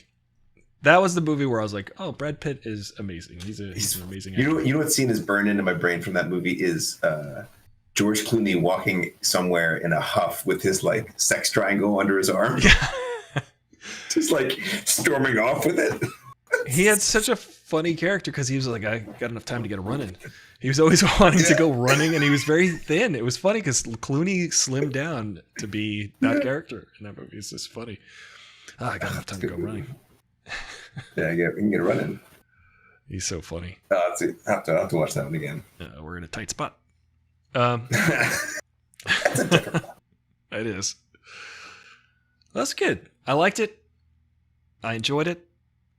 I did too. I would watch it again. I'm going to watch it again at some point. I thought it was good. I thought. How many throws? John David Washington. Oh no, John David Washington was kind of he had a little bit of Holden going on. Yeah, he had a little bit of Holden face, but here's the thing: he definitely has chops and can hold his own on this like level. And I'm like, oh, cool, he can definitely. But it's the charisma factor that is unavoidable because his father is so. He has charisma and he has chops. It's just like it just wasn't a consistent. He didn't have the consistency of vision of what the character is supposed to be. He was just sort of in each scene. I have to say though, I feel like John David Washington is a little. I don't know if there are many frills, but sometimes you don't need the frills. I think. Yeah, no, I know. I think that's why Tom Cruise is so successful because he's like a kind of a no frills guy that can be in the movie. Jason Bourne is Matt Damon's Jason Bourne was like that too. So I'm definitely not like slagging it for the like direct approach. Like I just feel like he was going for things in certain scenes, and like, is he cocky or is he just like relentless or what's his deal? And it just seemed like whatever that was kind of shifted from scene to scene. Yeah, a little bit in the way that Holden's does. Like you need to direct him because he doesn't approach it. He doesn't approach the arc of the character as one consistent, like an album. It's like I'm just making a bunch of singles. Yeah, that's the feeling I got from his performance. Yeah. Which again, it's a bunch of really good singles, but it's still a single. You know, I heard that like Kim Basinger won her Oscar. My teacher, my professor in college was like, "You guys ever see L.A. Confidential?" Which I have not seen yet. If you want to watch that, I don't know. I'd watch it again. It'd be interesting to see again because it's got some characters we talked about. Guy Pearce, and that's a Kevin Spacey like juggernaut. Yeah. I remember watching that movie and being like, everyone else is playing a cop, and Kevin Spacey is a cop. Like that's right. That's how good I thought it was in that movie. Like he's so good in that movie. It's just like you believe that he's really there. Kevin Spacey is an incredible talent. He's also a flawed individual and a predator. Yeah. Yeah. So, I mean, it'd be interesting to see it because he's so prominent in it. I'd be interested to see it again with, the real world sort Allegedly. of laid on top of it like a veneer. But I remember his performance is great and everyone's good. It's a fantastic movie. Yeah, he's great. I do want to see it, but what's the guy's name? Who's the old string bean who was Zephyr whatever in Star Trek First Contact? He's in all the movies. He was Babe. He was the farmer in Babe. Oh, Cromwell. James Cromwell. James Cromwell. Yeah. Yeah. He's in LA Confidential. He's fantastic. Yeah, he's always good. He's Zephram Cochrane. Yeah. Yeah. I haven't seen that, but my college professor said that Kim Basinger won an Oscar because his friend's the editor, and he heard that he needed to craft her performance in the edit, which is interesting. So really, it should be his Oscar. Yeah, he said women are not capable of winning Oscars were it not for men. That's what Hold he on, said. that's not what anyone's saying. Wait, no one's Nobody's saying that. I'm throwing my college professor under the bus. No. But was that his general attitude, or was that the? No, he was just saying that there are instances where an editor can create a performance. Sure, he was defending the craft of editing. Yes, and saying how important it is. Yeah, and that it's like you're sometimes pulling from entirely different moments in the scene. So the reaction you're seeing could be from a totally different moment that's going on. It's just the editor's looking for those reactions in those moments, and they're putting together the scene, really, which is interesting. That's like Doughboy. He edited together the drum part for Breathe. Yeah. From a bunch of different takes, and then that turned into the part that I ended up learning and playing. I mean, it was a compilation of various takes. It's like cut together into a cohesive beat structure. Yeah, so exactly. I respect the game, man. It's all. I'm just still so amazed that it all comes together so consistently, or at least so. As far as movies being released all of the time, like I don't know how they're made. I watch them every day. I watch them being made, and it's insane. Doughboy stitched together by Kim Bass Drumminger. Kim Bass Drummer? Kim Bass Drumming. Kim Bass Drumminger. I guess. Too many thoughts right now. I'm having lots of thoughts right now, so I should probably wrap things up. You should probably stop having thoughts. I should, yeah. What you should do is you should take the blue pill instead of the red pill and have your thoughts go backwards. Get to a turnstile. I was waiting for something to forward. happen like that in the movie where it was we're going to learn like somebody was literally created backwards or something. I don't know. Maybe somebody had a child with somebody with forward sperm and reverse eggs. Do you know what I mean? You'd have to really plan. Talk about Planned Parenthood. Hey, yo. You'd have to. Yeah, it's interesting. You'd probably know your kid in their whole life, and you'd see them grow young, and then you'd see your wife become pregnant again. And then, how can you be pro-choice if there is no free will? Right. I think that's what this movie was about. It was about the fact that we have no free will, and nothing matters. Or do we? We have free will. Free will when you have a turnstile. It's a weave. We'll always have free willy.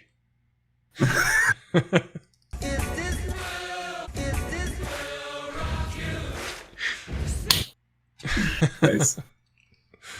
All right, man. I think I gotta call it. I think it's time. We wrap it up. What did you think? It's time. It's Veda time. Oh my God! I totally forgot about that. We got to find that sound clip again.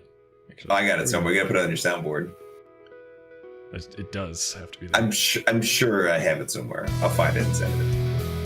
No, the music's loud. Let me turn it down. It's loud. There we go. This was fun, dude. We should do this again. I love watching movies with my friend Oliver. OCW5000. This is a fun, good time. I feel the same way about you, man. We should LA Confidential. There was another one I thought of that we should watch together. There are a bunch coming out this year. Dune. Definitely watch Dune. I can't imagine watching it on I'd never imagined watching a Christopher Nolan movie on my computer monitor, but yeah. So that's how we do things these days. Yeah, it's just temporary, man. It is. But hey, in real life though, like I wouldn't be able to. I wouldn't have been able to see this in the theater with you. It's true. So that's a good thing. This is a really positive thing I'd like to say, Oliver. I think we've talked more this year on a consistent basis than we have throughout the last 10 years, maybe. I don't even know about 10 years. I love it. Yeah, it's great. So this has really brought people together, and in a positive way. And we can sit here and enjoy a movie and talk over it because I love it. I can't do that in the theater. But you can't do that in the theater, and you can't do that with everyone. You have to be on the same tolerance bandwidth of like, okay, I'm going to watch this movie and not experience it fully with the emotions because I'm here to talk over it. Yes. You need to do that with someone who's equally willing to do that at the same amount.